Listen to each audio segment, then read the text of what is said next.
The teenager, having just woken from a long sleep, hadn't even grasped what was happening when he discovered that he'd been dead and rotting for who knows how long. People were even celebrating at his death anniversary. Everything had to begin on the 8th floor of this tower of fools.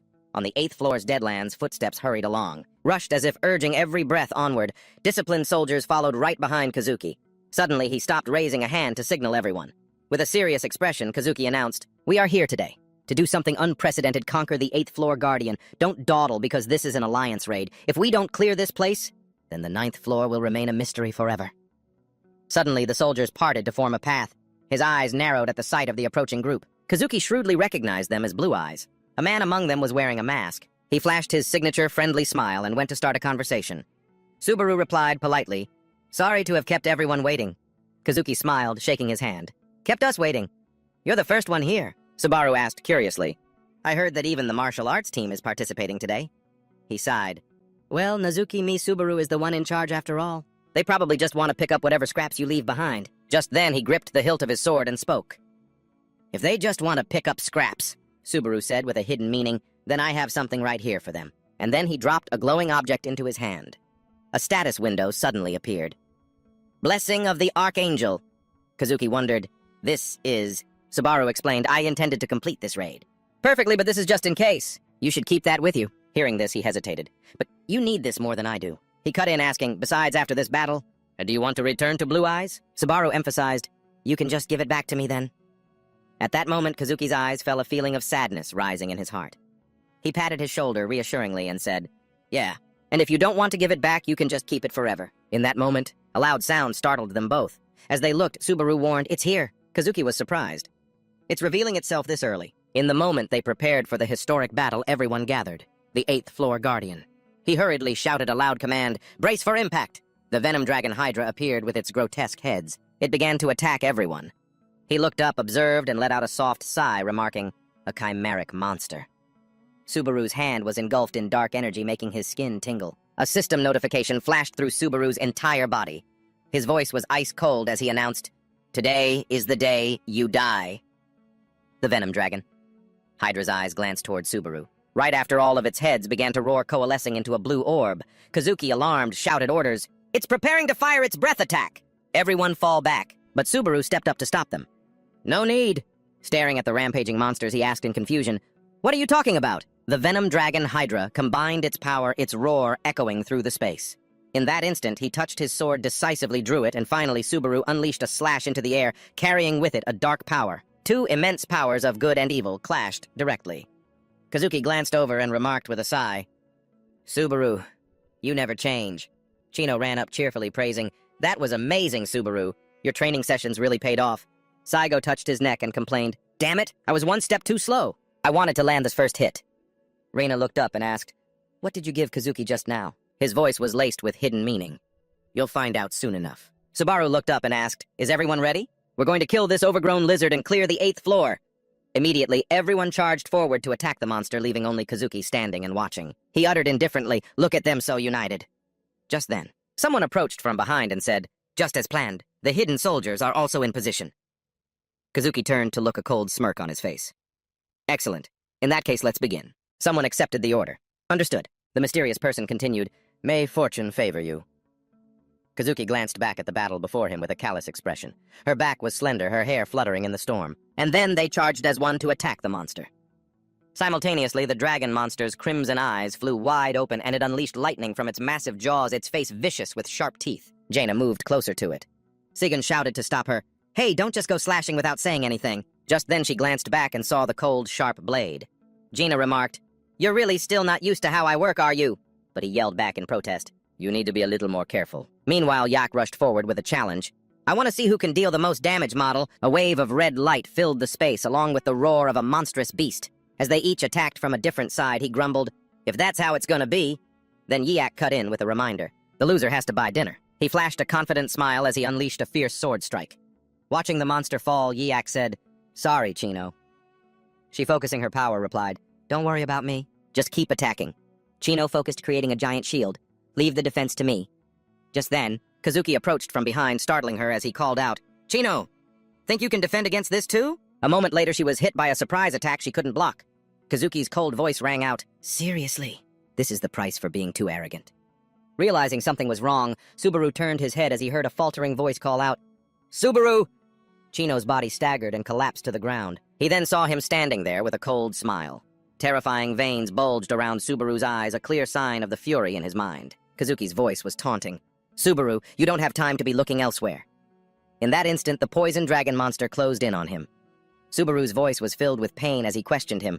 "Kazuki, why?" In the dark space, a system panel appeared. "You have been chosen by the tower. Climb the tower and prepare for the beginning that will soon be upon you."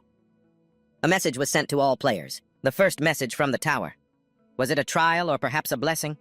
Even now, the true purpose of that message remains a mystery. We don't even know who sent it, or for what purpose.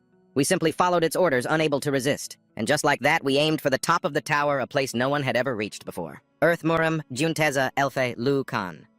Beings from different dimensions, each shouldering their own responsibilities, continued to climb the tower today. The sky was no longer blue, but covered by layers of smoke and dust. The bodies of poison dragon monsters lay scattered across the cold ground as the battle ended. It was also a time for heroes to be sacrificed. Subaru, exhausted, gasped for breath in the cold air of the 8th floor's boss room, the Red Dragon Hydra's lair. His voice, laced with anguish and resentment, rang out, "I told you all to run! But you didn't listen. In the end, they managed to take it down. The monster that was rumored to be indestructible." Subaru looked at his fallen comrades and cried out in anguish, "I don't remember giving any of you permission to die. Everyone who had once fought by his side was gone." He cursed them in his pain. "You idiots." The system alerts chimed relentlessly. Status poisoned. Natural recovery disabled. Fatigue 94. If only he could go back. Subaru knew exactly what they would say. It asks, "Will you die if fatigue reaches 100? A fitting end for Subaru Nezuka, the Milo King. However, he looked at the mastermind and asked quietly, "Why? Why did you do this?" Seeing that smile, Subaru screamed in a rage, "Answer me, Kazuki Kyozo!" Kazuki stood up, then sat down in front of him. "It's been 15 years, Subaru. I have been running toward this very day for 15 long years. All of you have to understand, this was the only way I could ever defeat you. If I didn't draw your attention, your precious Blue-Eye Guild would have just gotten in the way, wouldn't they? You have no idea how much everything you've given me has tormented me. That's why I chose the world over you." His voice was strained. "It had to be this way. It's a shame I had to do this, but at least I finally get to see the end. Oh, right. I guess I won't need to return this, will I? After all, the blue eyes will disappear along with you. Don't look so sad. Even in death, you'll be remembered as a hero. It's not like you'll be around to verify it anyway." Subaru's low voice echoed, "Until the very end, you only hear what you want to hear." Trying to suppress his emotions, his hands dug into the dirt as he glanced at the scene before him. He was lost in thought. At this rate, his eyes grew tense. "I'm not going to survive this. But that doesn't mean I'm going to die so meaninglessly." Just then, Kazuki whipped his head around, his eyes wide with terror. He screamed, "It can't be!" In that moment, a system panel appeared, legendary class Aloser.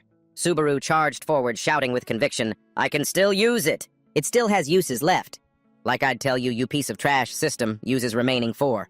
He thought to himself, "I can use this 4 more times." Subaru realized, and there are 4 members of the Blue Eyes still alive. As he attacked, he prayed that at least they could make it back. Kazuki roared in anger, "Get them now! Don't let a single one get away!" One of his men quickly gave a hand signal ordering, "Go now." In the center of the vast space was a large magical fan. With blood trickling from the corner of his mouth, Subaru yelled out as he raised his hand high, unleashing his energy. "All of you are staying here with me." Status. Fatigue is critically high. Fatigue has increased to 95. Thunder King's resistance is limited. And so Subaru chose to unleash his power. Advent of the Thunder King. The enemy spoke annoyed. "Subaru, you really are a stubborn bastard, aren't you? Your body has almost reached its limit. Fatigue has increased to 96.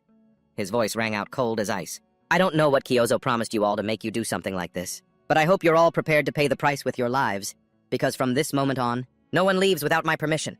The enemy faction saw the scene, and just like that, the tension began to build. And so they decided to charge in all or nothing. Swords were raised high, ready to strike, preparing for the battle. Subaru thought to himself, "Normally I wouldn't lose to people like this." He gripped his weapon tightly and spun it a few times.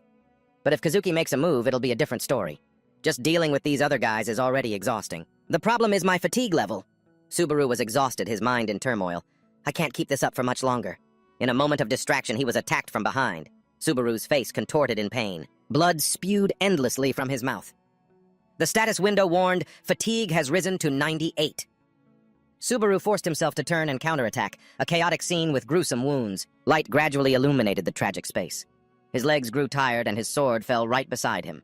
Kazuki shouted with joy, "We did it! We killed Subaru Natsuki!" But Subaru appeared right in front of him and asked in a cold voice, "Who did you say you killed?" His body quickly discharged a massive amount of lightning. The man's body was instantly scorched, his eyes rolling back into his head.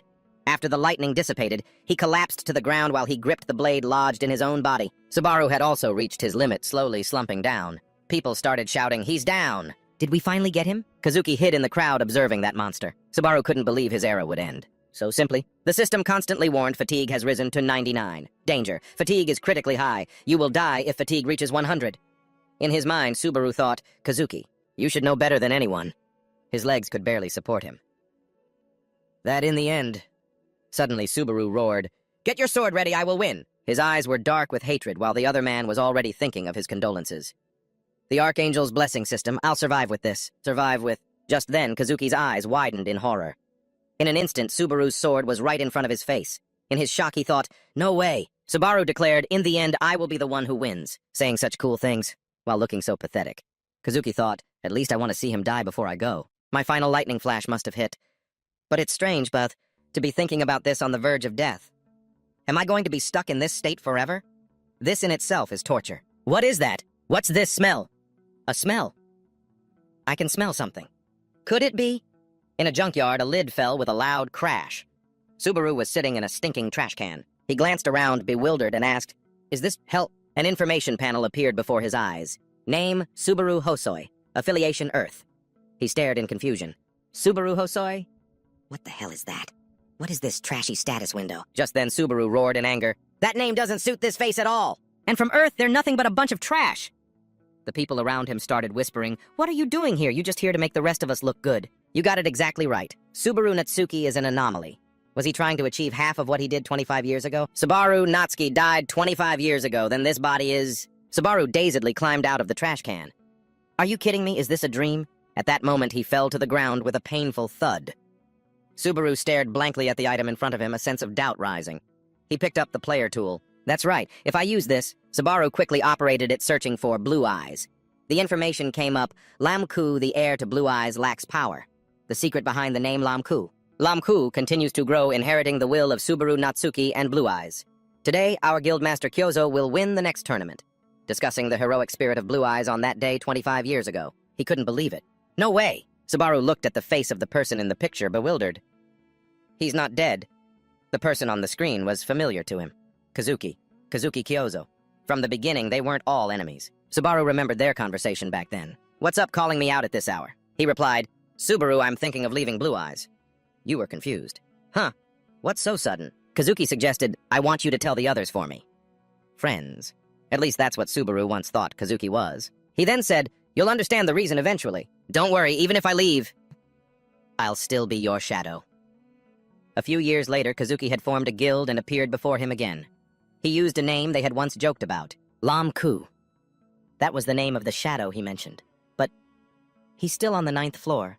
Does that mean he hasn't achieved anything in 25 years? Suddenly, Subaru's eyes widened in shock. The news bulletin showed crowds flocking to the memorial service at the Subaru Natsuki Memorial Hall. Memories that haven't faded even after 25 years. He was startled. His own memorial hall. Subaru stood before the entrance of the Subaru Natsuki Memorial Hall, stunned and in disbelief. This building is more impressive than I thought. A mask was displayed in a place of honor, and everyone present was staring at it with intense focus. Bewildered, Subaru wondered to himself, what's the point of memorializing me? Confused, he walked with heavy steps, his eyes scanning the room. Subaru wondered who would do this, and for what purpose. Why would they do something like this? A voice rang out, giving Subaru a headache. He was a role model for us all always. The hero of the Blue Eyes Guild, the man who created an undefeated legend. The man continued, to forever remember him and all of his comrades. Subaru's eyes filled with horror. Are you kidding me? Kazuki's voice echoed, we established this memorial hall. Subaru was furious, veins popping on his neck as he thought, that bastard Kazuki. He's saying Subaru Natsuki and the Blue Eyes are no more. However, Lamku is the only guild that remains inheriting their noble spirit. His hands clenched into fists as he raged internally. Shut up! Stop spouting that nonsense! Weren't you satisfied with just killing me? If that's the case, I'll just have to live up to your expectations. He continued his sermon that Natsuki and the blue-eyed one would never return. Subaru was enraged. Just you wait, Kazuki said with a fake look in his eyes. We will never forget them. His mind resisted that memory. I'll rewrite it from the beginning. I won't let this second chance go to waste. Suddenly, in that moment, someone grabbed his leg. Subaru helped the person's weak body to stand. Suddenly, he shook this person and called out, "Hey!" As the person looked up, Subaru was horrified to see his own mask. Suddenly, two people ran over saying, "I'm sorry, are you all right? Minato, are you okay?" "Don't worry, we just bumped into each other a little." "Are you sure you're not hurt?" He was bewildered. These people, too. Subaru turned to look around and was struck with horror. What the hell? Confused, he quickly raised his hands to rub his eyes. Subaru's eyes widened in terror. What the hell is this? Everyone around him was wearing the mask from his previous life. What the hell is going on? Kazuki's cold voice rang out. It's a shame things turned out this way. Don't be so sad. Even in death, you will still be regarded as a historical hero. Subaru suddenly understood. So this is what he meant. His eyes became sharp, filled with immense hatred as Subaru walked straight towards the crowd.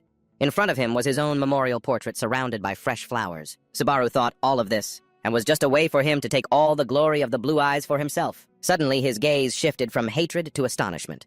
Before him were white chrysanthemums emitting a blue light. Subaru's eyes widened, reflecting the scene. He was pushed violently in the crowd as he tried to get away. People shouted indignantly, "Hey, watch where you're going! Wait for your turn!" As if in a trance, Subaru walked straight towards his own portrait. He reached out and touched the light. Stunned, Subaru wondered, "Is it you? Sigasagi?" Scene change. On a rooftop, someone was looking down at the city. Singer spoke, "We made it through this year's incident again." The woman behind him replied in a carefree tone, "If we were any later, we would have run into Lamku. But still, is doing this really necessary every anniversary? Just leaving the chrysanthemums should be enough." He gently took off his hat and replied, "You never know what might happen. Subaru might recognize the flowers we bring." She asked, "Do you really think that kid is still alive?" Sega replied, "I haven't confirmed it with my own eyes yet." Xena reminded him, "Instead of us looking for Subaru, Kazuki would probably find us first. Besides, if Subaru were really alive, we wouldn't have had to stand by and watch all this for the past 25 years, you idiot."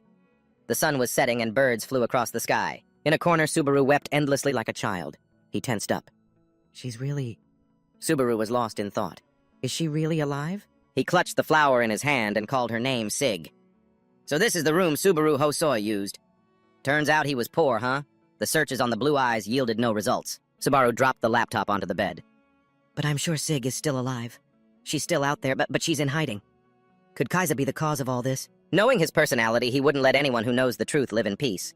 Did Sig really survive all by herself? I'm not sure if the four of them were all blown away back then. But as long as Kiza is alive and well, contacting each other now would be suicide. Besides, I'm powerless right now. Forcing things will only make me an easy target. He looked at the mask and the flower on the table and told himself, first. Subaru looked at his hands. I need to get my power back. Then he gripped his sword tightly. According to Subaru's memory, the player tutorial would begin in 2 days. He caressed his sword, lost in thought. As long as I can survive. Subaru's eyes became firm. As long as we survive, we can see each other again anytime. The scene changes to the tutorial testing hall. Tiga stood with his arms crossed, looking incredibly stern. A man who had just finished his physical training was drenched in exhaustion. He approached him and said in a cold voice, "You passed. But do you want to continue to the next part?" The other guy replied with a stutter, "The next time?" He tensed up, staring at the system window. System. "Do you wish to proceed to the next challenge?" He screamed, "Never, I'm not doing that! Are you insane? There's no way I can beat 3 of them at once!" Tiga yelled back, "Keep it down, you're giving me a headache. I'll just fail you then," he muttered as the man vanished. The man quickly asked, "But I still passed, right?" Tiga complained, "That kid could only get that far in the tutorial. I can't believe I have to let a weakling like that pass. Except for JN's kid who passed level 20, none of the other candidates here look promising at all. The standards for this tutorial test are pathetic. The quality of recruits has really hit rock bottom." Suddenly his eyes were glued to the screen. A person was walking in dragging his sword on the ground. Tiga remarked, "That's a name that carries a heavy burden." Well, of course. That only matters if you actually pass. All right, then. At that very moment, Subaru, with a deadpan expression, waited for the system announcement. System creating 2 goblins. Please eliminate the goblins. Tiga urged, "Let's get this test started right now." Before Tiga could even finish speaking, he charged forward like the wind. Tiga glanced up, bewildered. Did something just fly by? Before Tiga could react, he saw Subaru defeat the monsters. Subaru smirked to himself. Spending 2 days testing the limits of this body was the right call. The body I woke up in is pretty amazing. System. Do you wish to proceed to the next challenge? He accepted. Of course. I don't have time for this, so let's get this over with as quickly as possible.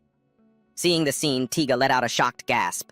Right at his feet now was a monster's head. He was horrified by what was happening before his eyes.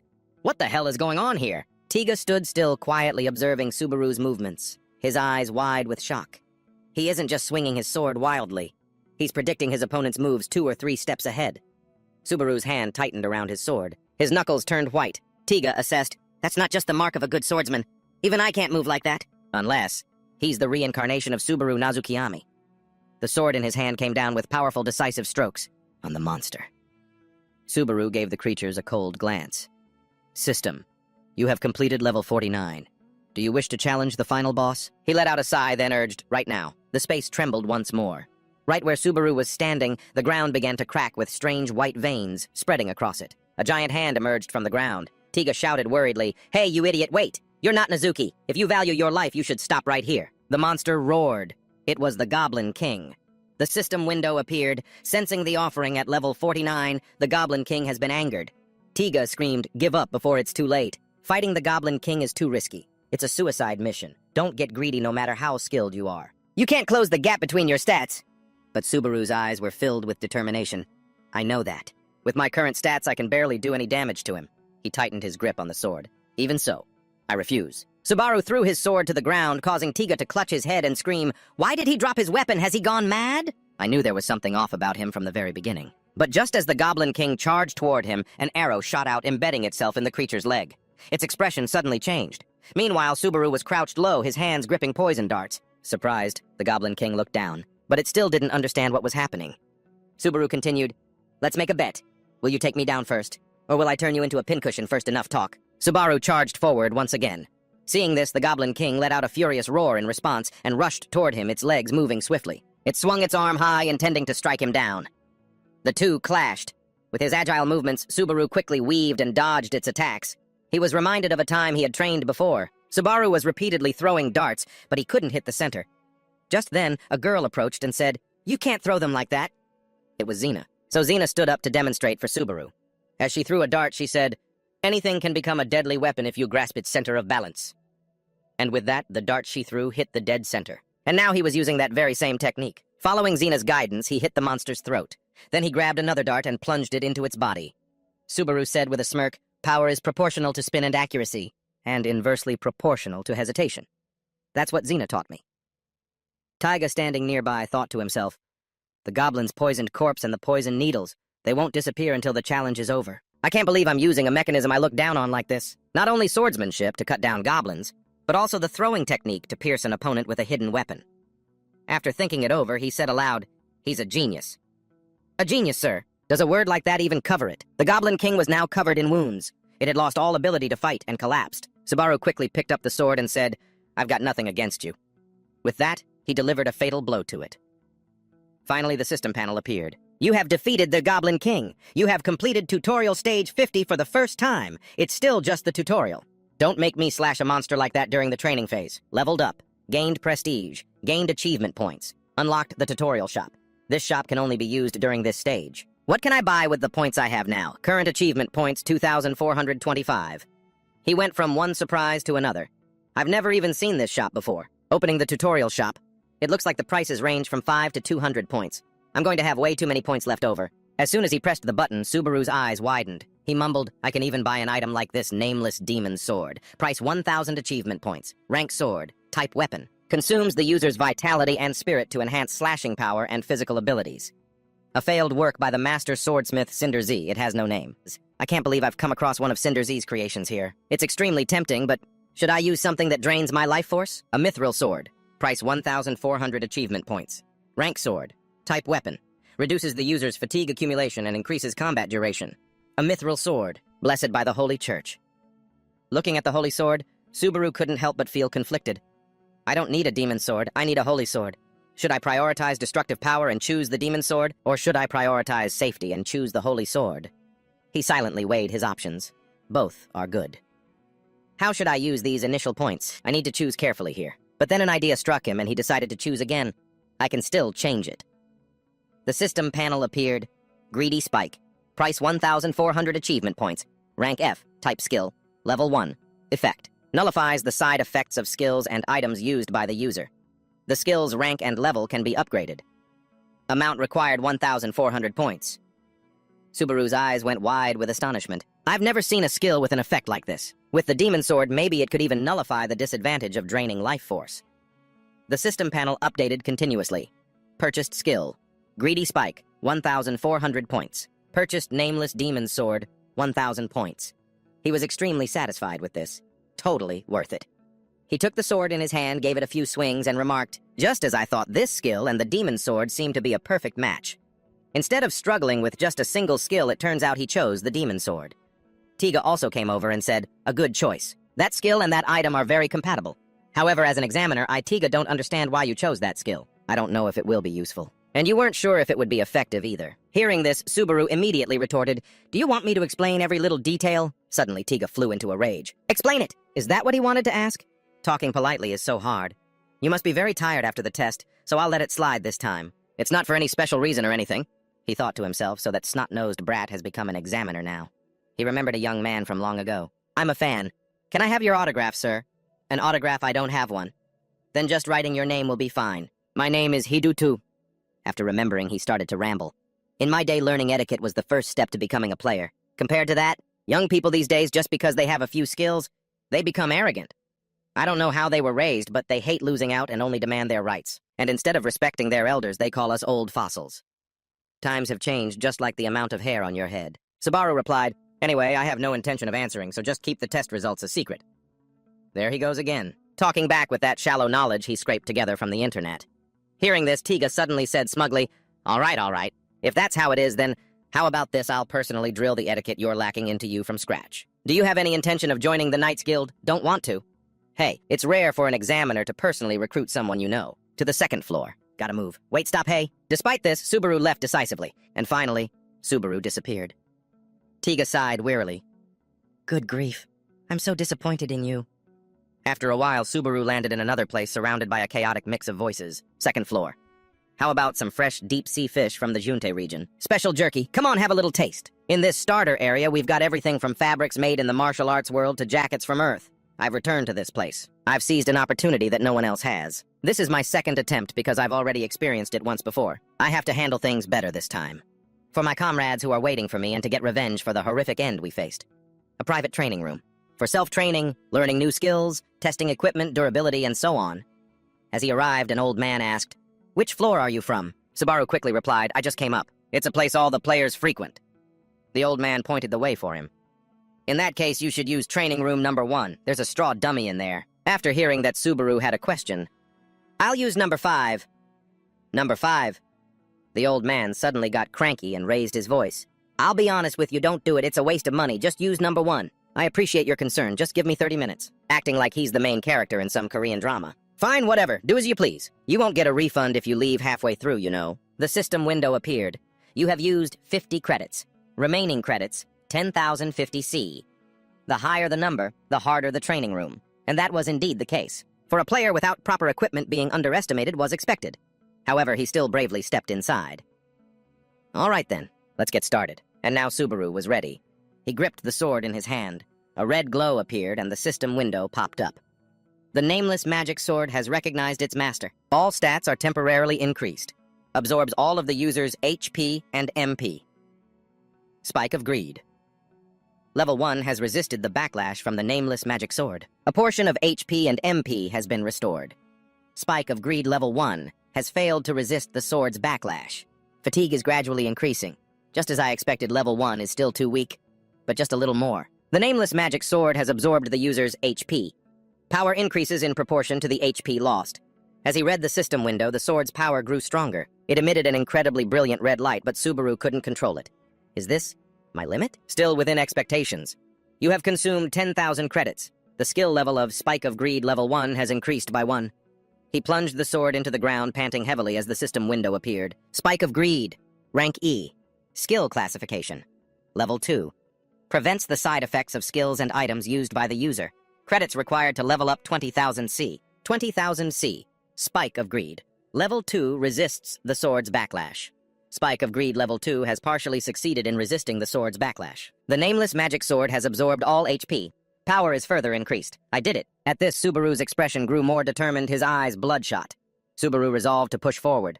Time to test my strength. Back to where the old man was. He had a bored look, sighing as Subaru's figure passed by. Am I still dreaming? Or am I hallucinating? He saw Subaru's blood-soaked figure walking past. He couldn't seem to believe his eyes. Is that the kid who went into room 5 earlier? It feels like it hasn't even been 10 minutes. Then he knocked on the room's door and called out, Hey, dreamer kid, you still in there? There was no response, so he poked his head in to look. And the sight before him made him gasp in surprise. His jaw dropped. What in the world happened in here? The scene before him was one of utter devastation. Cut to Subaru, who was stretching and waking up. How long was I asleep? My body's still so stiff. Then he sat up thinking, if I had a normal cursed sword, I would have gotten through that room much more easily. My physical stats have definitely increased, and I also succeeded in drawing out the power of a normal sword with stats like these. Name, Subaru Hosoi. Origin, Earth. Level 10. Strength, 17. Agility, 17. Stamina, 16. Focus, 18. Magic, 8. Fatigue, 61. I shouldn't have even been able to lift the magic sword, let alone use it. He recalled the battle and thought to himself, the synergy between Spike of Greed and the sword is perfect. That means a combination with a set item might also be possible. But the next problem is the skills level. The system window appeared. Spike of Greed. Rank E. Skill classification. Level 2. Credits needed for upgrade, 20,000 C. Remaining credits, 50 C. Am I always this broke? Looking at the system window, Subaru looked dejected. Now I'm even having trouble managing my credits. I've really hit a dead end. I mean, I did die once, so this is understandable. Hey, what's going on, everyone? Suddenly, a blonde guy walked up and started a conversation with Subaru. I came here to explore the second floor. Brings back memories of when I was a newbie on the second floor. Today's theme is, how much do items that keep up with youth trends cost? Let's go. Alexander has donated 1,000 credits as a commemoration. You have received 1,000 credit points from Alexander. Then he poured a cup of water on his own head and yelled, "So painful, thank you so much." Subaru looked down, confused. What's with that guy, is he crazy? His expression turned skeptical as he picked up his phone to check the news. How to earn points. This is the age of PvP. 1 in 3 players are live streaming a fair chance at a credit lottery to earn millions of credits. Live streaming, huh? As he watched, Subaru mumbled to himself, live streaming video in real time and collecting donations. So that's what that guy was doing. To Subaru's surprise, Isaac approached and asked, "You're here too? I didn't expect to see you here. Do you live nearby?" Looking at the guy, Subaru turned pale. His body was automatically reacting in a bad way. I guess we don't have a good relationship, he thought. The guy continued, "Hey buddy, I'm talking to you. Don't just ignore me. It feels like I'm talking to myself here." This made him pause. It's not that I'm uncomfortable, it's just... He thought, then stammered, "I came here." What a surprise. Hearing this, the guy sat down and said mockingly, "I can't believe a weakling like you actually passed the tutorial test. I thought a goblin would have killed you for sure. I remember now." Just then, Subaru suddenly remembered the time he begged Isaac. "Why are you doing this?" "Why, don't ruin my fun with that serious face. Your name pisses me off, and you can't even follow basic instructions. You can't even do what you're assigned to do. Are you trying to show everyone you weren't raised right and have an empty head or something, that the credits you gave me aren't enough?" So seeing Subaru's pathetic face, Isaac kicked him right in the stomach, then sneered, "Don't talk back, you bastard. That look suits you. Listen up. From now on, that box is your home. No matter what happens, don't you dare come out of it. If I find out you've stepped out of there even once, then you know what's going to happen." Remembering that, Subaru's expression hardened. What kind of idiot just lets himself get beat up like that? "So that's why you were in that box, huh?" The guy continued to ramble on. "I've already cleared up to the 20th stage. I even beat my dad's 6th record. The Proctor Kiaga even showered me with praise, saying I'm truly Jen's son. I even learned a new skill as a reward for completing it. It's an S-rank skill, the highest you can possibly get from the tutorial test. Man, I'm thirsty. I think I'll get a drink too." "Go ahead, I'm leaving." "Oh, is that so? Well then, when you come back, buy me a cup of coffee, will you? Anything cheap is fine, just grab whatever." At that, Subaru asked in surprise, "Huh?" As for him, he lowered his head into his hands and said, "I'm serious. Still not listening to me, huh? What's gotten into you lately? Always staring people down and talking back constantly. Did your soul get swapped with someone else's or what?" Seeing this, Subaru stated bluntly, "I don't have any credits. Go buy your own coffee." When he saw Subaru about to get up, the guy lowered his voice and said, "Sit down." But Subaru was still determined to leave, thinking to himself, "Sorry, kid, but I don't have time to deal with your personal problems. But if this guy gets in the way of my revenge, that's another story entirely." But just then, Isaac grabbed Subaru's hand tightly, not letting go. His bloodshot eyes stared at Subaru as he said, "Hey, are you really asking for a beating?" But Subaru retorted firmly, "Let go, if you value your life." Isaac kept his grip on Subaru's arm, making the atmosphere even more tense. The guy glared threateningly. "Don't get arrogant." Subaru stared right back, his eyes sharp. "I can't cause a scene in front of this crowd," he thought. Making a scene will only make things worse. Suddenly, Isaac burst into a loud, echoing laugh. Seeing Subaru's hesitation, he must have misunderstood.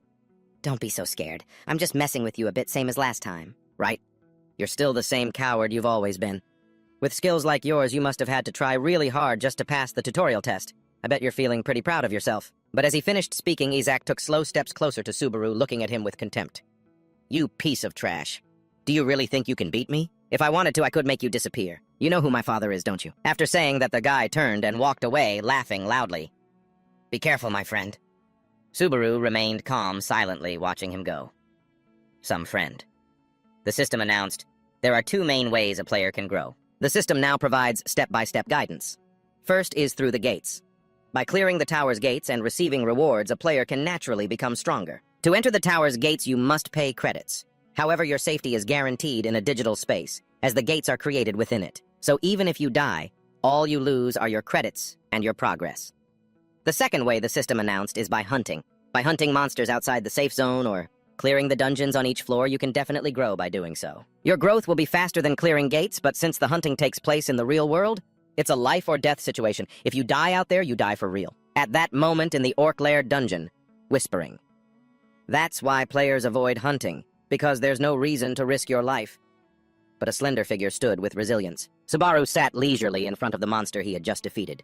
The safer it is, the slower it is. The slain beast looked utterly tragic. The more dangerous it is, the faster it is. He slowly took out a thin light device, pondering the sensational news that had just been updated. It was a picture of a mysterious figure with a mask. Subaru was surprised. Nazukami, Subaru, 80,000 viewers. The mysterious figure was streaming enthusiastically. Is everyone watching? Today I'll be challenging the 3rd floor of the gate. Subaru scowled, extremely annoyed. The name Nazukami Subaru and a mask. How many people have used this name? The system displayed Nazukami is an idiot mission 20. No. Every time it's completed. That guy continued. Nazuki Subaru. I'll play the fool for you. Thanks for the 20,000 credits. Subaru was bewildered. There's a mission for 20,000 credits. Many missions were posted. Hobby teasing lonely wallets. Safe Assets has registered a mission. The masked man rejoiced. Thank you, everyone. I'll complete this gate for all of you. Nazuki Subaru easily earned money through live streaming. In contrast, Subaru had to fight monsters with his life on the line. Meanwhile, the amount of credits he had left was only 50. Scoffed Subaru sneered. He sure earns a lot. He seemed to watch the screen intently, then slowly stood up, letting out a long sigh. Subaru shot up aggressively. All right, then. Time for one more job. A huge, terrifying foot moved closer, causing the ground to shake violently. A horde of ferocious-looking, growling monsters appeared. The system announced Orc Overlord has appeared. Subaru said nonchalantly, even without the poison needle like last time, I have something even better this time. The system displayed Nameless Magic Sword has absorbed the user's scream. All stats increase according to the absorbed scream. Gluttonous Spearhead Level 2 has resisted the recoil of the magic sword. Nameless Magic Sword. He angrily drew his weapon. I'm busy, I don't have time for this. The system displayed users' scream and mental health are being temporarily restored. Subaru kicked a monster straight in the face. To waste on you pieces of trash! He somersaulted through the air. He unleashed a series of attacks, taking out the monsters one by one, who could only stand below and look up motionless. Subaru delivered a powerful punch. The system displayed the results. Orc Lair Dungeon has been cleared. He briefly thought, so I have to wear this thing again. Subaru looked at himself in the mirror, muttering, I think I get how these streamers make money now. If I'm going to do this, I'll give it my all with what I'm good at. He put on the mask. Well, I'm the real deal anyway. After speaking, Subaru turned and silently walked out of the room. A voice rang out. Nazuki Subaru has started a live stream. In an office, the atmosphere was completely silent. One person, only Hatsuka, was there sitting and pondering something. She suddenly clenched her jaw, seemingly furious. Hatsuka suddenly screamed, What the hell is this? You idiot, you bastard, you piece of trash. Not even 5 people could clear it, what the hell? Seongwan approached and spoke up. Remember, if the self-censorship beep goes off first, that's 1,000 points, right? You were just about to hit the limit. So what happened? Who was it this time? Hatsuka replied, Shubekichi. He was surprised. Shubekichi, is that the real Nazukami Subaru or an impersonator? She shouted angrily, Who knows, it could be both! Because the original Nazukami Subaru hasn't shown up yet. If they match the strongest one, will be considered the real deal. Everyone and their mother is pretending to be Nazukami Subaru to make money now. Is live streaming really dead? Seongwan stood there and said, Don't say such scary things. We're making money thanks to this live streaming service, you know. Hatsuka remained irritable. Isn't that right? They don't even know the rules. Even the players who risk their lives to climb the tower find it ridiculous. Seongwan said worriedly, hesitating, Hatsuka, then why did you give up the tower and come to a place like this? She replied softly, Because it was boring. Besides, you gave up too, didn't you? If I were free, I would have already found another talent. And shut your mouth. That left him speechless. It wasn't because I lacked skill. Saong stood there thinking, So he climbed the tower just to be able to meet Nazuka Mitsubazu in a single day. So if he loses his purpose, he'll lose his passion too, right? Hatsuka suddenly yelled, There's an amazing kid over here! He turned and asked, "What is it? Did you find another weirdo?" She was bewildered. "It's a new Nazuka Mitsubazu cosplayer." Song was also stunned. "This is incredible. Is this supposed to be a talent search?" What a joke. "Why are you watching a Floor 2 broadcast with 0 viewers?" Hatsuka noticed something was off. "That's right. But when I see someone wearing this mask, I can't help but hope.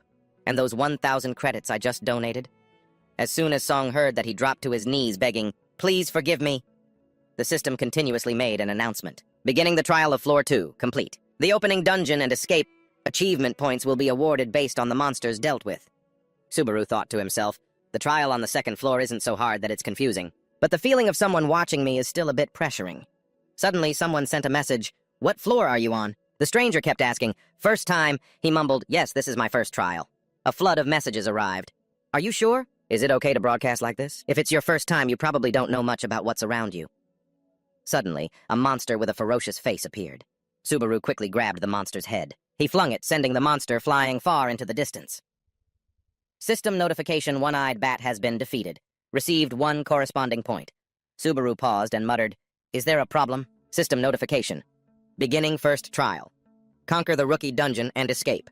Achievement points will be awarded based on the number of monsters defeated. A comment appeared. "Your reflexes are insane. Wait, are people streaming from Floor 2 now?" "Yeah, I see them sometimes, but they give up quickly because their viewer count doesn't go up. It's better not to be greedy and wait for other members to move together." Subaru slowly spoke up. "Hey, Malomi, thanks for the advice. But I can't do that," he chuckled. "I prefer to handle things on my own." A comment appeared. "On your own, huh? Have you done your research? He's a goner. Rookies these days." Subaru started moving deeper inside. "I just need to use the name Subaru Nazukami, and the viewers will come on their own. I don't need to do anything." Suddenly, a salamander appeared. It was moving towards Subaru. His hand quickly gripped the hilt of his sword. In the blink of an eye, Subaru defeated it with ease. "Now I'm going to test how far I can go." System notification: Defeated Mud Salamander. Received 2 achievement points. A comment appeared. "Did anyone see that? I think I saw a mud salamander, right?" In an instant, the one-eyed bats attacked Subaru again. His body moved with incredible agility. It seemed like at this moment nothing, and could stand in Subaru's way. Comments appeared. "What was that? What's happening?" Something definitely happened. Viewers 10. System notification: Defeated one-eyed bat ×2. Received 2 achievement points. Defeated mud salamander ×2. Received achievement points. Subaru spoke up. "If you all focus on the sound, you'll know which direction." "And how many are coming?" Comments appeared. "Uh-huh, I know that." "You're lying. You're not a rookie." "I knew it." "I can do that too." "Hey, V-tier guy, what's your level?" he continued. "If you all already know, then I'll just say what I'm thinking." Comments appeared. "Normally, people can't do that. In the end, a player's talent is everything. Sticking with your content. I get it. Trying to leech off Subaru Nazukami is a bit much." Subaru suddenly thought to himself, "It's still not enough. I want to accumulate as many achievement points as possible before I get out of here." A comment appeared. "Have you been going straight this whole time? A real man just moves forward quietly. Didn't you do any research? You're gonna be in trouble if you just keep going straight like that." Suddenly, Subaru's feet came to a halt inside the cave. He slowly raised his eyes. Countless one-eyed bats were clinging to the walls. Their pupils slowly opened, glowing a brilliant red. One after another, the others opened their eyes in unison. A comment appeared. "See, told you so. He's a goner. See you back at the entrance." System notification: Maloney Stream has created a mission for 100 prestige points if you can kill them all. Subaru's state at this moment. He was still thinking about something. Comments appeared. "Is this a trap? So rude, haha." Subaru spoke up. "Hey, Maloney Stream, thanks for the 100 prestige points." An enraged, clenched fist slammed onto a desk. Seigen yelled in a panic. "Where did I go wrong? I was fine up to floor 6, and now I'm failing here. Give me back my money." "Sorry, was I being too calm? My bad." Hatsuka was just staring intently at her glowing phone screen. Seigen tilted his head and asked, "What's wrong? What are you looking at?" Her voice lowered. "Something's not right." Seigen, surprised, said, "It's not a lot of money, really. I have the money to pay you back. If I ever touch gambling again, then—" Hatsuka cut him off. "That's not it." Her voice held a hint of surprise. "Nazuki Subaru." Seigen glanced over. "Huh, you're still watching streams." Suddenly his expression soured as he looked down. "No way." A comment appeared. "Holy crap, and he's a newbie on floor 2. Yeah, you kidding? I'm starting to feel sorry for the bats." "This is insane. How many times is that now?" Seigen continued. "How many has he taken down all by himself?" The frenzied one-eyed bats rushed in, attacking like a storm, but Subaru's sharp blade cut them down with ease. A comment appeared. "Your explanation explains nothing. Who even called him a newbie? Something happened when he stepped up. Is that all you've got to say?" I'm on an upper floor right now, but I'm being taught by a second-floor newbie. That's like saying, if you step forward, you can take a step. Subaru sighed. Communicating really is hard. A comment appeared, don't forget to collect your reputation points. He spoke up. Oh, right, I forgot. Subaru's finger quickly tapped to claim the reputation points. A comment popped up. What's with him, is he lagging or something? Subaru scratched his head, embarrassed. How do I even claim this? A comment appeared. Aside from his skills, he's definitely a greenhorn. Click the accept button for the quest at the top of the chat window to complete it. Received 100 reputation points from the Maloney stream. Subaru quickly replied, thanks a lot. He then continued deeper inside. Well, the next area should be the last one. System notification. Current reputation points 150. Current achievements 118.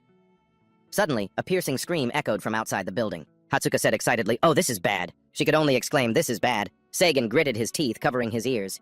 You're the one in trouble here. She turned her head. What was that? Well, he said, have you ever seen anything like this before? Sagan frowned and added, you're overreacting. It's still just the second floor, you know. Hatsuka's eyes widened as she stood up. Oh yeah, I'm overreacting. Panicked, he said, sorry. Her cheeks flushed with excitement. Where are you from Earth? I am Subaru Nazuki from Earth. Could this be fate? Could it be the rebirth of Subaru Nazuki? You see it in manga, a trope called isekai. Sagan grimaced, thinking, this girl, once she starts talking about Nazuki, and she goes completely crazy. Hatsuka continued, what should I do? I'm so dizzy. Hey, Sagan, if I just close my eyes right now. He jumped, startled. She looked at him in surprise. What, I can't? Sagan replied, that's not it. Are you actually thinking about scouting him? Hatsuka shouted angrily. Yes, I am, he continued. He has some potential, but he's still just some unknown lonely streamer. She quickly cut him off. I know that, Sagan sighed, exasperated. What do you know? If we bring this to the chief, we'll just get chewed out again. Hatsuka retorted angrily. And just a minute ago, all you could think about was gambling. And now you're acting all serious. Her cheeks puffed out as she pouted. Just you wait. Hatsuka's eyes went back to staring intently at Subaru. At that moment, the world around him began to tremble. His hand rested gently on the wall. This is it. The end of the dungeon. A door suddenly and slowly swung open from within.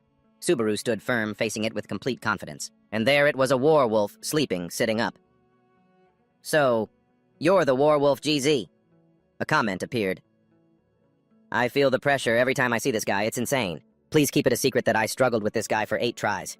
The fact that he wouldn't let me pass on my first run made me think it was a bug. Received acknowledgement from the werewolf. Proceed through the gate to continue the trial.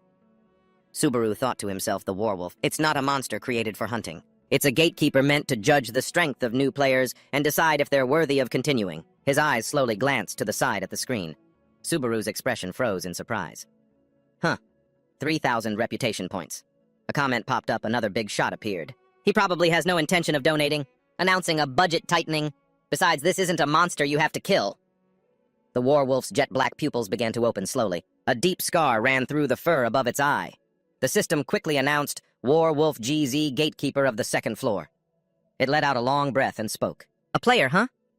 Subaru didn't reply, simply drawing his sword. GZ praised him. You're quite good, even when you changed your sword's trajectory mid-swing. Your breathing and gaze remained steady. Subaru thought, trajectory, GZ continued. From the very beginning, it looked as if you were aiming to strike with a single blow. Were you calculating the enemy's flexible movements and planning your actions far ahead of time? Subaru didn't reply, looking pensive. He suddenly pointed to his face and said, but I wasn't really thinking much at all. GZ grimaced. What an irritating guy.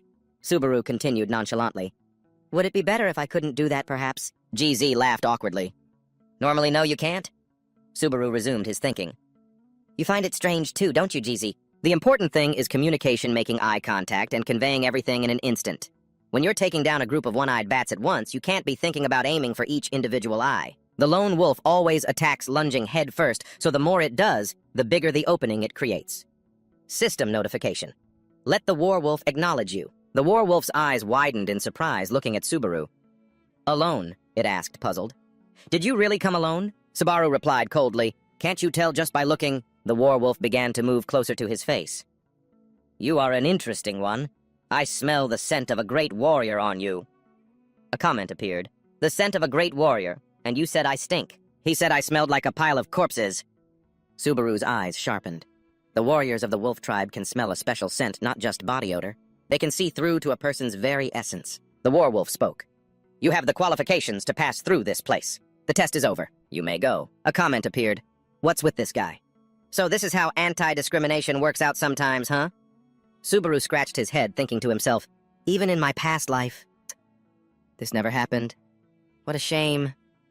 My target is you. The warwolf tilted its head. Huh.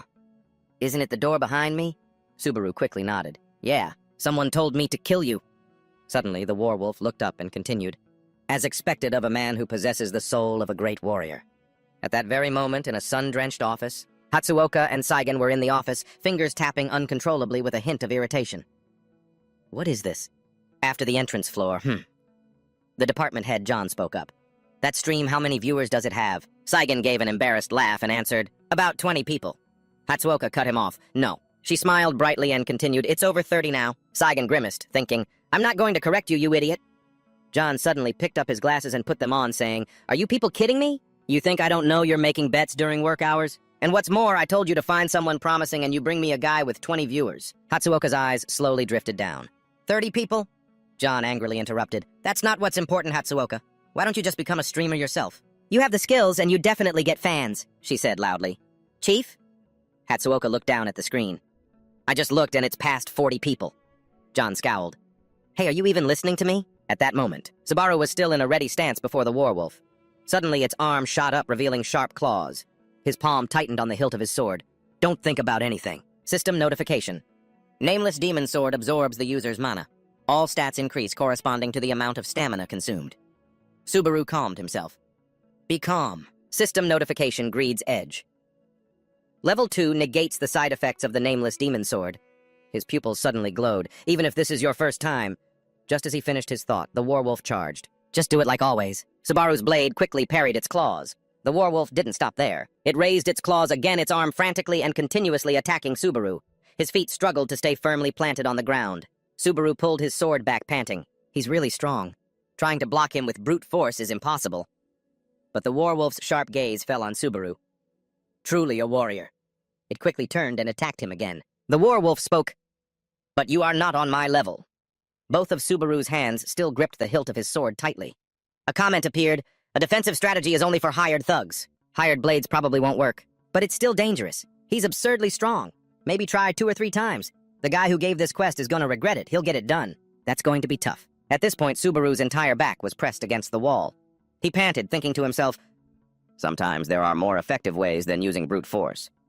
The warwolf continued, you have piqued my interest. Warrior! Its claws rose high. Let's end this. Its powerful arm came straight down with terrifying force. Subaru's body quickly shifted as he spoke. That's my line. Your attacks are too predictable. As he finished speaking, his blade struck the warwolf's body. Die! Its whole body fell back in pain, blood gushing out continuously. Subaru leaped high again, gripping his sword tightly. He easily used his skills to defeat the warwolf. Subaru quickly sheathed his sword at his side. The warwolf looked up and said, excellent warrior. The system quickly announced, you have defeated the warwolf. Leveled up to 12 plus 2 strength, plus 1 agility, plus 1 focus, plus 2 magic. Received 500 achievement points. A comment appeared. Wait, did he really just beat him? Did he die standing up? This streamer is damn good. Isn't this his first try? How is that possible? Subaru panted and smiled. I beat him. A comment appeared. Solo, I tip my hat to you, the person who gave the quest. Probably never thought he could do it. Viewers, 56. System notification quest complete. Received 3,000 reputation points from Safe Asset. Subaru spoke up. I'll put this to good use, Safe Asset. System notification. Current reputation, 3,150. Current achievement points, 618. A gate opened. Subaru slowly walked inside towards the light. Suddenly his gaze froze as he sensed danger. A comment appeared. Something is enraged. The system window kept appearing in front of Subaru. A comment appeared. 13 of them, huh? Are you kidding me? The total number known so far is 16, right? Is this a new record? I only got 6. System notification. The number of choices is proportional to the player's talent. Will you participate in the lightning challenge? Comment. That's the spirit. Of course, if he doesn't choose lightning here, he should just change his name. Subaru hesitated for a long moment before finally speaking. I choose. System notification. Lightning. Challenge selected. Subaru's entire body was then enveloped by a powerful current of electricity. Hatsuka was still glued to the screen watching. Everyone else laughed excited. All right, this is it. Hatsuka pointed at the screen. He did it. 60 people already. How about that? Have you ever seen a streamer's viewer count rise this fast? And usually quests only give 2 or 3 choices at most. but he got 13. John continued in a low voice. It's truly impressive that he defeated a werewolf. I heard it had never been defeated before, but still, he's still just a rookie streamer on the second floor. There's a lot more to prove. Hatsuka laughed excitedly and said, Chief, want to make a bet with me? He was surprised. A bet, she continued. If he fails to acquire the Lightning Seigen, and I will work for a fixed salary for 5 years. On the other hand, if he succeeds, you'll sign a contract with him without any objections. Seigen started crying and whining. Hey, what are you talking about? Why am I part of this? Wait, hold on, I don't even know this guy. John chuckled. Even if he gets to the challenge, do you really think he has a chance? The only player who has ever acquired lightning is Juna Zukami, Hatsuoka replied confidently. You never know until you try, right? John crossed his arms and answered, All right, I'll take that bet. Hatsuoka quickly covered Seigen's mouth. System notification, lightning challenge begins. Subaru muttered, This is... Suddenly, a voice cut through the air. Watch out! Someone rushed forward and grabbed Subaru in a tight hug. Suddenly, a huge explosion erupted from behind. Falcon gasped for breath, a giant fragment behind him. He looked at the dazed Subaru. What's wrong with you? Are you trying to get yourself killed? System notification. Defeat the giant fragment. Subaru was surprised. Why is this guy here? Suddenly, the giant fragment gnashed its teeth and looked down below. A comment appeared. What is this situation? Isn't this the lightning challenge? Yeah, it is. That's a monster from the giant tribe. Why did it show up like this? Subaru thought to himself. A boss-level monster that's supposed to appear in the second part of the challenge. Did something change because I defeated GZ? The giant fragment quickly slammed its weapon down onto the ground. In a flash, Subaru had already moved from his position. He walked forward slowly and sighed. However, it's just big. Its composition is far inferior to GZ's. It's a good thing I knew that already. Falcon hurriedly ran over to him and said, Hey, I went through all this trouble to save you, now hurry up and run. Subaru tightened his grip on his sword's hilt. Looks like I'll have to deal with this quickly, before someone else interferes. System notification. Nameless Demon Sword. Absorbs the user's blood. All stats increase in proportion to the amount of HP consumed. Greed's spike. Greed, level 2. Negates the side effects of the Nameless Demon Sword. At that moment, Subaru stood firm facing the giant fragment. He suddenly spread his feet, taking a fighting stance. The giant fragment's weapon came crashing down with powerful force. Subaru's foot landed precisely on the weapon's point of impact. The giant fragment, not stopping, continued its charge. Falcon looked up at the sky. He witnessed Subaru suspended in midair. His body quickly descended onto the monster's head, his sword plunging straight inside without hesitation in a single strike. The giant fragment roared in pain. Subaru's eyes were pitch black as he looked down at it coldly. So noisy. His palm tightened on the hilt. Be silent for the rest of your life. The giant fragment's head looked up as blood gushed out continuously. Its pupils slowly narrowed, losing all strength to resist. System notification. You have defeated the giant fragment. You have completed Stage 4. Comment. Stage 4. System notification, leveled up by 2 level 13 to 15. Strength +1, agility +1, HP +1, MP +1. You have received 4,000 achievement points. You have received the item, Giant's Heart. You have received the item, Thunderclap. Comment. 4,000 points as a gift. From Stage 1 to Stage 4. All at once. So generous. Killed the werewolf, and got a perfect clear from Stages 1 to 3. Falcon walked over in amazement, looking at Subaru. You are... A comment appeared. Isn't that Falcon? He suddenly started speaking politely. Well, anyone would be cautious if something like that suddenly appeared on Stage 4. Yeah, anyone would freak out. He asked in astonishment. Who the hell are you? Subaru replied coldly. Can't you tell just by looking? His pitch-black pupils looked down. I came here to defeat the giants. Just then, in a very quiet town with only a few sparse residents and some guards standing around, Subaru sat alone in a room, staring intently at the screen. Comments appeared. Show us the items. Show us. I bet it's at least magic grade. Not just magic, maybe even rare. Subaru reached his arm directly into his inventory. I'm curious too. Well then, let's take a look. System notification. A rare grade giant's heart. Accessory type health +2. A ring carved from the heart of a giant. It enhances health and recovery ability, Subaru thought to himself. Accessories are very valuable. I like this health-boosting effect, too. He looked down at the floor. Just my luck I happen to need a set of armor, too. System notification. Thunder Roar. Rare grade. Armor type defense +5. Armor infused with the power of lightning. Can use Thunder Roar once per day. Nullifies negative statuses. Uses remaining 3. Comments appeared. Hey, that's pretty good. Even with the equipment restrictions, it seems he can still use it until floor 5. The giant's heart is a lifetime item, for its base value is whatever you ask for. Subaru quickly put on the sturdy set of armor. System notification. Nazuka Minoa has registered a quest. 5,000 reputation points if you learn Raikou. Do your best. Subaru replied in a low voice. Thanks, Noa Nazukami.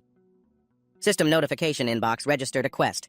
I'll offer 5,000 points for a similar quest. Mission V Up has registered a quest. 3,000 points for a similar quest. Sape Asset has registered a quest. My Trust and 7,000 reputation points. Subaru spoke up. Thank you, everyone. I'll be sure to show you what I'm made of. So many people are waiting for this lightning magic. Maybe he's a more important person than he thinks. Suddenly, there was a sound from outside the door. Come in. Comments appeared. Right on time. Were you eavesdropping behind the door? There's no mistaking it. This guy also registered a quest. In front of him were Fakon, and the person next to him was Beluzer. Fakon said with a smile. Sorry to have kept you waiting. This is the village's knight commander, Sir Beluzer. The giants' attacks have become frequent recently. We knights must stand guard 24 hours a day, fully equipped. For their safety, we have asked the villagers to limit non-essential trips. We never expected to meet an outsider at a time like this. Beluzer continued. I heard you protected the village in my absence. On behalf of the villagers, thank you. Subaru interrupted. I just did what was necessary. Beluzer, the face of this village, and a brave knight who fights against the giant clan?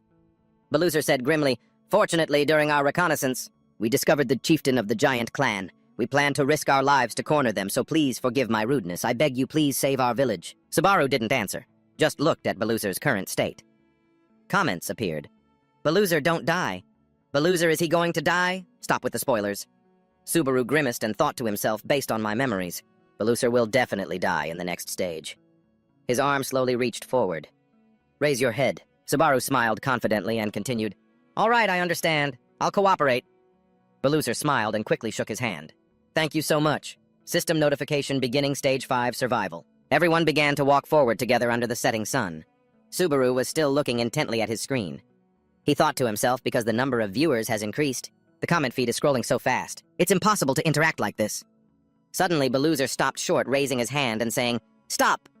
Fakon's face darkened as he pointed ahead. It was a monster with a powerfully built body. The chieftain of the giants, Beluzer said. I'll draw his attention so you, benefactor, attack him from behind. Suddenly, a hand quickly landed on his shoulder. Wait! Beluzer gritted his teeth and turned his head to look at Subaru. That thing! Suddenly, the ground beneath them began to shake violently. Beluzer and his comrades were in a complete panic. Subaru's eyes sharpened as he stared. They're not human.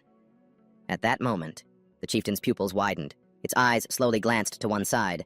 At the same time, giant shards appeared all at once. They were charging forward in a crazed frenzy. Beluzer's eyes widened in shock as he looked on, trembling. Why? The massive palm of a giant shard attacked, stopping right in front of them. They were now in grave danger. Help! The giant shard was now in close view. It suddenly gave a sinister smile, its completely white pupils terrifying. Everyone began to panic and flee. Everyone get back to the foot of the mountain now, hurry! The giant suddenly roared as if in anger. It used its hand to crush the person who had been sacrificed below. One person crying tried to rush forward, but was held back by his comrades. Stop! A monster raised its hand. He cried out, screaming. Beluzer, standing guard in front, quickly turned around and ordered, This is an order, everyone run, he shouted, making them anxious. Think of your families at home in the village, this isn't the end. We will start over. They immediately ran. Beluzer turned back to continue holding them off. I'm leaving Fakon's leadership to you all. As soon as he turned his face to the side, he saw a figure. Beluzer immediately yelled, You two get out of here! Please rebuild the Night Order and take revenge on the giants. Subaru drew his sword and replied, That's my line. He stepped forward and asked him, You're not planning to run? Beluzer asked, confused. Huh, what do you mean? Subaru then made it clear he wanted him to leave. If you're here, I can't move freely. If you insist on refusing, we'll both die here. Beluzer panicked as if about to scream, Abandon an outsider and run away, I can't do it! Subaru immediately yelled, Don't make me say it a second time. Hearing that, he immediately ran away. Beluzer didn't forget to look back as he said, Then, I'll go gather the warriors if you can hold them off until then. Subaru, focusing on the horde of monsters, replied, Thank you, Beluzer, and shouted, Survive this battle, I owe you one, take care. The monsters suddenly opened their mouths wide and roared. Subaru, without a hint of fear, leaped forward, charging towards them. The sword in his hand was shrouded in a black aura. I am your opponent! He immediately slashed, at the giant's leg.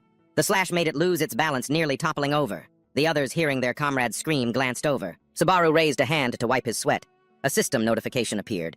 Defeated. Trace of the giant, ×2. Received 20 achievement points. His eyes glowing red, he said while slashing. Even if it's a test, I'm not used to being left alone. Elsewhere, Beluzer was running as fast as he could into the forest. Then he stopped abruptly, his breathing becoming heavy. Beluser anxiously turned his head to look back in the direction he had just fled from. He said nothing, just clenched his jaw tightly. Over on Subaru's side, a flood of comments appeared. Does this look like much of a fight to you? That's definitely suicide. There are too many of them. He just needs to survive, right? Why did you send the other person back? The score changes based on the number of surviving warriors, so it's not just about surviving. Ugh, this game is impossible, he thought, catching his breath, including Beluser, who was destined to die if I did this. I can save everyone. As Subaru was thinking, the giants went berserk and charged at him. Subaru instantly finished one off with a single blow, defeated Trace of the Giant, received 10 achievement points. He spun around to the side, quickly dispatching another one. Defeated Trace of the Giant, received 10 achievement points. Subaru thought grimly, the nameless demon sword absorbs the user's mana.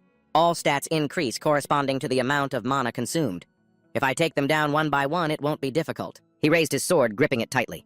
The problem is, how long can I borrow the power of the demon sword I need to secure a vantage point and find the boss? Subaru climbed onto the body of the giant he had just cut down to get a better view. The other giants, seeing him, also looked up. Subaru glided through the air. Below, some giants even opened their mouths as if waiting for him to fall. Suddenly, one opened its mouth wide, raising its hands high as if to catch Subaru. He didn't attack, just used his foot to kick its face. Then Subaru used the giants' faces as stepping stones to launch himself away. The comments lit up again. One wrong move and he's dead instantly. Aerial combat was supposed to be Suba Junazukami's specialty. He paid no attention to the comments. Instead, he focused on his strategy. Greedy Spike Level 2. Nullifies the side effects of the nameless demon sword. Users' stamina and mental strength have been restored. There is a change in stamina consumption. Equipment really makes a difference. His eyes widened as if he saw something. I need to find the boss quickly before I hit my limit. Subaru spotted the boss from afar. There he is. When it saw him, it surprisingly laughed as if gloating.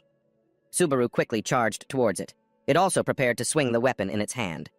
As he rushed forward, he thought, if I don't take it down in one hit, I'm done for. A giant with a serious expression raised the club in its hand high, although Subaru remained calm on the outside. Inside, he was praying, please let this work. He suddenly snapped his fingers. A sharp click echoed through the air. Subaru was immediately enveloped in a golden light. Using Thunderclap Thunder echoed across the battlefield. The giants cried out in pain, raising their hands to cover their heads and eyes. They screamed and wailed loudly. Even the boss threw down its weapon to cover its eyes. It looked up, opened its eyes, and looked towards him. It screamed human Subaru dove down from above the tip of his sword aimed straight at the center of its head. Nameless demon sword absorbs the user's mana. His eyes glowed red and the sword also flashed with a glint of light. Subaru decisively plunged the sword down. It was stabbed, its eyes widening in utter surprise. Subaru held his position as blood splattered everywhere. The massive giant looked at him in disbelief. Then it leaned back, its body slowly starting to fall. All the others were clutching their heads and didn't realize the boss had been killed. Defeated Giant's Seed. Immediately, a series of system windows popped up. Stage 5 survival complete. Achieved outstanding performance. Leveled up. Strength +2. Agility +2. Stamina +1. Magic +1. In the room, the comments flooded in again, buzzing with excitement. Has anyone ever beaten him before? No way. How did you even beat him? It wasn't supposed to be that kind of stage from the start. When did the chance to finish him even appear, defeating something that shouldn't be defeated? What a troublemaker. I hate my weak body so much. Subaru, exhausted, panted while trying to regulate his breathing. If this were the main character in a story, this would be the cool ending. Suddenly, the sky turned dark. Fierce lightning flashes made the sky blink incessantly. The giants, now calm, slowly lowered their hands. He raised his sword and looked at it. Greedy Spike Level 2 has failed to nullify the nameless demon sword. Subaru staggered, trying to stay upright so he wouldn't fall. That's right. An image flashed through his mind. Even if I complete this stage, the monsters won't disappear until the test is over. I can't believe the mechanic I used to my advantage is now my downfall. From under his mask, a few drops of blood began to fall. Subaru looked at the massive giants and thought, this is bad. My strength is gone. Suddenly in the sky, a few lightning bolts unexpectedly struck down. A golden bolt shot down from the sky to the ground at extreme speed. His entire body was illuminated by the light of the lightning, and then it struck Subaru directly, creating a massive explosion that made the giants recoil in fear. In another part of a forest, the sky was clear. Birds were chirping and golden light shone down, filtering through the tree canopy. Deep in that forest, there was a wooden house built under the foliage. In front of the house, a girl was sitting on a chair doing something. She was focused on something in her hands. Sigurd came out of the house and his eyes immediately fell on her. He approached and asked what she was doing in a place like this. She didn't answer, changing the subject instead. The weather's beautiful, isn't it? The air is so fresh, too. Xena kept her eyes glued to the device in her hands. It was something she could only enjoy in this moment. Sig walked over and looked up at the sky. It's almost time, huh? She thought for a moment before answering, 1 year at most. He turned his head back to look at Xena. It's time to end all of this. This time, she didn't respond, making Sig sigh helplessly. You're unbelievable. So distracted when we're trying to have a serious conversation. He lowered his head, leaning in close to the device in Xena's hands. What are you watching so intently? Hearing this, she hesitated a bit before saying, "Ah, this inside." It's footage of Subaru. He's currently known as Subaru Natsuki. Siger lost his composure and yelled, "Subaru, did you just say Subaru?" Xena sighed and quickly replied, "Of course it's not that Subaru. He just stole the name from Subaru Natsuki, a streamer who is currently attempting the second floor challenge." Comments started appearing on the live feed. His movements are extraordinary. And this guy is supposed to be a newbie. Xena stammered a little but then said clearly, "You know it too, don't you?" She got a little angry, raising her voice at Sigur. If Subaru had survived in that situation, then Kazuki Kyozo would have been erased from this tower a long time ago, he asked calmly. What do you mean by that? Xena's brow furrowed slightly, and a faint blush appeared on her cheeks. Subaru is dead. You need to accept that fact. Hearing this, Siger immediately turned to walk away. Let's not talk about this anymore. She called out to him, slightly panicked. Siger! Xena stood up from her chair and shouted, "How much longer are you going to hide in that kid's shadow?" How much longer? He turned back annoyed and shot back. And what about you? Siger snatched the device from her hand. This is why you get involved in things like this. As she was about to explain, he took it and held it in front of her eyes. I'm just killing time. She looked at the device, the image within reflecting in Xena's eyes. It made her scream, "Huh!" Siger took the device back, looking slightly annoyed, and asked, "What is it now?" The moment his eyes landed on it, Siger froze instantly. It was Subaru stomping his foot hard on the ground to build momentum. A massive amount of energy radiated from around him, causing him to glow brightly. The giants were weighed down by the pressure, unable to take a single step. A system notification appeared. Obtained skill lightning. You have received 2,000 achievement points. 1. Continue the challenge. 2. Move on to the next week. The people in the comments went into an uproar. Huh, is this for real? That's insane. So that's how you get it. The difficulty is totally broken. You're asking how to get lightning, just defeat the boss of the giant tribe, that's all. Why didn't Subaru Natsuki say anything? It makes sense. Even if I told you all, it's not like any of you could do it. He looked down and thought to himself, this isn't normal. This isn't something I should be able to obtain here. The system panel again displayed information about lightning. Rank A+. Type skill level 1. Consumes stamina and mana to command the power of lightning. Can be upgraded by adding lightning fragments. Subaru looked at the panel and sighed. At least I'm not dead. That's enough for me. The challenge stopping at that exact moment really saved me. Another series of notifications appeared showing all the information about the viewers who had sent him gifts. Subaru immediately spoke up. Thank you, everyone. He looked at his reputation points and continued. Reputation points 20,150. I mentioned that when I receive gifts, I will put on a performance to say thank you. The challenge will continue.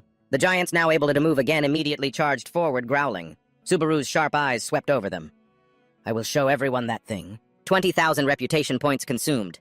Skill Greedy Spike level 2 has leveled up. Greedy Spike level 3 nullifies the side effects of lightning. He raised his hand, which was radiating lightning. Right now, I want to let it spread throughout my body. But the lightning only channeled into his hand. Subaru's hand glowed even brighter. All of you! He stood defensively while the monsters charged in like hungry tigers pouncing on their prey. Just as they raised their hands to attack Subaru, he let out a smirk, gripping the hilt of his sword with both hands and channeling lightning into the nameless demon sword. Subaru's entire body emitted a deadly red glow. Should I finish them all at once, just like the old days? He swung down hard, his eyes flashing with light. Wherever the slash went, the giants were instantly split in two. Not one monster could escape Subaru's fatal sword strike. The final finishing blow. His body and the light around him gradually faded. Subaru was a bit drained and panting heavily. Damn it. I was planning to save my strength for the trip back. He leaned on his sword, trying to stay steady. I misjudged its power consumption. Behind Subaru, a group of people was slowly approaching. Seeing the scene before them, they were all a little stunned. Belusa raised his head, his face a clear picture of confusion. Huh! He suddenly rushed over to Subaru. Our benefactor. While struggling to stand, he heard the voice and turned his head. Subaru's eyes were growing dim. He tried to breathe normally as his vision started to blur. He watched Belusa run anxiously towards him. What an idiot. Really. The moment Belusa extended his arm, Subaru's eyes shut tight. He had truly reached his limit. Inside a room, the device on the table buzzed. The three people inside the room were all worried and a bit panicked. Shaihan looked up and asked, Do we really have to go this far? John didn't know what to do either. Don't ask me. I don't understand how women think. Hasuka, sitting on the chair, put her face in her hands and mumbled, This is terrible. Her face was bright red and sweat was pouring down. What should I do? Hasuka rubbed her hands over her face. Maybe I was too blunt. What if it just sounded like a work message? I should have added more emojis. He crossed his arms and said, sorry, but to me it just looked like a work message. So you're one of those crazy fans, huh? John also chimed in, to be honest, I thought you wanted to be streamer Hatsuka's manager. He put his hands down, his voice a little loud. But before becoming a manager, I'm a huge fan, so can you blame me? She suddenly stood up and walked toward the two of them. I told you so. Right boss Hatsuka placed a hand on her chest, her voice clear and powerful, a pull that only Subazuna Zukami could achieve. But in this case, it has become a unique pull exclusive to Subazuna Zukami and his team. Hearing this, Seigen sighed. Somehow I've managed to keep my salary. He raised a hand to his chin and smiled. No wonder no one else could get it. He's definitely someone worth watching. The device in his hand suddenly received a signal. Seeing this, Hatuka's eyes lit up. Ah, boss. Seigen's next words made her a little anxious. It seems Subazuna Zukami has read the message, but as soon as he finished speaking, Hatsuka immediately turned to stone. He just scene-zoned it. The two of them looked at her in confusion as she stood there completely frozen. Meanwhile, inside a room filled with anime figures, an excited voice rang out, "Well then!"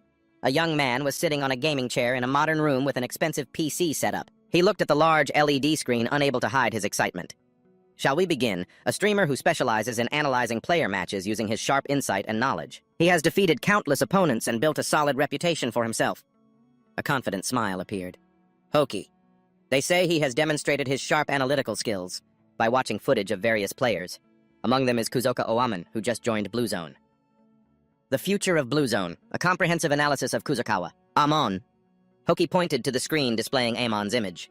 A dark horse has appeared climbing the tower at a dizzying speed. Some people are even calling him the second Nazukimi. It's time for Hoki to make his move.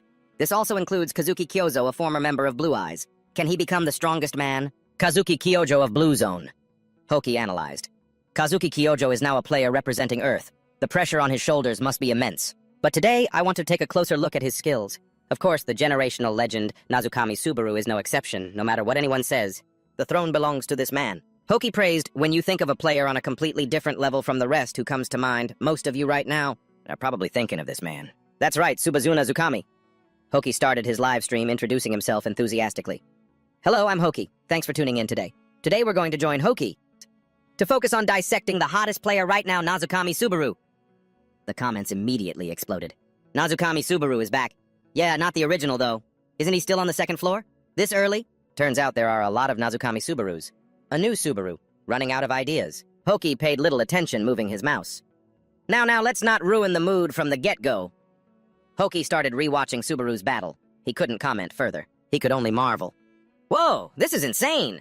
A portion of the comments were also excited. What's with this guy? And he's a rookie. This is a whole different level. Is the overrated gacha god? What floor are you on? No more comments doubted Subaru's skill. Hoki was still watching him, hesitating. What is this? He gasped while witnessing Subaru's performance, so much so that he could only utter one word, peak. Hoki began his analysis. No. What is that focus? No normal person can use a newly acquired skill that well. He didn't hold back his praise. He controlled the skill and channeled exactly what was needed into his sword, and didn't waste a single bit of power. A portion of the comments were also filled with praise. Possible? Yeah, what do you mean? Am I the only one who doesn't get it? I get it now. Don't get it. Just one word, God. If this is real, it's insane. Hoki is insane. The delicate control and concentration technique, that concentration is what makes it possible, and the judgment to use it precisely when needed. But really, he didn't make a single mistake in this entire battle. He watched intently. Where did this monster come from? He thought to himself. I bet half of you don't even understand what you're watching. Before ending the live session, he promised, this guy is definitely going to be a big deal. I plan to keep following him in future Hoki streams. Below, the comments were still lively. I thought he was some kind of tank. Are you planning to hunt with him? Isn't that your stance? If he climbs a bit more, it'd be fun to team up, but honestly, he's simply phenomenal. A comment caught Hoki's eye. No conclusion today. He thought for a moment. That's right. I forgot to give Hoki's one-line comment. He thought for a long while, then decided to say it straight. In terms of control, he might be even better than Nazukimi in his prime. Scene change. Subaru is sound asleep when he suddenly jolts awake. It seems something was keeping him from sleeping. Subaru sits up as the system voice announces that Stage 6 is approaching. Fatigue has been completely eliminated. Do you wish to postpone the challenge? Subaru recalled the two conditions required to temporarily suspend the challenge. You must have completed the previous stage, the next stage must not have begun, and your fatigue level must be 0. In other words, you have to be fully recovered. Subaru scratched his head, thinking back. His fatigue level was 0. but I'm still mentally exhausted. Maybe I should pause the challenge for a bit. He picked up his phone to check. He was surprised to see the viewer count. He said his final words before ending the live stream. Thanks for watching today, everyone. The comment section was suddenly more crowded than usual. Huh, ending the stream. Oh, so it's just one streamer going to bed. Night-night. He also noticed the change in viewership. When did my view count get so high? Subaru said goodbye to his audience. I'm sorry, but the next stream will start the day after tomorrow. I'll be taking a day off. As soon as the system announced that Subaru Natsuki had ended the live stream, a light flashed, opening a portal. Subaru was unexpectedly teleported from his room. The system displayed 8th floor cleared. His phone rang with a notification. Subaru didn't rush off, but stopped to check it.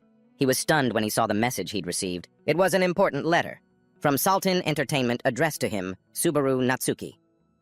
Thank you for your hard work. I'm Hatsuka from the management department of Sultan Entertainment. Would you please confirm the message I sent you? Our company fully supports our streamers and guarantees the highest revenue share in the industry. Subaru suspiciously took off his mask and read it again. A scouting letter. Suddenly he realized the sender was Sultan Entertainment. Scene changed to a small cafe. Subaru was still staring intently at the letter he had just received. Subaru went online to research the company that sent the letter. Sultan Entertainment, a large MCN company specializing in streamer management. One of the fastest-growing companies thanks to heavy investment and support for its streamers. He thought to himself, the world has definitely changed. Now even companies like this exist. He read the information he had just found. Subaru frowned, slightly contemplating. And it's a major player among MCN companies. In the entertainment sector, it's top tier. Subaru scrolled to a post with the title, Streamer Hoki associated with Sultan Entertainment. Like a shooting star, Nazukami has appeared, and in terms of control alone, he might have already surpassed the original. Below, a heated debate erupted in the comments.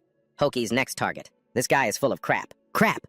As a commentator, he's top tier. People are so quick to forget their roots and start promoting everywhere. He seriously praised that person. But Hoki is known for being extremely strict. Reading the comments, Subaru also remembered Hoki. So he's also a streamer with Saltine. A commentator famous for his brutally honest style, huh? The comment section was buzzing. Subaru felt a mix of embarrassment and excitement upon learning that Hoki had praised his performance. I've got to admit, the guy has a good eye for talent. On the street, a pair of feet walked quickly towards the cafe where Subaru was sitting. A large man stopped abruptly in front of the cafe. He checked his phone. The man's phone was replaying Hoki's live session. Hoki's commentary rang out. In terms of control alone, he might be even better than Nazukami in his prime. Isak angrily turned off his phone after hearing Hoki's comment. Don't mess with me. He's only just reached the 2nd floor. He angrily cursed at the screen. 2nd floor my ass. Once I get up there, I'll gouge all of their eyes out. His anger still hadn't subsided. Isak stomped his foot hard on the ground. Damn it. He entered the cafe in a foul mood. My morning is already ruined. Entering the cafe, he froze. He sighed. His anger flared up again. Ha ha! Subaru was already sitting in the cafe. This infuriated Isak. He muttered, am I having bad luck today or what? Everywhere I go. Subaru was completely oblivious to what was happening. He was still engrossed in reading the latest news on his screen. Isak angrily walked over to Subaru's side. Taking advantage of Subaru's distraction, he deliberately knocked over the hot cup of coffee on the table. The coffee had just been served, so it hadn't cooled down. Subaru jumped up in shock. Hot. He froze when he recognized the person in front of him. Isak only intended to give a cursory apology. Oh, sorry. He pretended not to know Subaru. Huh. We seem to be running into each other a lot lately. The 2nd floor really is small. His tone was clearly hostile. What a pain so early in the morning. Subaru didn't bother arguing. He was about to quietly let it go and sit back down, but Isak wasn't about to pass up an opportunity to taunt him. Want me to pay for your coffee? You're always broke, so that would be... Ignoring Isak's continued rambling, Subaru just silently walked past him to leave. Isak hadn't finished his sentence. He felt deeply insulted. His eyes blazed with anger. He called out after Subaru. Hey. He was furious and wanted to start a fight. I'm pretty sure I warned you last time. What, you got a problem? Suddenly he made a move, grabbing Subaru by the collar. You son of a bitch! He got right in Subaru's face, uttering a threat. Wipe that smug look off your face. You think I'm just going to let this go? If you want to get your ass kicked that badly, then you should have just said so. I'll crush you again just like the old days, exactly as you wish. Subaru, exasperated, watched Isaac acting like a madman.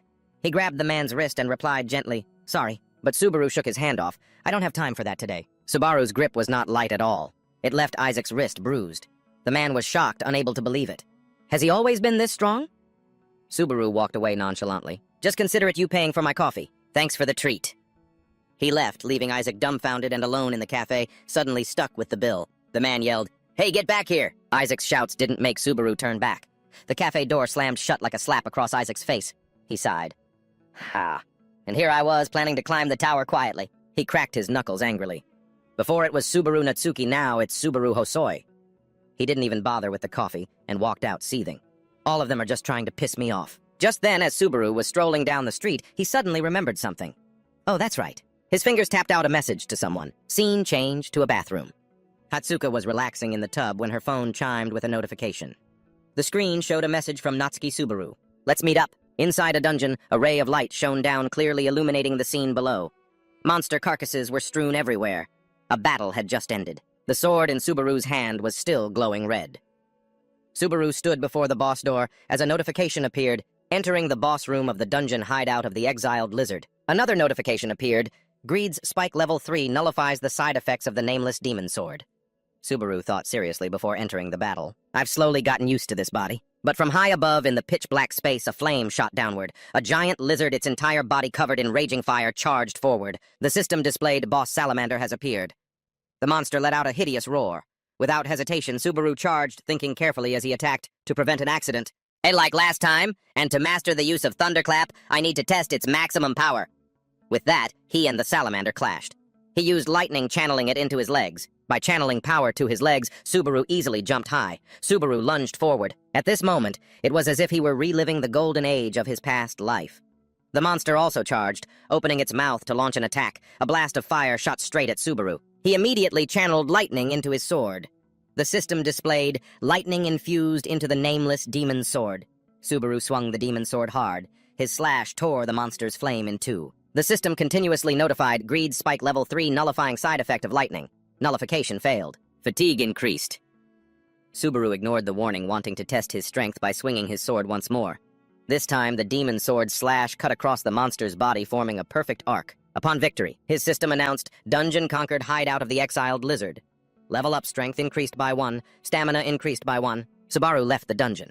By now, the sky had grown dark. He glanced at his stats, fatigue 61. Subaru thought to himself in amazement, the stamina consumption reduction effect is better than I thought. I still have more than enough strength for this. It'll be fine even if I increase my power output more. But he sighed, looking at the screen. The screen displayed Greed's Spike, Rank D, Type Skill, Level 3, nullifies side effects of skills and items. Usable on players and can be upgraded. 40,000. Subaru was dismayed. Isn't requiring double the reputation points to level up a bit harsh? As Subaru was thinking glumly, I wish someone would just show up and offer me a good job. A voice rang out from somewhere. Hunting, huh? He looked in the direction of the sound. From a distance, a tall figure appeared in the darkness. The voice was very familiar. The figure slowly approached and asked again, You went hunting. A familiar face gradually became visible in the moonlight. It was Isaac. This time he seemed happy to see Subaru. We've known each other for a long time, but this is a real surprise, running into the person I least want to see right after a fight. Subaru was annoyed. You're really persistent. Isaac waved his hand dismissively. I really did think about it. You know I did, but my anger has reached its limit. He continued to move closer to Subaru, provoking him. Why don't we just finish this right here, Subaru? Subaru looked at the man in front of him, thinking in disgust. This guy. Scene change. In a bustling city district at night, beneath magnificent buildings, beautiful young women strolled by. Hoki entered a small bar looking for someone. Someone raised a hand and waved him over. Over here. John was already seated. He smiled cheerfully when he saw Hoki. Hoki greeted him warmly. John, long time no see. John replied politely. Yeah, business going smoothly. Hoki sat down and casually picked up the glass on the table. Yeah, I guess so. Most of the viewers are the same, so the numbers haven't changed much. John took a sip of water and spoke slowly. Honestly, that's better. Things built up like that don't collapse easily. Hoki pouted at John's lecture. He asked, By the way, why did you call me here all of a sudden? You probably didn't call me out here just for tea, so just get to the point. John praised him, my goodness. You're as sharp as your name, Hoki, he began. About Suba Jonazukami, the one you evaluated yesterday. Were you serious about that? Hoki took a sip of water and answered seriously. Oh, that newbie. Like I said, I think his talent surpasses even that of Suba Junazukiami in his prime. But whether or not he can actually reach that level is another story. His eyes grew thoughtful at the interesting prospect. After hearing his assessment, John mused. I see, so that's your take on him. Hoki asked cheerfully. Why do you ask? John had no intention of hiding it. I'm thinking of recruiting him for the company. Hearing this, Hoki immediately agreed.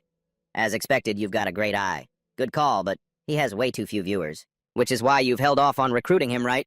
His public recognition is too low. John fiddled with the glass in his hand. You're right, but what you've said makes me more confident in him. Then he made a proposal.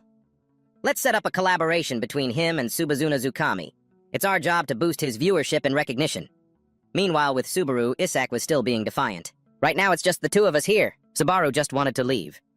He replied indifferently, Yeah, that's right. But Isak kept running his mouth. The only reason this happened is because you got carried into the dungeon, you get it, the guy sneered. Look at you, not a single scratch. You must have run away at the first chance you got. That's why I told you to know your place, buddy. He rambled on non-stop with the look of someone who thought he'd gotten ahead by pure luck. Don't tell me you actually think you've become Subaru. Nazukami or something, huh? He leaned in close to him, taunting, dreaming of mastering lightning like that pathetic Nazukami. Isak placed a hand on Subaru's shoulder. That piece of trash, Suba Junazukami. If he's dead, then he should stay buried in his grave. He looked annoyed. All of you are a damn eyesore. After speaking, he looked over at Subaru as if seeking agreement. Right. Subaru looked helplessly at the loudmouth in front of him. He couldn't help but sigh. I never thought I'd see an era so full of Subaru Nazukami copycats. Subaru also had a question he wanted to ask. Let me ask you something, too. Why do you hate me so much? Isak hadn't expected the question. He gave a simple reason. It's because your name has Subaru in it. Subaru was curious. So why do you hate that name? Everyone likes that name, don't they? Isak hesitated at his question. You know who my father is, and you're still asking that? Subaru was even more baffled. What does this conversation have to do with your parents? You're a grown man. Why do you bring your parents into everything? Isak introduced him. Jenner, a high ranker from the 9th floor. The name rang out, making Subaru ask in surprise. Jenner. You don't mean 1/swordsman, Jenner, do you? A memory from his past life flashed through Subaru's mind. A hurried announcement rang out. Emergency. The unthinkable has happened. Subaru Nazukami of the Blue Eyes, who appeared like a comet from Earth, has defeated the ranker Jenner of the ancient continent with a single blow. Subaru walked away. He left Jenner in the middle of a completely devastated landscape. It all happened in less than 30 seconds. He lay in a pool of his own blood, struggling to get up. Wait, I can still fight. Before he could finish, his arm fell limp. That was how a high ranker of the 9th floor was defeated. Back in the present, the way Subaru had said the name sent Isak into a rage. You son of a bitch, don't you dare say that name so casually, Subaru questioned him. So let me get this straight. The reason you see me as an enemy is because of your father's nickname, the 1/swordsman. His brow furrowed slightly as he continued. Do you have any idea what Subaru Ho and Shino had to endure because of that? Isak didn't want to hear another word. Shut your mouth if you spout any more nonsense. He started his attack. Flames engulfed the two of them as Isak growled. Subaru stood and watched to see what he would do. Isak's hands slowly began to transform. He declared, Enough talk. Just die. Isak gathered a ball of fire in his hand, his mouth declaring once more, I hate Suba Junazukami. I hate him so much it makes me want to puke. There was nothing special about him, but he hogged all the attention and acted all high and mighty about it. It's because of leaders like him that those other guys got complacent and died with him, he said with a vengeful look on his face. Serves them right. Right now, somewhere in hell, they're probably rotting away getting what they deserve. Thinking this, Isak broke into a satisfied smile. He launched his attack while cursing relentlessly. Having that name is the worst luck you could have. His attack rushed towards Subaru, causing a huge explosion. He sighed, thinking he had killed Subaru. Oops, I couldn't control my power. He was a friend after all. What a terrible thing I've done. Isak continued to delude himself about his own strength. Next, maybe I'll go kill that masked bastard. Suddenly, Subaru's voice rang out from within the ashes. A mask, you say? Isak was horrified. He couldn't believe Subaru could have survived that last attack. Subaru emerged majestically from the thick smoke and fire. He appeared in the same guise from the live stream that Isak had just mentioned. You mean this? A patch of ground was scorched black from Isak's attack, the flames still burning fiercely. Isak couldn't believe the scene before his eyes. No way! Oh. Subaru's still alive. Without a single wound on his body. Impossible. You took a direct hit from my flames. How? Subaru didn't rush. He calmly replied to Isak's anger. You got what you deserved, didn't you? Before he finished his sentence, he suddenly charged straight at Isak. Listen up, you spoiled brat! A punch was thrown with terrifying force. It slammed straight into Isak's stomach, making his eyes roll back. Isak's pupils shook violently, and he let out a groan. Ugh! Isak crumpled at Subaru's feet. He screamed out in agony. Blood gushed from Isak's mouth along with his pained cries. Subaru looked down in disgust. Slandering their name. Isak wiped the blood from his mouth. He struggled to force out the words. What? You... It's impossible. Subaru calmly questioned him. Who do you think is standing before you right now? Is it Subaru Hosoi, the one you bullied and made cry? Is it Subaru Nazukami wearing this mask? Or is it Subazuna Zukami of the blue eyes? He gently removed his mask. His gaze fell upon the man crumbling before him. Isaac remained defiant. Cough! Stop screwing with me. So you're that streamer Subazuna Zukami? Right. He staggered to his feet, his face twisted in a sneer. That lightning trick isn't all that impressive if even a piece of trash like you could learn it. As he gathered powers in his hand, he continued his arrogant tirade. You think you can beat me with that? The fact that a pathetic weakling not even fit to shine my shoes managed to learn that trick means I'm even better than Nazuki Subaru of Blue Eyes, right? Subaru stood still, listening to the man's ridiculous ramblings. Isaac roared furiously, Am I right, you bastard? He suddenly launched a frantic attack. Subaru simply swung his arm gently. With a single strike, Isaac's arm was severed, flying high into the air. It all happened in the blink of an eye so fast that Isaac couldn't even process what happened. Huh, Subaru calmly critiqued him. Too bad, wrong answer. I'm amazed you could spew so much meaningless nonsense that's completely beside the point. Subaru's sword was pointed directly at Isaac's throat. He stammered, Wait, what do you mean by that? Terrified, he recalled Subaru's questions. How much do you think Subaru had to endure because of that? It's infuriating, isn't it, to have a brat like you slandering their name now? Only then did Isaac realize the gravity of the situation. He trembled uncontrollably. Don't tell me! Subaru patiently watched as Isaac struggled to stutter. You're Subaru Nazuki! The moment the words left his lips, Subaru delivered a fatal blow. Blood gushed out like a fountain as he quickly finished Isaac off. Playtime's over. Blood dripped from his body to the ground as he quickly collapsed. Subaru put his mask back on and left. I was actually going easy on him. Subaru spoke to Subaru Hosoi's body. Consider this a thank you for letting me borrow your body. Scene changed to the next morning at the same familiar cafe. But today the staff inside the cafe were buzzing more than usual. What's with him? Is he a fanboy of Subazuna Zukami or something? Has he no shame? Looks like he's totally absorbed. Subaru was sitting in the cafe, staring intently at the device in his hand, paying no mind to the chatter behind him. As a streamer, he would adhere to Subaru Nazukami's no-face policy. It was a huge advantage as it meant his opponents wouldn't recognize him in public. A girl's figure entered from outside. I'm sorry to have kept you waiting. The person who entered was Hatsuka. She was blushing shyly. It's a pleasure to meet you. I'm the one who contacted you. She quickly introduced herself. I'm Hatsuka, your manager. Subaru stood up politely. I'm Subaru. Hatsuka nervously shook his hand. It's a real honor to meet you. Blushing, she looked up at Subaru's features and couldn't help but think, they look so much alike. Her thoughts started to wander. What if Subaru Nazuki was still alive and came back? What if he was hiding his face with a mask? But what if he's hiding it because he's an imposter? She had been staring at Subaru for so long that he asked, Is something wrong? Flustered, Hatsuka realized she had been staring. Hatsuka remembered what John had strictly told her. Making a good first impression to earn the client's trust is the most important thing. Got it. Absolutely do not show any untrustworthy behavior. She worried that she had already blown it right from the start. Subaru, confused as to why she was grabbing her head and tearing at her hair, asked, Are you a fan of Subaru Nazuki? Hearing that, Hatsuka's eyes lit up. Yes, a huge passionate fan, Subaru explained. I'm not the real deal, so please calm down. Besides, manager, I think you're younger than me, Hatsuka said excitedly. But I'm a fan of you too. She was a true fangirl. Once you hit on her favorite subject, she couldn't stop talking. In fact, I've been watching you since you had no audience at all. That means I was your very first viewer when you defeated that bat and passed GZ's challenge, but then chose the lightning challenge to have a fair fight with him. I was so surprised, and after that, too. Subaru never expected her to be such a die-hard fan. Meanwhile, Hatsuka continued to ramble on enthusiastically. And those nimble, clever movements, just watching them, it feels so refreshing. When you brought it under control, instantly my hands were sweating buckets. I've encountered a giant fragment myself, you know. Subaru was stunned as he listened to her words. Was she really his first viewer? She remembered more things than he did. Behind the mask, Subaru smiled happily. I was so clueless back then. It's amazing that you've been following me. Hatsuka became even more delighted. It was epic, wasn't it? I thought it was fate. That's why I went straight to the company and begged them, please let me be his manager. After expressing her thoughts as a fan, she quickly regained her professional composure. All right, from now on, let's act professionally. To earn his trust, the contract was already prepared. Since you're probably busy, let me summarize. The contract was placed firmly on the table by her. Regarding things like commercial advertisements, broadcast clips, events, and so on, we'll help create all sorts of added value that can be generated by using the Natsuki Subaru icon. Taking the contract, he asked, So, what do I have to do? Hatsuka replied, just keep doing your thing like usual. That's all we need. The job seemed so simple it made Subaru suspicious. Is doing my thing really that easy? Hatsuka explained nervously. Because you're the first person to master Loi. Starting with the department head, our entire company holds you in high regard. She silently cheered herself on.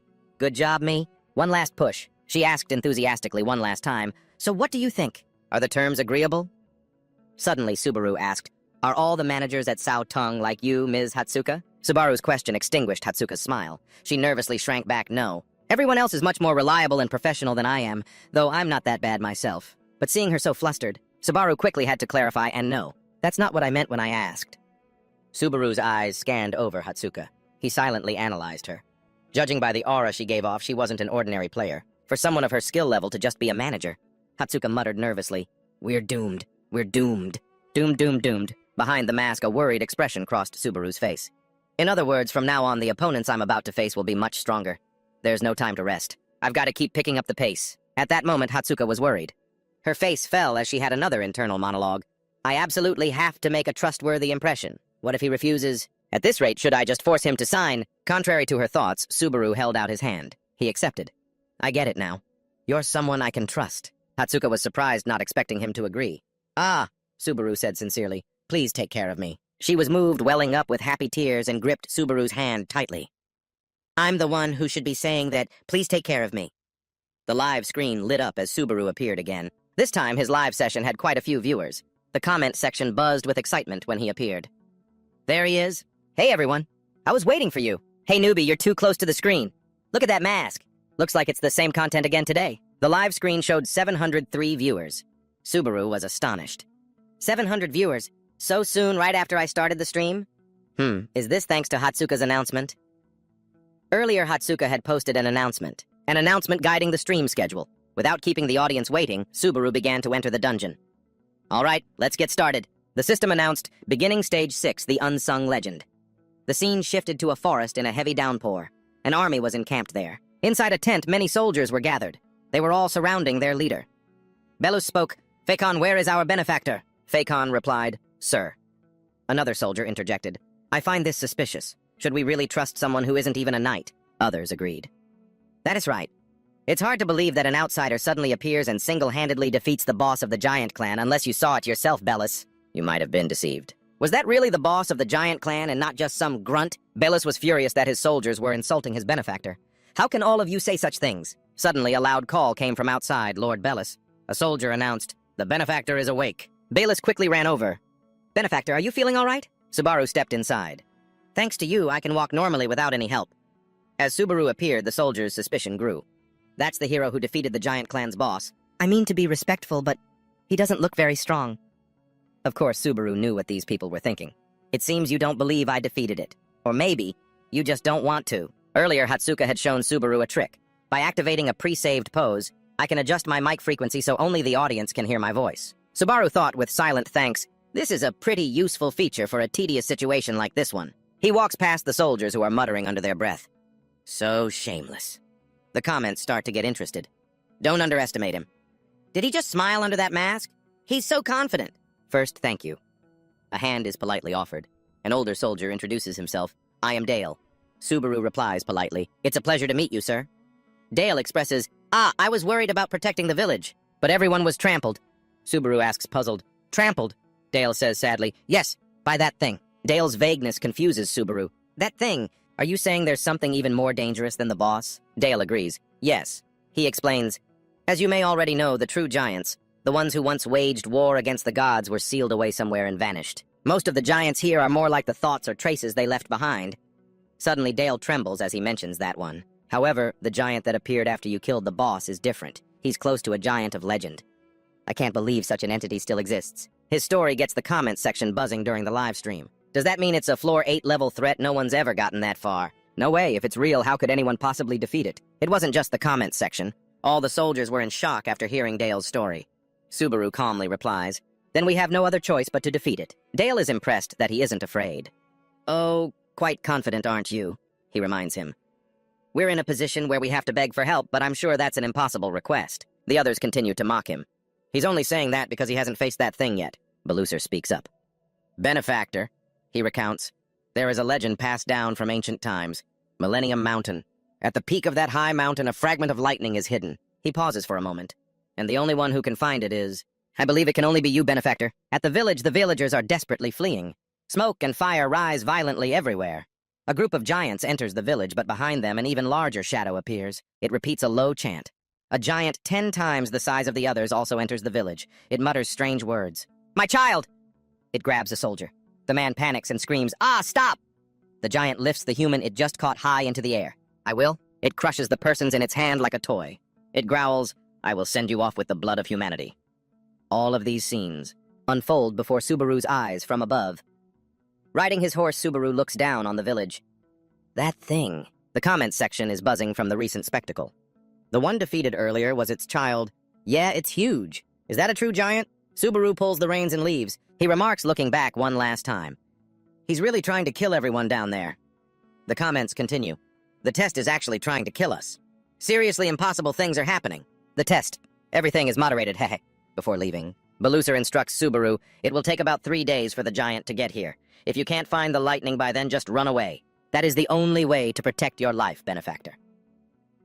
Before Subaru is Millennium Mountain, a towering peak that scrapes the sky. He is on his way there to defeat the giant. The power of the lightning is essential.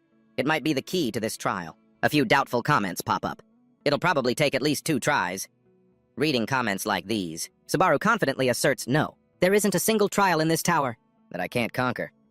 Suddenly, he realizes his slip of the tongue. "Damn it, I accidentally used a catchphrase." The comments section gets excited. "So confident. I've heard that phrase before. Is that a catchphrase?" Suddenly, the system repeatedly announces, "Sape Asset has registered a quest. If you defeat it, you will receive 3,000 reputation points." "Ah, Subaru Natsuki has registered a quest. For an impossible quest. Bamjob has registered a quest. It's just a small amount of money." Subaru thinks to himself, relieved. "Good, I wasn't discovered. And that's not a bad reaction, right?" Subaru pulls the horse's reins taut. The horse neighs once and stops. He has arrived at his destination. Subaru dismounts. He stares intently inside. A fragment of lightning is hidden here. In front of Subaru is a huge, tall cliff face. He begins to feel his way among the rocks. Subaru recalls what Beluser said, the lightning fragment is something that appears in legends. Whether it's a special power, an item, or even a person, there's actually no information at all. Subaru asks, "Do you know how to get it?" Beluser replies regretfully, "Unfortunately, we only know the location of the mountain and the legend. But one thing is certain," Beluser asserts. "The one who once wielded the lightning destroyed the giants." The scene changes to Hatsuka on the phone. From inside, a voice is heard. "What is it?" Hatsuka joyfully shouts. "The contract has been finalized, Section Chief." "On the other side?" John asked doubtfully. "What did you say?" "Seriously, he's self-taught. Ha ha ha, you did it." Finally, Hatsuka had become a decent person. After receiving the compliment, she happily tossed her bag aside and rushed into the room. Hatsuka excitedly, "Right, with this I'll get some respect too." "Wait, are you praising me?" John replied. "Of course. I met with Hoki, but there's something I wanted to tell you soon." Before he could finish his sentence, Hatsuka turned off the device. She lay on her bed, relaxing happily. "All right, my work is done. Time to watch the stream, huh?" She cheerfully pulled up Subaru's stream, enjoying the ultimate otaku pleasure of watching on screen as it happened live. The stream was right at the scene where Subaru confidently declared, "There isn't a single challenge in this tower that I can't conquer." Her eyes glued to the live feed suddenly flew open. She shot upright, her face a mask of disbelief as Hatsuka mumbled a phrase from over 25 years ago that had just been spoken so naturally. Just then, on Subaru's stream, a large boulder began to shake violently from a powerful impact as the comment section exploded with discussion. "Are you using your hands? Don't tell me this is hopeless." "Who said that?" A deep dent appeared on the stone block. Subaru didn't stop. He challenged, "Bring on something harder." He swung with all his might again. "Let's fight to the very end." The punch created a massive explosion, shattering the boulder into pieces as rock and dirt rained down around Subaru. Finally, he saw what he was looking for. Found it. His sturdy legs strode over the large stones as Subaru clenched his fist. He thought, "Of course you're all probably wondering, but this feeling, it can't be conveyed through a stream. A colossal thunder energy. It's calling out strongly to my own lightning from behind this door." He walked forward fast and determined. The comments started flooding in. "That door is massive. Looks like something for giants. How's he gonna open it without a key? Just break it down. That's what you're good at, right? But how?" He gently touched the door. From inside, streams of golden light slowly revealed themselves. He thought, "Talk about an obvious clue. In other words." A system voice rang out. "Generating greedy lightning spear level 3. Nullifies lightning side effects." The real challenge must be inside, he thought. A powerful punch landed. Subaru leaped into the air. "If you're going to call for me with such enthusiasm, then I will answer," he roared. A blast of golden energy shot out, piercing the stone wall. He watched the entire scene, completely unfazed. The door slowly swung open. He walked in without hesitation. The comments continued. He's just pushing right on through. A huge event is about to happen. Let's go. Subaru was surprised to see something. His footsteps suddenly halted. Then, as if he'd made up his mind, he stepped forward with a determined look. The mechanical voice continued, now entering the path where the lightning passed. You cannot leave until the stage is over. Everyone stood there quietly, each to their own thoughts. Hey, let me ask you, Baluzer. Do you really think he's going to get the lightning? Baluzer replied confidently. He can. I'm sure of it. The man continued. Even though he's an outsider, why do you have so much faith in him? He smiled cheerfully. That person has already proven himself. There's no reason to doubt. So what if it's lightning? We're all going to die anyway. A trembling voice rose from behind him. You don't understand. Baluzer bit his lip. That giant. I experienced the power he possesses firsthand in that village. Baluzer sat down next to him. Even so, we can't give up, right? Let's put our faith in him one more time, in that young hero. He did everything for us without asking for anything in return. His eyes welled up with tears. Easy for you to say. Before he could finish, everyone suddenly panicked as everything began to shake violently. A panicked voice cried out, This is bad! Someone rushed in, looking terrified. He's here! Everyone was scared, their mouths agape in disbelief. Inside the cold cave, Subaru looked around coolly as he walked deeper. He thought, what do you want me to do in here? The comments began to pop up. There's nothing here. Nothing at all. There's absolutely nothing. Maybe the lightning is just too fast to see. His eyes grew pensive. That makes sense. Before lightning strikes, it's just scattered electrical charges in the air. So of course I can't see it. Turns out this isn't a visual challenge. The name of this trial, the path where the lightning passed. And the powerful lightning deep inside is calling to me. It's pull. Suddenly, he froze, his pupils constricting violently. He slammed his fist on the ground. Maybe this trial is about lightning that can't be seen with the naked eye. It's scattered in the air, and the deeper I go, the stronger the reaction becomes. Suddenly, a golden flash erupted as a rock flew towards him, creating an explosion. The comments continued. What was that? What the hell? In his mind, he thought, I must be right, even knowing that I still have to move forward. You really have no taste. Looks like this time, they're testing my endurance. His gaze turned sharp. Basically, if I can't take it, I die. The mechanical voice announced, Ia has gifted 100 reputation points. What are you afraid of? Keep going. Many people gifted him reputation points. He strode forward aggressively, his expression resolute, his eyes sharpened. Quest reward. Thank you all so much. A pot of soup was simmering, steam rising from it. Sig sat quietly on a chair, sighing with a thoughtful look. Xena burst through the door, startling him. He quickly covered something with his hand, to her surprise. She sighed in relief and teased, What are you hiding? You're watching something dirty, aren't you? He stammered. I'm not hiding anything, I'm just tired, that's all. She sat down next to him with a cheerful smile. I heard your hair grows faster, you know. He said helplessly, Don't say such weird things. I already told you that's not it. She continued, Ever since you said that, I stopped watching the stream, but I guess it can't be helped. He stammered, I see. So, what are you planning to do here? She took a bite of cake nonchalantly. What kind of reaction is that? Are you saying I can't relax on the sofa? He stammered, his voice trembling slightly. That's not what I meant. If that's the case, then I'll endure it and do my best. He shouted in frustration. You don't have to say it like that. She covered her ears, annoyed. Hey, my ears are about to explode. Don't just yell out of nowhere like that. He continued to yell, Just rest as you please, don't mind me. His hand trembled, sweat pouring from it as he held his phone. He opened his mouth. You're always so stubborn and never listen to anyone. She frowned. What a weirdo. She stood up, annoyed. This is crazy. He asked curiously, Where are you going? You know you could stay a little longer. You could have some bread or even lie down if you want. Seeing her go into her room and slam the door, he let out a sigh of relief. He held up his phone. That was close, I almost got caught. He thought with a worried expression. If she knew I was watching the stream, she'd definitely make a scene again.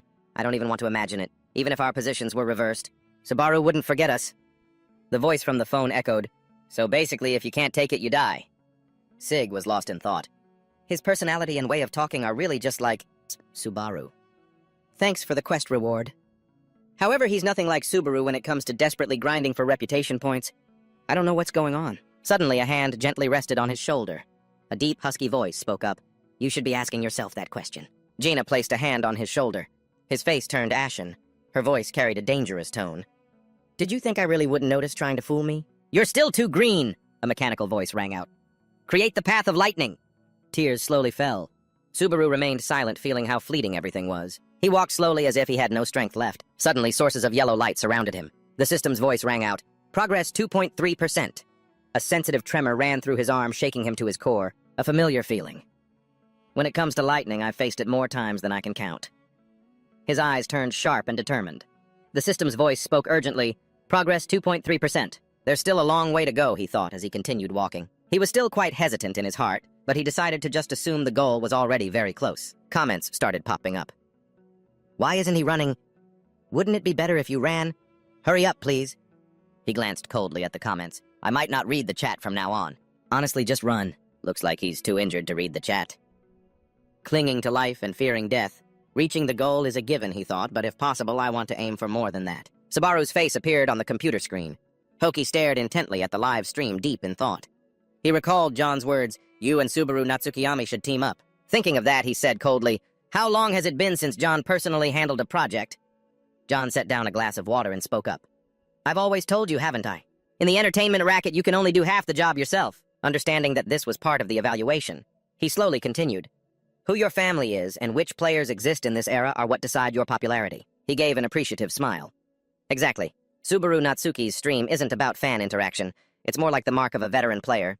Subaru may be a rookie streamer, but you just need to continue with your usual commentary style. His voice was slow. This might be a real opportunity. To ride a comet and become a star. To be able to shine with him. Hoki heard this and felt motivated. He clenched his fists as if he'd made up his mind. His eyes shone. His pupils contracted violently, and then he broke into a smile. You could just run away here? Because you're not confident about climbing the tower, are you? I also want to become greater than anyone else you know. He quietly looked up at the calm sky. He sat in his chair, his hands placed lazily behind his head. A star. Reaching out to touch a distant star. Can I really become like that? Returning to reality, he was shocked to find himself reaching up for something. His voice was helpless. What the hell am I doing in the middle of work? He looked closely at the screen and suddenly shouted, Are you insane? On the screen, the live broadcast was still ongoing. Subaru stood there, resisting the golden energy. His whole body was severely injured, but he still tried to fight his way forward. His steps were trembling, but he stubbornly took another firm step forward. Subaru was constantly panting in pain. Inside, he thought, the stronger the lightning, the deeper it goes into my body. He looked down at his hands and thought, this should be enough. He continued. Even the smallest meridians throughout his body, including the Ren and Du branches, were beginning to be filled with lightning. The mechanical voice rang out, progress 20.7%. The process of clearing the minor meridians is underway. The lightning is stabilizing in the body. Magic power +1. I have to get this under control no matter what, he thought. The Ren and Du are the body's central pathways. The minor meridians are the vessels that connect the entire body. Once the minor meridians are cleared, it means internal energy has spread to every corner of the body. He seemed quite worried. Subaru thought I didn't have to go through the process of purifying the minor meridians. In other words, I'm taking a shortcut. The system's voice was cold. Adverse state convulsions begin. Fresh drops of blood trickled down. Normally, people would do this with their own mana, Subaru thought. Relying on external lightning makes it easier. But it brings unimaginable pain. Subaru slowly closed his eyes with a look of resignation. Drops of blood fell along the path he walked, staining the ground red. Hatsuka sat on her bed holding a phone. She was watching Subaru's live stream. She looked worried with large beads of sweat running down her face. Inside, she thought he's cleared his minor meridians. Are you planning to do that here? To move your body, not by relying on your own mana or internal energy, but on an external force? The pain must be indescribable. Most people can't stand it and would definitely pass out. Even though dying in a trial won't affect reality. She stared at Subaru's image on the screen. The pain is just as real. She gritted her teeth, her body trembling. So why? Her eyes filled with tears. Why go this far? Subaru kept walking amidst the resounding mechanical voice.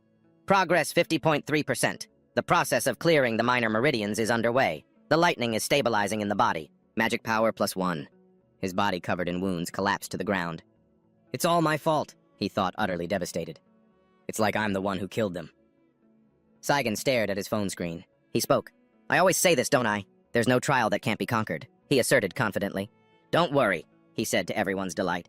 In the end, I'm the one who wins. Subaru's voice was weak, seemingly without any strength left. He felt like he was going crazy. If I hadn't been so careless, if I hadn't pushed them with my overconfidence, his eyes were vicious as tears streamed down. Then no one would have had to die. Kazuki, his face stained with blood, spoke up seriously. He gave a contemptuous smile. You all failed because you're too damn arrogant. Subaru went mad, running forward as fast as he could. Every step he took left behind a pool of fresh blood. He constantly blamed himself for being so powerless. He collapsed to the ground, seemingly out of strength. He panted heavily, his wounded hands trying to reach out as if to grasp one last sliver of hope.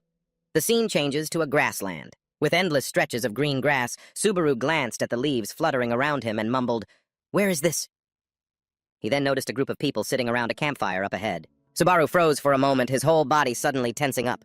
His pupils dilated as wide as they could as he uttered, "Everyone. Shio Sora Kyogi. Even Sig and Xena." Subaru hurriedly ran towards them, wondering, is this all just a dream? Soon he was right behind them. With tears in his eyes, Subaru smiled.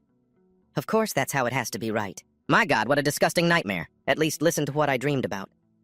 Just then a voice rang out. Subaru, you really led us to our deaths. I don't want to die. These words stunned Subaru. Shio, sitting to one side, chimed in, You always talk about such big things, and then... Her body now had a hole in the middle of her abdomen, her tone full of resentment. Why didn't you protect us? He could only stare wide-eyed and call out her name, Shio. Right after that, a blazing red fire erupted right in the middle of them. Subaru, drenched in sweat, stuttered, unable to form words. He could do nothing as the flames consumed them all. Subaru reached out his arm and screamed, Wait! He wailed helplessly in the sea of fire. Everyone don't go. Wait a second. Subaru squeezed his eyes shut in anguish enduring this loss. He collapsed endlessly, mumbling, Please, as the fire blazed even higher, creating a blinding light. That light helped Subaru return to reality. He dropped to one knee, thinking, So this is the dreamscape that often occurs when clearing one's meridians. I almost lost control of my power. The system immediately announced, Progress 97.87%. Unblocking the lesser lightning meridian. Lightning is stabilizing in your body. Mana +1. Subaru's face darkened as he wondered, who the hell came up with this insane trial? He stood up straight amidst the brilliant golden lightning, thinking, Thank you for reminding me why I'm still alive. Kazuki's face gradually appeared in Subaru's mind. The scene changes to a chaotic place. Civilians stood behind a line of knights, each holding a weapon filled with utter terror.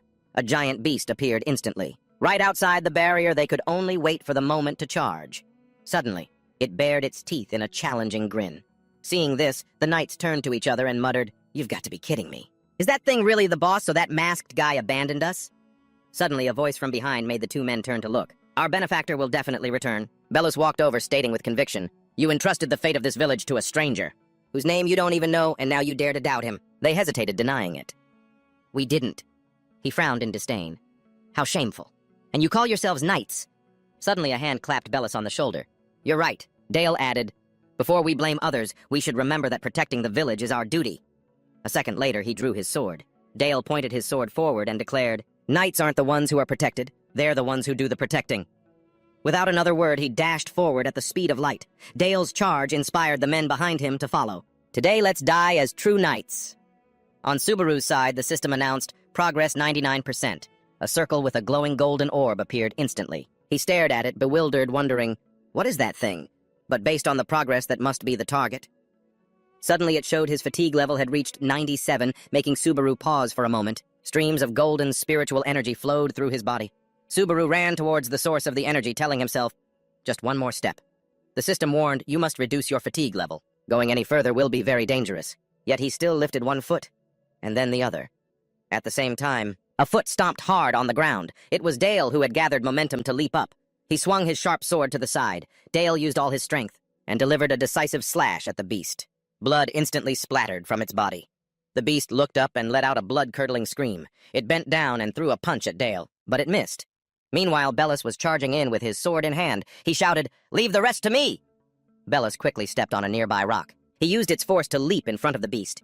It was momentarily surprised and looked up to see Belus rushing towards it. He tightened his grip on the hilt of his sword. His face was filled with killing intent. A second later, Belus delivered a slash right across the beast's face. It gritted its teeth in annoyance, letting out a few growls. Then the beast fell backward. Chunks of its flesh flew everywhere. Its whole body crashed to the ground just as Belus landed to the side. The other knights saw this and cheered joyfully. They did it, Sir Belus and Sir Dale. They finally took it down. Dihusty, stomping around here like you own the place. You filthy monster. It's all thanks to you, Sir Dale. Belus remarked. The most dangerous one you warned us about is finally dead. We can finally rest. He bent over, panting for breath. Sir Dale looked up and replied, It's not. I told you those guys changed their tune faster than flipping a pancake. Turns out it wasn't so tough after all. It's just that Sir Dale and Sir Belus are too strong. Now we just need to finish off the remaining giants, and before he could finish his sentence, he was stomped on by a giant foot. This is... Dale looked at the perpetrator in panic and confirmed. It's him, Belus screamed in terror. This guy is on a completely different level. The scene changes back to Subaru. He reached his hand out towards the circle. As the announcement said, progress 99.99%. Subaru clenched it tightly, muttering, "I'll make you apologize in hell." Then the system displayed, progress 100%. His pupils glowed, his tone filled with killing intent. Kazuki, I will be taking your head as a souvenir. In the meantime, brilliant golden energies radiated around Subaru. A moment later, streams of lightning converged on him. Subaru turned his back, thinking to himself. He let out a sigh of relief. It's finally over. Long black veins began to appear in the whites of Subaru's eyes as his whole body fell backward from absorbing that energy. The system continuously announced minor meridians successfully cleared. Magic amplification rate increased by 20%. Casting speed for all skills increased by 20%. All stats, +2. Subaru gritted his teeth and endured it. If you had enough power for one more strike, you could have at least given me a heads up. He then lay sprawled out on the shattered ground. The system displayed Legend Scenario 6, completed. The scene shifts to John, who is sitting thoughtfully in front of his computer screen. He looks at the comments. The difficulty is insane. He passed out again. He mumbled, I wonder when he'll wake up this time. You can only be reckless up to a certain point. Oh, it seems he's not cut out for using cheap tricks. Just then, his phone rang. It was a call from Hoki. He answered, I'm watching Suba Junazukami's stream right now. Hoki exclaimed, Oh, you too, John. This is insane, isn't it? John calmly offered an explanation so everyone could understand. Hoki smiled brightly and said, This guy is seriously going to be a star. As a player and streamer himself, he wondered, You think so? Actually, I think it'll be tough for him. He's obviously more of a player than a streamer. He scratched his head in agreement. Yeah, that's right. That's the core content that people are tuning into this stream for. A Suba Junazuki, almost like the original. A Suba Junazuki who is not a streamer, but a player. In other words, we are witnessing the birth of a Suba Junazuki. He frowned, but was interrupted in real time. Just then, on the screen, Subaru's arm began to move. He struggled to get up, sending the comment section into a frenzy. He's waking up a little early this time. So glad to see he's alive. He's finally awake. Huh. Subaru slowly opened his eyes, his breathing growing more ragged. He put a hand to his head, cursing under his breath. Damn it! What's my fatigue level? The system immediately displayed 81. Subaru judged internally. Good, it's lower than last time. The higher stats must have had an effect. That last lightning strike was completely unexpected. But the results weren't bad. A series of notifications came through. Quest complete. Reputation points acquired. Current reputation 20,420. He remarked, I've saved up a considerable amount. An icon appeared. Rank D.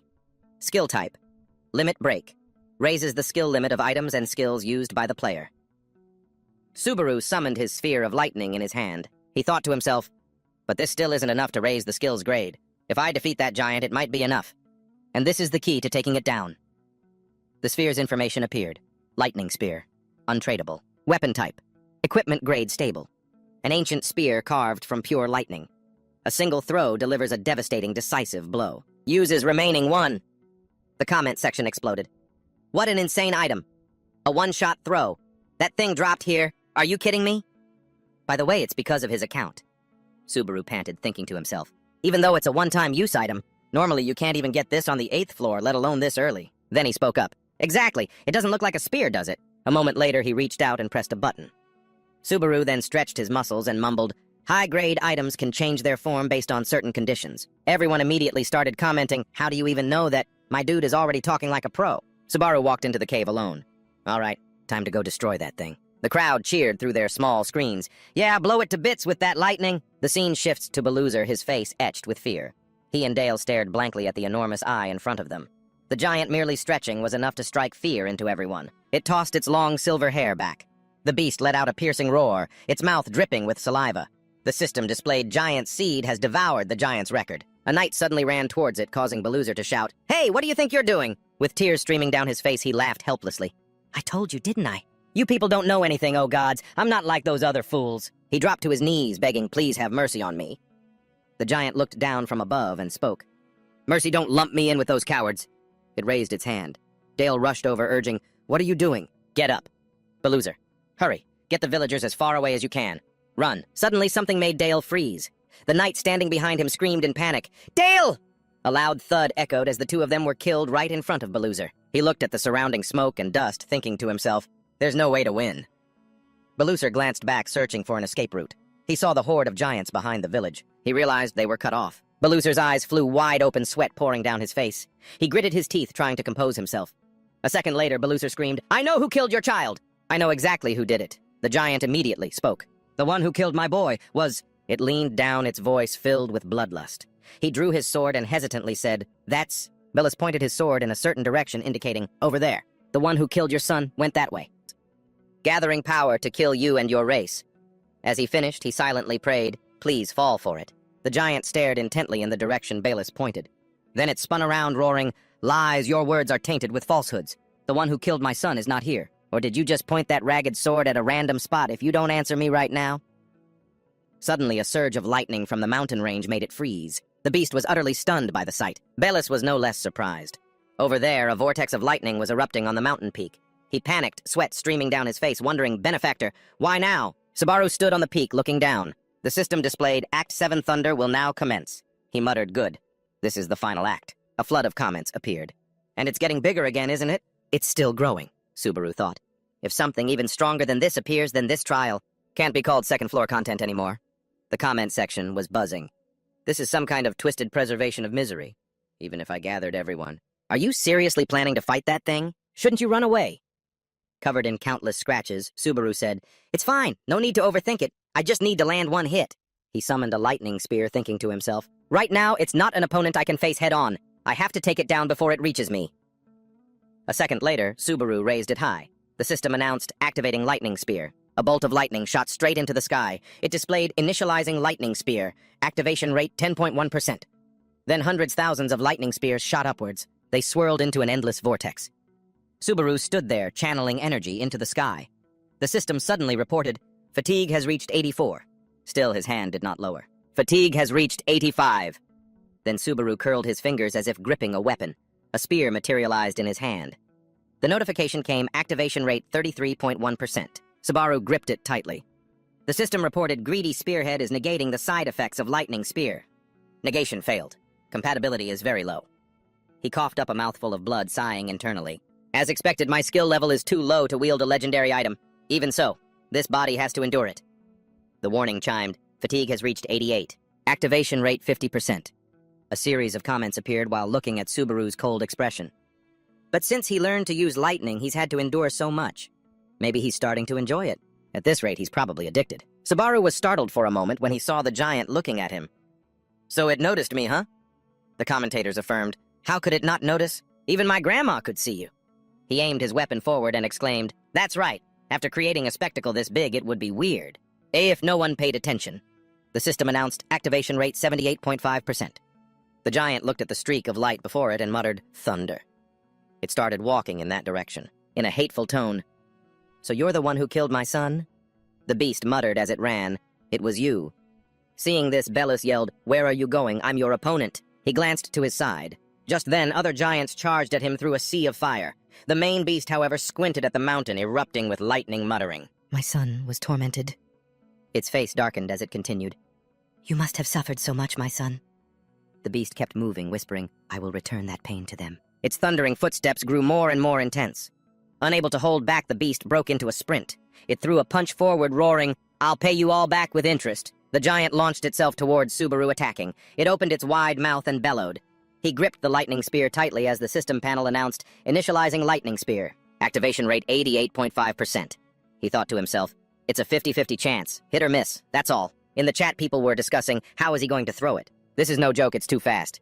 If he misses, he's dead, isn't he? Subaru's eyes were locked on. Don't take your eyes off it. An image of Captain appeared, advising him, "Don't look away. No matter what happens, keep your eyes on the target. That is where a spear is thrown from. Forget about throwing in a straight line or creating a perfect arc. Clear your head of all those useless thoughts, predicting its movements. You don't need to do that. Trajectory, forget about it. Forget the weight and shape of the spear. You aren't like other spear wielders because you are Subaru." Hearing Captain's words, Subaru gripped the spear, a slight smile forming on his lips. Back in the present, the system announced, "Initializing lightning spear. Activation rate 95.2%. Subaru wondered to himself, "So, what do I do?" He sighed. "In any case, it's not like I'm throwing an ordinary spear." He smirked. "In that case, it's simple. Don't throw it. Fire it."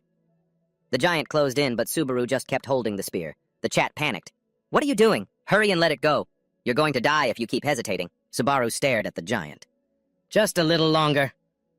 The giant stared right back, its charge accelerating. It stomped its foot, gathering power, and the very ground cracked beneath it. It shot forward like an arrow, clenching its fist to swing. The giant leaped high into the air, soaring over Subaru's head. Lightning crackled from his impending attack. Generating immense destructive power, he got into his attack stance. The notification chimed, activation rate 100%, initialization successful. His hand tightened, pulling the spear back. Subaru was resolved. There's only one chance, no matter what. The giant beast roared, reaching for him as it dove down. I will end this in a single strike. With that thought, he threw the lightning spear with all his might. The spear flew and struck the giant beast, creating an earth-shattering explosion. The beast let out a cry, tears streaming down its face. Before dying, it was still muttering, Bay Dan, under its breath. Then its body vanished into a cloud of dust and smoke.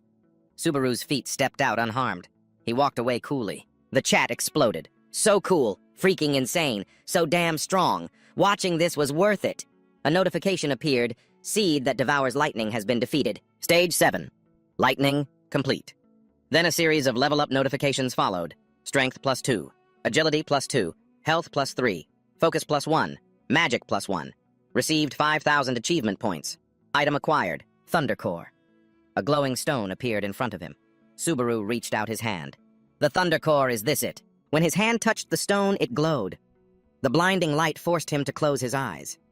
A moment later, he slowly opened them in astonishment. Subaru looked around. He was standing in a land that was entirely purple. Where am I? Suddenly, a giant human-like figure appeared in the sky, staring down at him. He flinched. The pressure it emitted caused Subaru pain. What is happening? I can't speak. He fell to his knees on the ground. My body won't move. A series of figures watched him as notifications appeared relentlessly. A mysterious being is watching you. A mysterious being is watching you. A mysterious being is watching you. A mysterious being is watching you. Subaru's eyes widened. Are you trying to tell me something? The Thunder Core in his hand began to glow, light shining through his fingers. The darkness was driven away by the Thunder Core, revealing a clear sky. A notification popped up. Main stage lightning will now begin. Using the Thunder Core, you can search for clues in the village. Subaru, having escaped that strange place, finally noticed the chat channel. Why'd he sit down when it's over? Subaru Nazuki has ended the live stream. Looks like he's about to pass out again. He lifted his head. So it wasn't a cutscene, huh? Sorry I passed out for a moment. Seeing him stand up, the chat channel erupted in cheers. Why do you pass out so much? Just from one test. That's Subaru for you. The Shadow of Subaru. That really was a legendary level test. Subaru picked up the chat tablet. Ah, that's right. I still need to collect my reputation points. Notifications appeared. Mission from Anasan completed. Received 3,000 reputation points. Mission from War God completed. Received 3,000 reputation points. Current reputation points 40,120. The chat joked, You're rich now, huh? All right, I'm heading back to the village. Show us the Thunder Core. He sighed. I'm a little tired, so... Hearing this, the viewers grew playfully annoyed. At a time like this, you're killing me here. You money-grubbing bastard. He said his goodbyes. Well then, see you all later. Then Subaru disconnected. Subaru Nazuki has ended the live stream. Scene changed to a shop. Hatsuka's voice rang out. You really did a great job in that challenge. Subaru wondered, I'm not so sure. Was that kind of stream really okay? She reassured him. Yes, it was absolutely perfect. Yesterday's peak viewership was over 3,000. You didn't notice, did you? He was stunned. Over 3,000?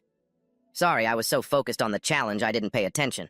She was taken aback. And no, that's a compliment. Don't you get it? Over 3,000 viewers for a new streamer is phenomenal. The way you ended the stream was also perfect in a way. Your exhaustion actually made it better. Subaru confirmed. That's right. That was exactly the part everyone was most curious about. It was like they were waiting for the next episode of a TV series. Hatsuka asked, Did you plan it that way? He replied, I was planning to check out the rewards with the viewers on the next stream. That way my reaction would be genuine, not an act. Her jaw dropped. Really? So you do get it? I guess that old man was worried for nothing. Actually, I've prepared a gift for you today. He was surprised. A gift? She crossed her legs. Something you won't be able to refuse. She gave a mysterious smile. A very special gift. Yes? Hatsuka blushed. Search for a streamer named Hoki. Hearing this, Subaru started searching as she instructed.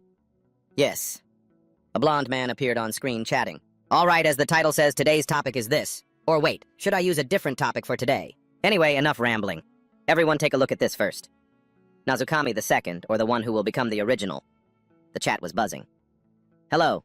Is this more Nazuki content? Is he an otaku? That challenge was insane. As he continued speaking, I'll explain every little detail. A long time later, as the evening sun streamed through the window, he was still talking. In the challenge that he had to endure. In other words, he gave himself an additional challenge while already in the middle of a test. Hatsuka sat opposite him, silently watching Subaru with a blushing face. Hoki then raised a finger. Oh, sorry. Let me summarize. I don't need to say much more on this point, so I'll put it in one sentence. Subaru listened silently as he spoke. He himself is Subaru Nazukiyami. His voice was full of arrogance. No further explanation needed. He glanced at Hatsuka. Does the manager think so too? Suddenly she leaned forward. Can I ask you something? He replied calmly. Go ahead. She stammered. I know it's strange for a manager to ask something like this, and I know it's rude, but... Her cheeks flushed red in an instant, and sweat trickled down her face. Hatsuka gathered all her courage. Why do you stream like that, Nazuki? She looked up at him. It's not just about the money, right? Subaru crossed his arms and thought silently for a moment. Hatsuka, with her mouth agape, watched him think, feeling a bit anxious. His answer was very blunt. It's totally about the money. Not for any other reason. Her face was now twice as red with embarrassment, and smoke was practically coming off her head. She sat down in shame. Money really is important. Sorry for asking such a weird question. It's fine, Subaru replied. Just then she opened her bag. Oh right, the gift. Let's talk about the gift. Hoki, who you just watched, is affiliated with the Star of Entertainment, and he's a reliable streamer with a 6-year contract. His streaming style, his analysis is his main selling point, and he has a huge fan base. He has a very good eye for people, and she got this for you. It's about Hoki's stream from earlier. All future revenue from streams with related content will be split 50-50. He asked suspiciously, split with who? Hatsuka explained. With you, of course. Since it's derivative content from your material, ads, donations, archives, everything. Subaru took the thick stack of documents. Really, ever since I signed with the management company, one good thing after another has happened. She got embarrassed again hearing him say that. She looked down at the table, scratching her cheek. You think so? He replied. Yes. This is a surprising gift. Hatsuka brushed her hair back. Well then, this might sound a bit sudden, but as a gesture of goodwill, would you like to collaborate with Hoki? Time passes quickly. Subaru was now back in his own home. He took off his mask. When meeting people outside, maybe I don't need the mask. And I don't need to keep emphasizing the money thing either. He stood before the mirror looking at himself. The more relationships I form, the harder it gets to know how much I should hide. He looked over at the system panel. Greed Spike Level 3 has been upgraded. Greed. Spike Rank C. Skill. Type Level 4. When used, nullifies the side effects of skills and items. The skill's rank and level can be upgraded. Prestige points required 80,000. Subaru was skeptical. Rank C, and it needs 80,000 prestige points. And my balance is 120 prestige points currently. He was disappointed. Emphasize it or not, but money is still the top priority. At least the collaboration with Hoki is the day after tomorrow. I should be able to make a decent amount. He reached his hand into the system space and perhaps... He pulled out a flower. For now I need to get some work done. The scene changes to Hatsuka. She was lying face down on her pillow, her face still red. Both of her hands were red too. Hatsuka remembered Subaru's godlike, handsome face. It's definitely for the money. She slammed her fist into the pillow and screamed, That's right, her thoughts raced. Behind this stylish mask, an extraordinary mystery is hidden. If I dig any deeper, I'll end up hurting Hatsuka. She punched the pillow repeatedly. I won't ask I'm curious, but I won't pry. Subaru pointed at her. Since meeting you, Hatsuka, one good thing after another has happened. Hatsuka's face turned as red as a gack fruit. She swung her fist. Ah, me too. The punch was so strong that the pillow ripped open, revealing the cotton inside. Feathers flew all over the room. She had a crush on Subaru Nazukami, a man with a secret no one knew. Seeing him in person just makes him seem even more amazing. The scene now shifts to the 7th floor of Noza, a place with buildings that were both magnificent and radiated a sense of dread. In a brightly lit room in the main castle, a person was working out while watching TV. Hoki's broadcast was replaying on the screen. I don't need to say any more about this, so I'll sum it up in one sentence. The other person's fist was drenched in sweat. A creaking sound echoed in the room as he did pull-ups, speaking. I don't like it. Pick one, informal or formal. And who is this guy, anyway? The person beside him replied.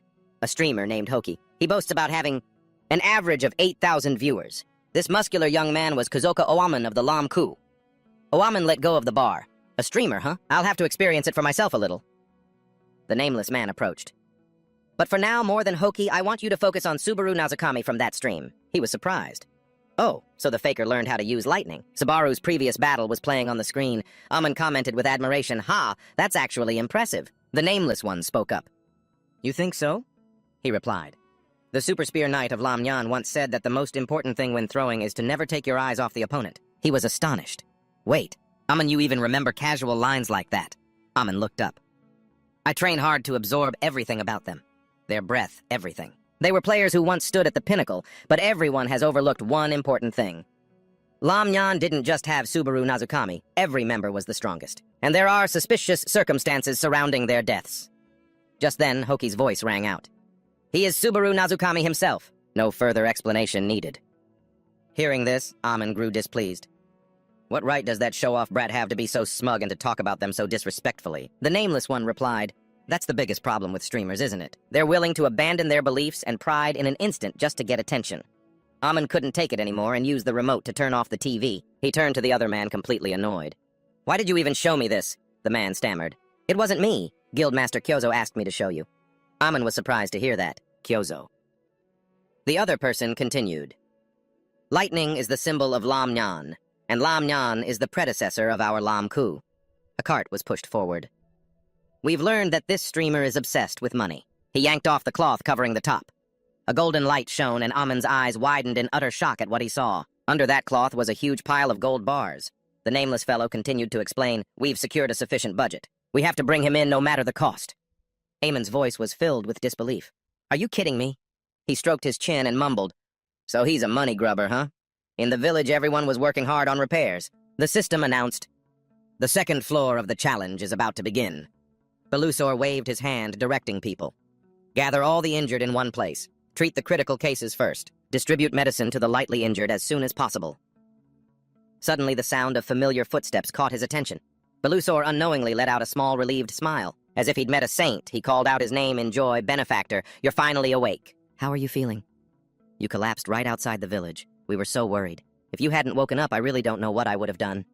Subaru replied, stretching his arm. Still a little dizzy? Belusor nodded, clarifying. Yes, it just happened yesterday, so that makes sense. Let's not talk about this anymore, he suggested. Can we talk at the inn in a bit?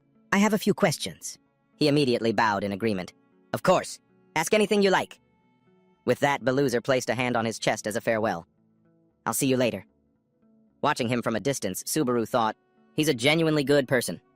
In the comment section, a few people agreed, maybe it's time for his suffering to finally end. A commenter added, Congratulations on the wedding.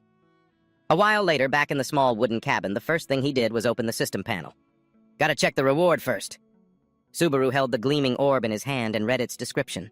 Thunder Core. Bound. Unique. No level requirement. 30% lightning resistance, 20% lightning strike resistance, high resistance to electric shock. He was so shocked he blurted out, No way is this for real. That got a few people curious. No way good or no way bad. Is he disappointed or excited? Maybe it's both. Only Subaru knew the answer to what they were wondering. The stats were perfect for a lightning user. No one could see the brilliant smile hidden behind his mask.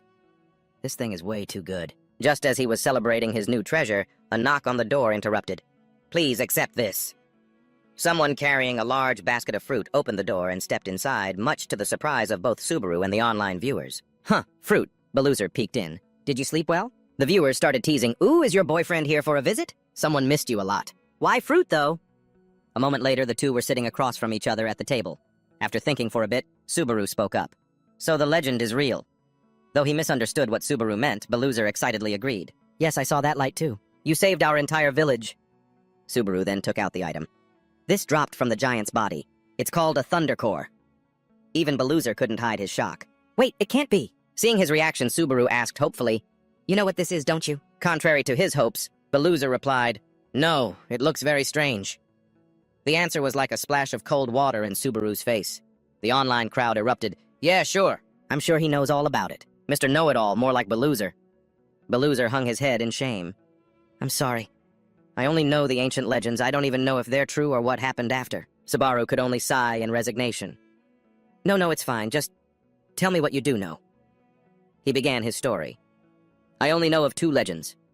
Subaru asked, intrigued. 2. He pictured an image he had once seen. The first says that lightning was used to kill the giants. It seems you are the one who has found it, Benefactor. And the second one? It says that the gods and the giants, fought over the lightning.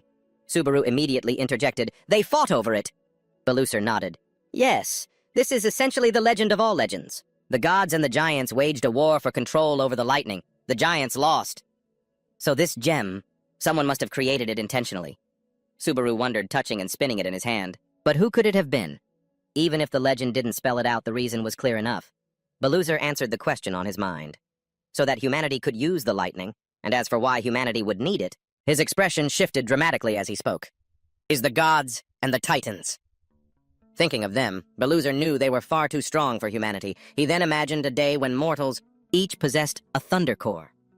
Gazing at the stone, Beluzer said with conviction, this was created so that humanity could finally stand against them and win. Just as he finished speaking, a system notification popped up. All forgotten legends of humanity revealed. Trial of lightning complete. Skill level increased. Achievement points 17,050. Lightning skill increased from level 1 to level 3. Without warning, the system began to transport Subaru to the third floor right in front of Beluzer. He cried out in alarm, Benefactor, what's happening? The light faded as quickly as it appeared, taking Subaru with it, leaving Beluzer utterly bewildered. Huh! This grand, magnificent palace was the third floor Antenya. The destination circle lit up in the center of the vast city, and Subaru appeared like a descending god. The online crowd immediately started putting words in his mouth. I finally made it to the third floor. No, it should be so. I have arrived. The locals looked on, completely fed up with the sight. Another fake Nazuki. Ugh, when is this trend going to end? Before he could start, the system addressed him. Subaru, the Nazuki class has granted you 1,000 reputation points. Congratulations on reaching the third floor. How are you feeling right now? Caught by the sudden interview, Subaru wasn't sure what to say. How do I feel? He thought to himself, recalling past memories of this place. I'm here. Back then, a woman's voice had called out to him. Excuse me? Startled Subaru had turned instinctively. Yes? Recalling it now, Subaru felt a wave of nostalgia. At the time, she looked incredibly hard to approach. The girl explained shyly, I seem to have lost my party. Xena gestured with her hand indicating a height around Subaru's own. Have you seen a guy about this tall? Hearing her description, he rubbed his chin thoughtfully. He's a head taller than me. Then, as if he remembered something, Subaru told her, Yeah, I've seen him. Really? Xena exclaimed, overjoyed. He pointed vaguely into the distance. He went that way. Believing him, Xena started to head off. Thank you so much. She ran in that direction like a gullible child while he remained in place, anxiously looking around as if searching for someone himself. After looking around for a bit, Xena's eyes settled on Subaru. In the end, Subaru had to let her tag along. I'm heading this way anyway, we can go together. That day, Gina was over the moon and shouted, Wait, really? Are you sure? He nodded and walked ahead. Yeah, I don't have anything else to do today. If Subaru had just shown her the way and left, she immediately ran after him to start a conversation. Well, this is much better. The roads here are so confusing. I'm Xena Kiso, by the way. What's your name? At that moment, he replied, Subaru. Nazuki Subaru. Subaru still wondered if everyone from back then was still alive. Back in the present, the system panel was still displaying the question about his feelings. Subaru's gaze grew hard and steely as he stared into the void and replied, It feels like I've lost something important. The idiots in the chat immediately started mocking him. What's he talking about all of a sudden because he left Beluzer so sentimental for no reason? To avoid being disturbed during the next phase, Subaru decided to log off. He said goodbye to everyone.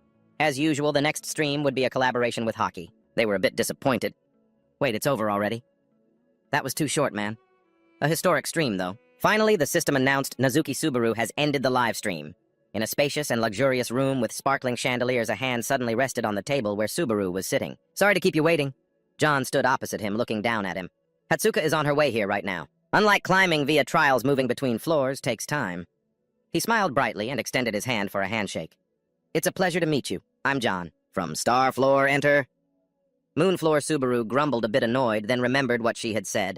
A real chatterbox, huh? The talkative boss, John, didn't quite catch that and asked with a confused look on his face, Huh? He shook the man's hand and replied, I've heard about you from the manager. It's a pleasure to meet you. John smiled again and sat down in the opposite chair. Normally, I'd have Hatsuka pass on the message, but I wanted to meet you in person. She has only ever praised a player at such a high level like this? Exactly 2 times. So I got curious. Subaru was a little surprised to hear that. 2 times, he also spoke up to explain. The first time, well, that's a given. The moment John said the name, it stunned him. Nazuki Subaru of Blue Eye. He crossed his arms and bowed his head slightly. That surprised me. That harsh judge actually took an interest in you, someone who shares the name Nazuki Subaru. He raised his hand, scratching his head and replying with an awkward laugh, I wouldn't know about that. If you'll allow me to ask something out of the blue. Before Subaru could speak, John cut him off. Are you interested in a guild called Blue Eye? Subaru was stunned, his eyes widening as he stared at him. Seeing his reaction, John reached into his pocket for something. That reaction. It seems you're not entirely uninterested, he asked with some curiosity. Why the sudden question? He took out a device and looked down at it. Actually, that's part of the reason I wanted to meet you. John held the device in front of Subaru. 5 days from now. This is the grand prize for a tournament being held on the 3rd floor. The light from the screen illuminated Subaru's face. Are you kidding me? Under the table, his hand suddenly emitted small sparks of lightning. This is... Xena held the device showing the notification and murmured, Nazuki Subaru has ended the live stream. She sighed and said, it's over. Jenna turned and walked into the forest. I wonder if the other one has ended too. The sound of her high heels on the grass made a rustling sound. She walked to a grassy area covered in a layer of white snow. The deeper she went, the thicker the snow became. Xena walked up behind Siegel and asked, is it over? He turned his head, his breath forming a white cloud. It's been over for a while. She seemed a bit confused and chided him. Then what were you doing just now? Siegel quickly turned his head away. I was considering. In front of him was a person frozen in an attack pose. Farther away, another group of people was frozen in the same manner. Should I kill them or let them go? Xena stated her opinion decisively. Just kill them. We know who sent them. He was still hesitant and refused. We can't be sure yet. That's why I'm considering it. Siegel lowered his head slightly. If it was Kyozo, if he was the one who sent them, he wouldn't have used such small fry. Hearing him say that, she couldn't help but sigh. But letting them go will also cause problems. As she spoke, a light began to glow around Xena's body. If our position is revealed because of them... Sharp daggers shot up from under the snow. She raised her arm high, controlling them as they flew into the air. Xena's hand remained still. The daggers also hung motionless. With a slight flick of her fingers, the daggers instantly pointed in the direction she indicated. Her expression unchanging, she stared intently at the group of people before her. Seeing this, Siegel shouted in alarm, hey! He spun around to look at her. Stop! The moment the words left his mouth, a volley of daggers shot forward, piercing straight through the frozen people. Their bodies were pierced and torn apart. No one could escape that rain of daggers. When it was over, only chaos remained on the ground. Siegel, with a worried look on his face, asked loudly, what are you doing? Gina kept her expression firm as she looked at him, regardless of whether Kyozu had sent them or not. If we just let them go like this, they'll know we're still alive. Your hesitation really isn't helping at all. You need to be more ruthless. He turned away, avoiding her gaze. You're right. I'm sorry. Suddenly, the device in his pocket made a sound. He took it out to look. Sigger held the screen up to her face. Look at this. She furiously grabbed the device, screaming, what the hell is this? Gina trembled with rage, her eyes bloodshot. These bastards? Sigger calmly crossed his arms. Pisses you off, doesn't it? Her hands shaking, she replied, of course it does. Gina looked at the shoes on the screen again and yelled, because those are Sozama's shoes. He took the device from her hand. This is obviously a trap to lure us out. Hearing him, she grew so angry a vein pulsed on her forehead. He's realized that we're still alive somewhere. But that doesn't mean we can just stand by and do nothing. We have to get those items back. Gina turned away, a hint of sadness in her eyes. I know what you're going to say. His brow furrowed slightly. I'm not good at all this working in the shadow stuff, but you've always been good at it. Right. She immediately turned and walked away. You don't have to tell me. I was going to handle it myself, even if you hadn't said anything. Sigger quickly grabbed Gina's arm. Wait. He hurriedly tried to stop her. I'm not saying you should just charge in recklessly. Wait until the winner is decided, then make your move. That's the safest method.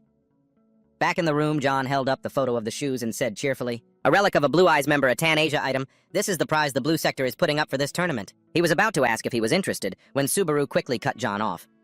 I am. The atmosphere around him became incredibly suffocating. He smiled, though it was a bit strained. Well, that's good to hear. I didn't expect you to be this interested. This entire plan depends on whether or not you agree to it. Nazuki paused at that. Plan. John, having returned to his usual calm self, explained coolly. Considering the broadcast is under the name Nazuki Subaru, I think a storyline centered around chasing down the Blue Eyes relic would create some compelling content. After hearing him, the face behind his mask twisted in fury. How dare you! Subaru's hands clenched so tightly they shook, his power radiating out. Use Sozama's relic as a publicity stunt. Seeing his state, John asked with concern. Is something wrong? Is something bothering you? Subaru said nothing. His voice was ice cold as he replied, let's do it. Though he was still a bit worried, a flash of joy crossed his face. Really? Wonderful. He stood up and pushed his chair out. In that case, I'll be taking my leave. John looked up at him from his seat. Yes, I look forward to working with you. Subaru walked away. John, still sitting, tried to call out loudly so he could hear, I'll always be cheering you on from behind my screen. But he didn't hear a thing. Rage and indignation had completely consumed Subaru's mind. I won't let anyone else have it. Absolutely not. Back in his room, he lay sprawled on the bed, staring up at the ceiling. Subaru frowned slightly in thought. I wonder what the tournament format will be. He then rolled over to face the wall. I'd appreciate it more if it were a one-on-one competition. I guess I'm not in a position to be picky. From outside the door, a voice suddenly called out, Hatsuka! Hearing it, Subaru quickly sat up in bed. He glanced over at the mask on the table, his eyes filled with indecision. Then he went and opened the door. He was greeted by her gentle and lovely appearance. Hatsuka shyly glanced toward Subaru's face. Ah, so in that moment of hesitation, he still chose to wear the mask. Hatsuka thought to herself. He even wears a mask in his own room. And then Subaru spoke up. Come in. Hearing that she blushed, beat red, and stammered, Yes, you mean I should come inside? Subaru had no idea how easily his words could be misunderstood. So he answered innocently, We can talk in the hallway if you like. I don't mind. Hatsuka was equally flustered. Ah, no. But she bravely chose to step inside anyway. Then please excuse my intrusion. Once she was in the room, the atmosphere became strangely stifling. Neither of them spoke at first. Hatsuka's eyes darted around the room, and she couldn't help but think how bare it was. Only after looking around for a moment did she finally turn her gaze directly to Subaru. He'd been staring at Hatsuka this whole time, thinking to himself that the depths of her charisma were truly immeasurable. She was clearly not someone who should just be a manager. Being stared at by a man like that, Hatsuka felt a bit embarrassed. She quickly adjusted her clothes and asked, Is something wrong? Is there something on my face? Subaru explained, No, it's just you weren't saying anything. I heard you have the reference materials for the tournament. Hatsuka nearly forgot her main task, so she hurriedly pulled out a file. Ah, my apologies, she said, handing it to him. At the same time, she explained, This tournament will be a battle royale. It's a simple system where everyone fights to claim the grand prize. Thousands of people will have to fight each other ruthlessly. The outcome could be victory, but you could also be sent back to the Earth at any moment. Subaru skimmed through it and commented, So it's a solo competition. That's right, Hatsuka replied. Since there's only one prize, that's naturally how it would be. She then enthusiastically added the location. It will be a virtual training arena. The entry requirements are being a third-floor player, a registration fee of 1,000 reputation points, and there is no limit to the number of participants. I'll send the materials for the previous Battle Royale tournaments to your Kick Natsuki. You'll get the general idea just by glancing through it. While she was speaking, Subaru's phone vibrated again. The notifications that arrived were Natsuki Subaru's God-tier Battle Royale highlights, Natsuki Subaru's undefeated Battle Royale guide, Natsuki Subaru's Battle Royales that ended in 10 seconds, Natsuki Subaru, the official way to become Natsuki Subaru in a Battle Royale. After reading them, he thought to himself, They're all about me. Returning to the conversation, he put the stack of papers aside and said, I'll use these for reference. Thank you for your hard work. Hatsuka scratched her head and replied politely, It's nothing. This is my job after all. Then she asked about something else. One more thing. Have you heard anything from the leader? Subaru didn't understand, so he asked, Heard what? Hatsuka replied, Actually, we received a message. The moment she said the 3 words, from the Blue District, Subaru was stunned. He was suddenly reminded of the man named Kyozo. In an instant, his whole body radiated a furious killing intent. He asked again, Did you say from the Blue District? Hatsuka explained he wants to meet with you once. Since there was no way to contact you directly, they sent an email to us. Hearing that, Subaru was surprised. They've already started making contact. She stammered a bit. Perhaps he intends to negotiate directly, offering higher pay than us, better benefits, many other conditions. Subaru clenched his hand into a fist and said, Ignore it.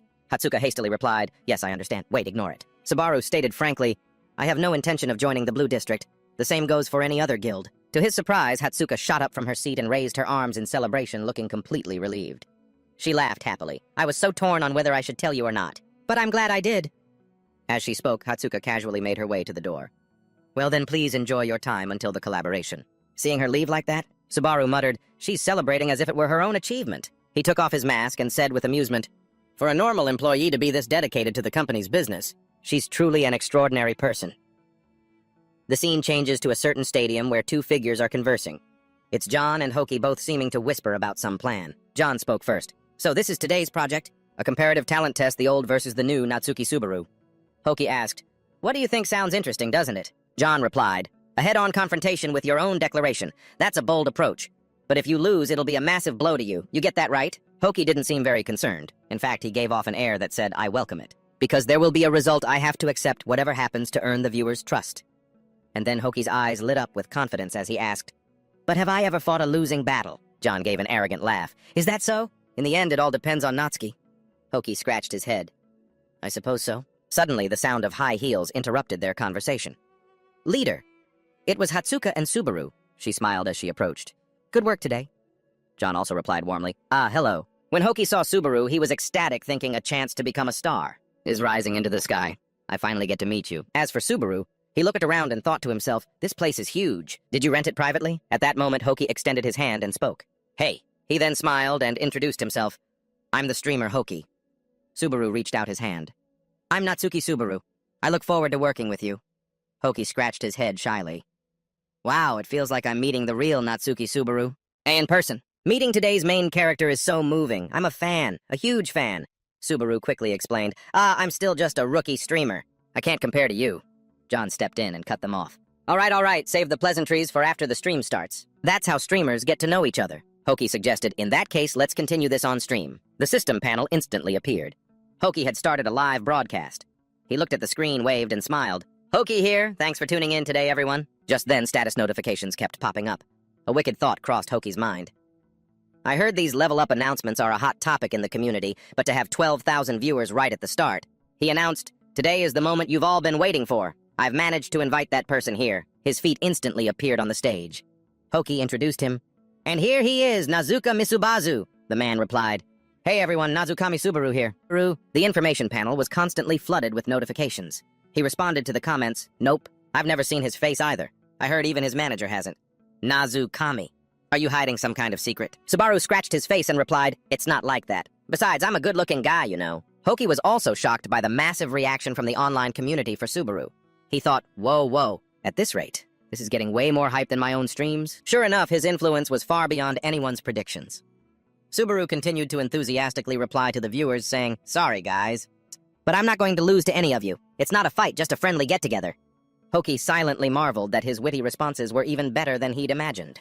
Meanwhile, Subaru was still answering. A girlfriend, number friends.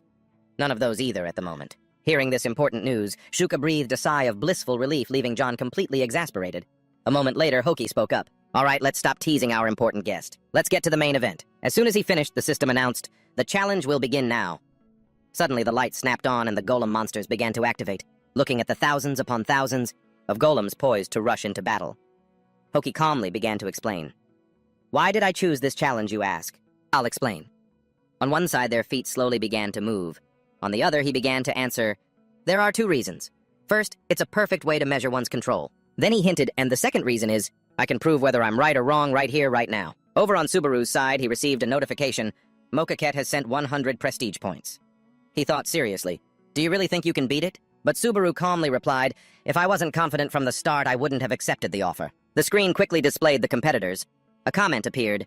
You can totally feel his confidence. Is he really planning to break the record in a single run? Another comment appeared. Maybe so. I'm so nervous. Subaru's palm unconsciously tightened. Standing in the center, the system announced, Mojo SBC has assigned you a mission. If you kill 43 or more in a single run, you get 10,000 prestige points. If you lose, you must reveal your face on camera. Subaru hesitantly raised his hand. No, it's still too early for me to risk taking off the mask. The system announced, Masked Berserker has assigned a mission. I want to see your face too, so I'm sending 2,000 points.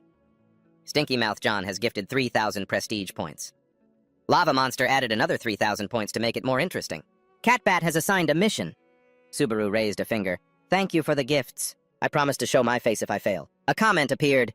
You weren't planning on refusing from the start, were you? Oh my god. He's the only one facing a penalty, yet they're still adding to the mission rewards. Hoki chuckled. Yeah, that's right. With this mission, all the prestige points will go to Nazukami.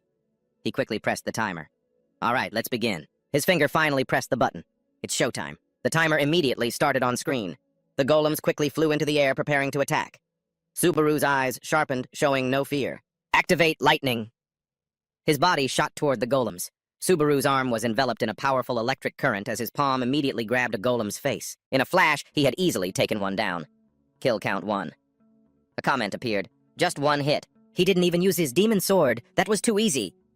Hoki's eyes went wide, unable to believe he was witnessing lightning firsthand from Subaru's sturdy hands. He quickly gripped the hilt of his sword.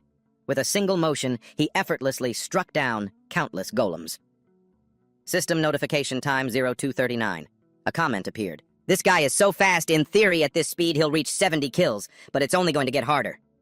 The countless golems stared with sharp eyes and began to charge frantically and ferociously. Subaru's foot shot out, kicking a golem straight in the face.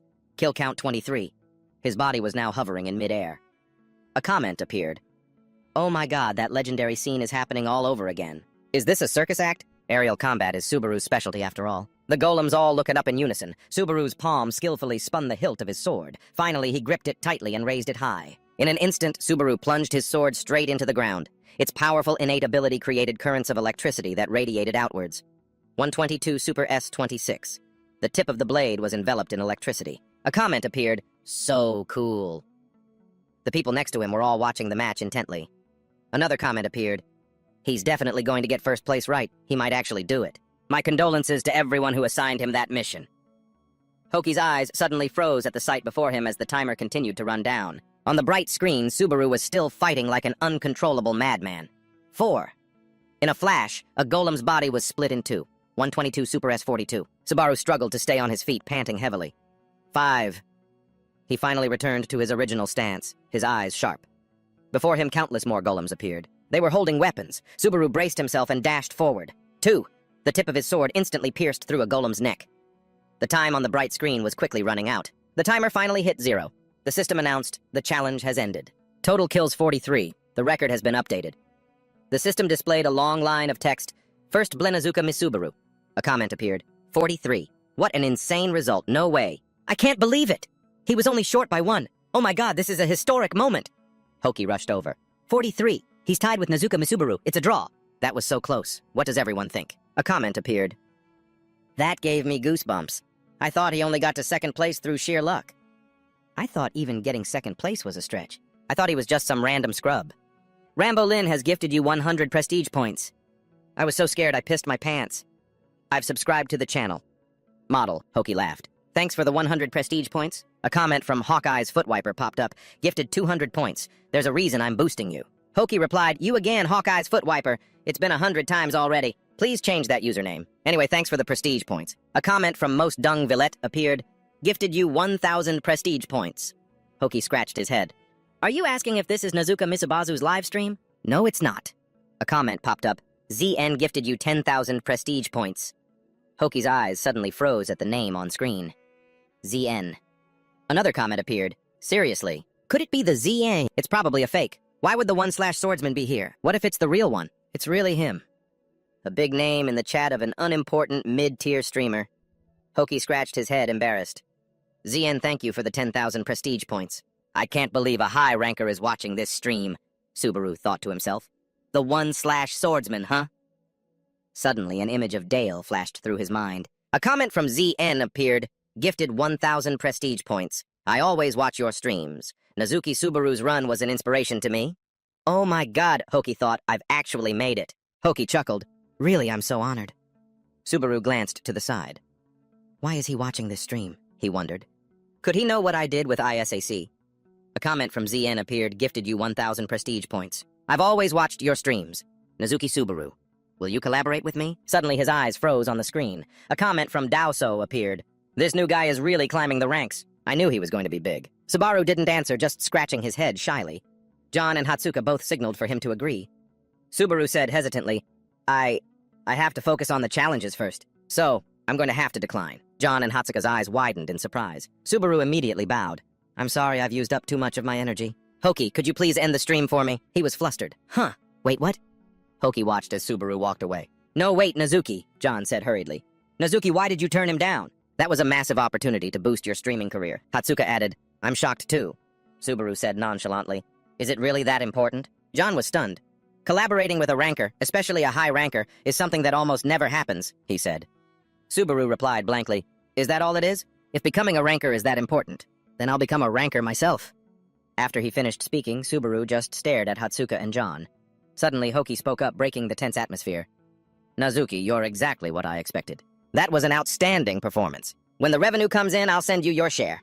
By the way, since the stream is over now, can I ask you something? Back when we were fighting, you gave off a completely different vibe, as if you weren't in top condition. Are you injured or something? Subaru thought to himself, so Hoki noticed it too. I thought I had hidden it quite well. But it seems he lives up to his name, Hoki.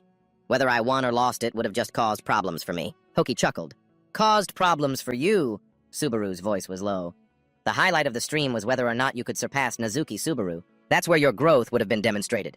If you didn't win today, sure you'd get a temporary boost, but the hype surrounding our showdown would nosedive, without stopping. And if you lost, people would just say, well, he was no real match for Nazuki Subaru anyway. So for this test, I needed a result where both of us were on equal footing.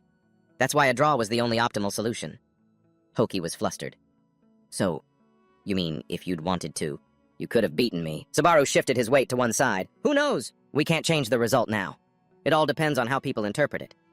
Elsewhere, a hand filled with rage slammed down. A flag bearing a lion emblem came into view. A man had punched a table, breaking it in half. This person was none other than rank 121, the guildmaster of the Golden Lion Guild, ZN. Full of resentment, he snarled, "Insolent little brat!" A dropped phone lit up with a notification, "Viewer has left the live stream." Just then, Kang Hai, who was outside, heard the noise and scrambled into Sir Zainern's room. He gave an awkward laugh. "Is something wrong?" Hearing that, Zainern became even more enraged. He gritted his teeth. "It's that Subazuna Zukami you were talking about," Kang He asked again. "You mean that Subazuna Zukami fella, right?" Zainern replied, "Yeah, Subazuna Zukami. That brat refused my offer." At that, Kang He became flustered and began to grovel. "How audacious of him to dare refuse an offer from you, sir!" "Sir." Before he could finish, Zainern continued, "I was going to crush him in front of everyone and put an end to those annoying rumors. But now everything has been ruined. I don't care about the reputation points I spent. What infuriates me is that some nameless rookie dared to wound my pride." Kang He didn't answer. He just silently walked over, picked up the phone from the floor, and respectfully offered it to Zainern. "Here is your phone, sir." He snatched the phone back and at the same time asked, "So what about that matter I entrusted to you?" He scratched his head and answered evasively, "If you're referring to Isaac, we're still searching as hard as we can, but, well, it's not unheard of for someone his age to disappear for a few days." Before he could finish his sentence, an invisible hand gripped Kang He's throat. He was lifted into the air, his face turning purple with pain as Zainern coldly questioned him. "Are you trying to insult me as well?" Kang He struggled to reply, "I'm sore." He couldn't speak further as the air was squeezed out of him, tears and snot running down his face. Then Zainern waved his hand and Kang He's body was flung with the motion. He was thrown aside, slamming into a wall and cracking it open. Kang He was still dizzy, unable to get his bearings, when Zainern stepped closer and said, "Since when did you start scrutinizing my orders?" Seeing his murderous aura, Kang He clasped his hands, knelt, and pleaded, "Please forgive me. I will resume the search immediately." Scene change, a phone is ringing. It was a call from her boss. Hatsuoka looked on her face weary and annoyed, clearly not wanting to answer. But when she picked up the phone, she had to put on a cheerful voice. "Yes, hello, good evening." "Manager." John's voice came from the other end, filled with reproach. "Does my call displease you that much? Where has all your energy gone? What's with that weary tone? The least you could do is talk to me the way you talk to Nazukami?" She thought to herself. "Here we go again." John continued, "We've built up trust over so many years, you know. Even if it's just work between us now, back then we used to be..." Suddenly Hatsuoka cut in. "Didn't you call about the collaboration proposal with Zainern?" John replied, "Ugh, damn it, yes, we can't pass up an opportunity like this." Hatsuoka said sorrowfully, "But what can we do about it?" John tried to reassure her, "I know, but he's a streamer. He knows this is a big opportunity. Why don't you try convincing him one more time as his manager?" After hearing him out, she stated seriously, "Nazukami Mitsubazu is more interested in climbing the tower than collaborating, and frankly, that's the right way for a player to think." On the other end, John started cursing and complaining, You only seem to get fired up when you're arguing with me." A moment later, Hatsuoka announced, "I'm hanging up now." John managed to get in a, "Hey, wait," but she ignored him and hung up immediately. Hatsuoka thought to herself, even though I was so firm about it, it really would be a great opportunity for him. And so she decisively knocked on Nazukami's door, telling herself, maybe I'll just try one more time. Suddenly, the door swung open, making her jump. Subaru spoke Hatsuoka. Seeing that he was still wearing his mask, she asked, "Do you always wear that?" Subaru replied, "For now, yes. It feels more comfortable this way." And then he asked, "Are you curious about my real face, too?" As if he'd read her mind. Hatsuoka stammered, no. Then she tried to backpedal, "Well, it's just that the mask helps viewers associate you with Subazuna Zukami. Obviously, you are Subazuna Zukami. But someday, you might have to reveal your face." He suddenly asked, "Why is everyone so crazy about Subazuna Zukami?" Hatsuoka thought for a moment, then explained, "I can think of a few reasons. For instance, he's an earthling with terrible stats, or how his very existence is just cool. But most importantly, Subazuna Zukami is our hope." He still looked confused, so he asked again, "What do you mean by that?"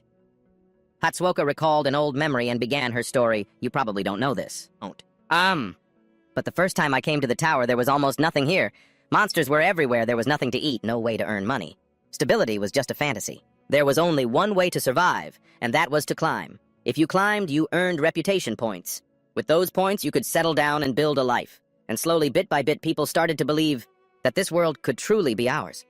At that time, the greatest players gave us hope that this tower could actually be conquered, that we could make a home in this world. And the one who stood above all of them was Subazuna Zukami. His achievement wasn't just about climbing, he was the first to prove that it was even possible." Returning to the present, Subaru asked, "And you think so too?" Hatsuoka playfully leaned closer to him and answered coyly, "That's a secret, just like the face behind your mask. Maybe I'll tell you one day." At that, he changed the subject, opening the door wider and politely inviting her in. Anyway, you came here for a reason, didn't you? Sorry for bombarding you with questions. Please come inside so we can talk. Hearing that, Hatsuoka blushed and hurriedly waved her hands. It's nothing major, I'll be going now, good night. Before she even finished the sentence, she turned and hurried away. Subaru just stood there watching her disappear. Meanwhile, Hatuka let out a quiet sigh of relief. She thought to herself, after all that rambling, I don't even feel like persuading him anymore. Why does he keep trying to invite me into his house? It makes my heart pound. Subaru was still standing at the door muttering, hope, huh? The scene changes to a white room. A system sound chimed. It's a pleasure to see you again, Subazuna Zukami love. Thank you for the 1,000 reputation points, he replied. I hope we can win today, too. Mr. Villain, the system displayed, Kim Soo has gifted you 500 reputation points. Do you really not plan to cooperate with Sir Jane? IGG Shu has gifted you 5,000 reputation points. It's a pleasure to meet you. I'm Mondo from the IGG Ryseal Guild. I have something important to discuss. Are you free? On the live stream screen, Subaru sighed as viewers continuously commented asking about his upcoming decision. Which faction are you going to join on the 3rd floor? Or are you going to keep going solo? He thought to himself. That partnership is just insane. At this rate, with viewers and donations pouring in, I want to give everyone what they want. And they're giving me reputation points. As he was thinking, the system displayed a message. Initializing 3rd floor challenge. A panel with 2 choices for Subaru to click appeared: the Ottoman Kingdom and the Concept Kingdom. Changing factions is pretty much everything in this floor's challenge. They hate each other, so Subaru's missions will change depending on which faction he joins. And finally, the system displayed Subaru's choice. You have chosen the Kanzi Kingdom. Only about 3% of players choose Kanzi, and there's a reason for that. 3rd floor Concept Kingdom. A resting place for mercenaries. The moment he stepped inside, a man noticed him. Filled with excitement, a newbie, perfect timing, I was bored as hell. So the man approached him, clearly up to no good. Just as they passed each other, Ken shoved Subaru's shoulder hard, but to his surprise, Subaru didn't fall. He even pushed back, forcing Ken to pivot his foot to keep his balance. With that, Subaru swept past like the wind, paying no mind to Ken's stunned expression. Ken yelled loudly, "Watch where you're going." But inwardly he was thinking, damn, he's strong. Seeing Subaru turn his head to look back, Ken pressed his advantage, puffing up his chest and shouting, "What the hell is your problem?" Subaru calmly and concisely replied, "You're the one with the problem. You bumped into me on purpose." Hearing this, Ken's pride was wounded. He lunged forward, grabbed Subaru by the collar and cursed, "You little punk! You're obviously just some worthless E-rank. How dare you talk back to a B-rank, huh?" The people nearby also turned towards the two, eager to see what was happening. "Huh, a fight. Who's the new guy? Looks like Ken's bullying an E-rank again," Subaru said nonchalantly. "B-rank perfect. Let me test something." Ken was confused. "Huh? Test what?" Before he could finish, lightning crackled around Subaru's leg. He immediately shot his knee upwards, landing a vicious blow on his opponent's lower jaw, giving Ken a uniquely rearranged set of teeth. After that, he was motionless as he was sent flying through the air. The result was him landing flat on the floor, leaving everyone stunned. Huh, what just? He went flying. Did you see that flash of light? Maybe he's sick or something. Being sick doesn't send you flying backward like that. Amidst the noisy crowd, one man had his eyes on Subaru. The others aggressively rushed forward, planning to teach him a lesson. "No, he's the one who kicked Ken, I saw it. Why is an E-rank showing off like that? You bastard, I'll rip that mask right off your face and your skin with it." Soon enough, Subaru was surrounded by a mob. One of them said barbarically, "This is gonna be your grave, newbie." He remained silent, his eyes watching them intently. After a brief struggle, the entire group was beaten to a pulp. Their initial ferocity was replaced by fear. "What the hell is he? He's not human." Just then someone approached to speak with him. "You're strong, young man." The man extended his hand and introduced himself. "My name is Raymond. I'm a high-ranking examiner. I've never seen you around here before. Which missions have you completed?" Subaru replied, "As you know, 3rd-level mercenaries can only take on limited jobs, so..." At the same time, the chat started to grumble. "What a waste of time. Give us another topic. Is he causing a scene just to get more jobs? That B-rank guy was just used." Speaking of which, the goal of the 3rd floor is to do a lot of mercenary work and earn 10,000 points total. The rewards for E-rank mercenaries are 50 points at most. That's why many players underestimate it and get stuck here for about a year. Subaru looked back at the battlefield he'd created and thought to himself, "I need to find a shortcut. I can't afford to waste time when I'm in a situation like this. I can't just level up leisurely like this." Raymond said, "A shortcut, you say? Come to think of it, you're a new player, aren't you? Usually you don't see them around here. Even so, I can't give you special treatment. Everything must be done in the proper order." Subaru immediately replied, "Surely there must be a way to shorten that process, right?" Hearing this, Raymond waved his hand dismissively. "Do you really think it's worth giving special treatment to players who are just going to leave anyway?" At this, Subaru grew thoughtful. "There's only one way to clear the 3rd floor instantly," he said. "I will make your dream a reality." His words left Damon confused, who asked back, "What do you mean?" Subaru replied, "Thunder Cave, I'll turn it into a pathway right away." Jamin was incredibly surprised. His jaw dropped as he exclaimed, "Wait, you mean you're going to conquer that place? Only A-rank mercenaries can even go there. More importantly, the real problem is..." Before he could finish, Subaru cut him off. "I know. It's a battle of pride between Osman and Kanzi over a dungeon. That can't be cleared. Thunder Cave is a special dungeon on the 3rd floor.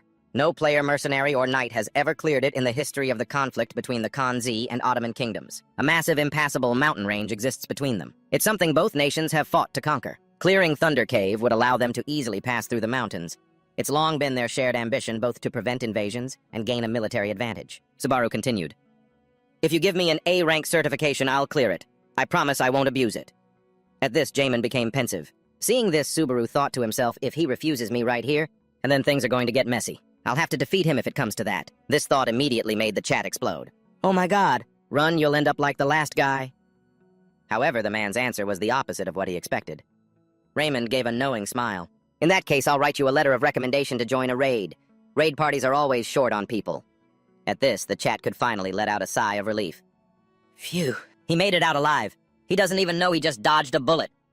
With that, Draymond turned and walked away, saying, "The raid party will depart in 5 days. I'll bring the letter of recommendation right over. Wait here a moment." At the same time, the system also announced, "The villain has given you a quest. Clear it alone. The dungeon to obtain 20,000 credit points. Safety Pouch has given you a quest. This is safe money, right? 10,000 for the same quest. Perfect 10 class has given you a quest. 5,000 for the same thing. Don't get cocky, bubbler, get over here." Subaru thought to himself again, 5 days from now is exactly when the 3rd stage ends. Did Lam Ku plan this? Just then, Raymond returned. He spoke up. "Clearing Thunder Cave, you say? To be honest, I'm a little skeptical. I challenged that cave myself when I was younger, and I lost half my team that day." Subaru took the letter from his hand and replied, "That won't happen this time." His confidence left the man a bit perplexed. "Oh, then why do you want a letter of recommendation?" Subaru answered firmly, "Because I plan on going in alone." At this, the chat practically exploded. Comments immediately flooded in. Is he really going to take it on? I mean, he did clear the 2nd floor by himself, but anyone can clear that one. This is much tougher territory. Instantly, Raymond exclaimed in shock, "Are you insane? Thunder Cave is a quest that requires 20 people to handle, and you're saying you'll go in alone." Subaru immediately replied, "I heard that Kanzi is much more short-staffed than Osman. The real question is whether they can even gather more than 20 people. Honestly, that would be difficult. I just assumed you had companions." However, he answered without hesitation, "I don't, or at least not right now." Meanwhile, on a precarious mountain peak, someone was walking on wooden planks. While watching Subaru's stream, the person exclaimed with some surprise, "Wow, impressive. He's planning to handle it alone. He's just like him. I wish this wasn't a live stream." At the same time, Subaru said on his stream, "You guys are asking if I'm not doing the other stages? Yeah, I'm not interested in them at all. And so, I'm also going to take a break from streaming for a bit." The chat was completely bewildered. What the hell, he just started streaming? Xena's expression was also one of utter surprise as she exclaimed, "Huh, hey!" However, everything was already decided. A notification popped up. Nazuka Misubazu has ended the live stream. At that moment, she sounded a bit disappointed, saying, "And here I thought this would help me kill time when I reached the 3rd floor." However, right after that, her expression brightened as she said, "He really reminds me of him. He always walked his own path no matter what anyone said. It's as if the real Subaru is streaming right now. Alright, so he's joining the tournament too, right? I'll probably follow and talk to him, but I hope he doesn't win." Anyway, back to Subaru, you're currently wandering around with Hatsuka. She exclaimed, "Just as I expected, that's exactly how Natsuki would act. You're really just like the original." Subaru immediately replied, "But all the viewers hate me." Hatsuka explained, "If you only came here to take on normal jobs, your channel wouldn't be anything special. Don't you think so?" Subaru was quite surprised by this explanation. He asked her, "You think so? Thanks for the advice." Then Hatsuka asked again, "So what are you going to do next?" Subaru replied, "I'm going to go hunting until the tournament. I don't know what kind of opponents will show up, so I think I should level up a bit." In his heart, he thought, "I also need to know how many lightning bolts I can withstand in my current state. I also want to test the power of my Thunder Core. I will never give Sora's memento to anyone else." Elsewhere, Ginzaki Nato, a player from Blue District, was walking with a terribly strained look on his face. He kept muttering, "Don't mess with me, damn it. Normally, if Blue District calls, you're supposed to come running with your tail between your legs. How dare he make me come all the way here to call on him? I don't care if he's the Thunder or whatever. Why should I listen to some no-name from the 3rd floor?" As soon as he walked through the door, he shouted, "Hello, I'm here!" Nearby, a hand reached out waving, "Over here!" That person was actually old John. After they had sat down, John finally spoke. "So you're Mr. Ginzaki from Blue District, huh? I heard you have an issue you'd like to discuss regarding one of our live streams." Nato replied with a look of annoyance, "That's right. But where's the guy involved in this?" John replied, "He's not here right now. He's busy." Nato complained with an air of superiority. "For a newbie to act like that? That's way too arrogant. Busy. What could be more important than this? John gave a strained smile and replied, "It's a private matter, so we can't answer that question." Then he asked NATO in return, "More importantly, he's already made his wishes clear. Hasn't he? That's why he isn't here." NATO replied, "We intended to speak with him directly about it." However, John evasively made an excuse. "What a shame. It will be very difficult for you to meet him." Hearing this, NATO's annoyance was immediately visible on his face. He asked in a low voice, "Isn't it because you people don't want us to meet him?" He also cursed inwardly, "Damn it, if I go back and say I couldn't meet Natsuki Subaru, I'll be the one who gets disciplined immediately." He slammed the table and yelled, "I know your game!" "You're just trying to keep your golden goose to yourselves, aren't you? Think about it. Shouldn't Natsuki Subaru join a major guild instead of just live streaming all the time? Don't you think so?" At this, John, his expression still calm, replied, "Who knows? Famous live streamers these days earn almost as much as players you know." He leaned back in his chair and continued, "It's always the same. I always run into players who look down on making live streaming a main profession. I've met your type before?" Immediately, NATO shot back, "Hey, old man, the way you're talking makes it sound like you want to make an enemy of Blue District." However, John cut him off. "Please hear me out. We prioritize the streamer's wishes above all else, because Natsuki-san's decision has already been made. Therefore, our company will fully support it." Hearing that, NATO laughed dismissively and said, "For a middle-aged man like yourself, you really don't get how this world works, do you? Do you really think Blue District will just let this slide?" Instantly, John retorted, "You're the one who doesn't understand. There are some people in this world who can't be swayed by threats. So if you're done, you should get lost." Just then, John's entire body began to emit an incredibly terrifying aura.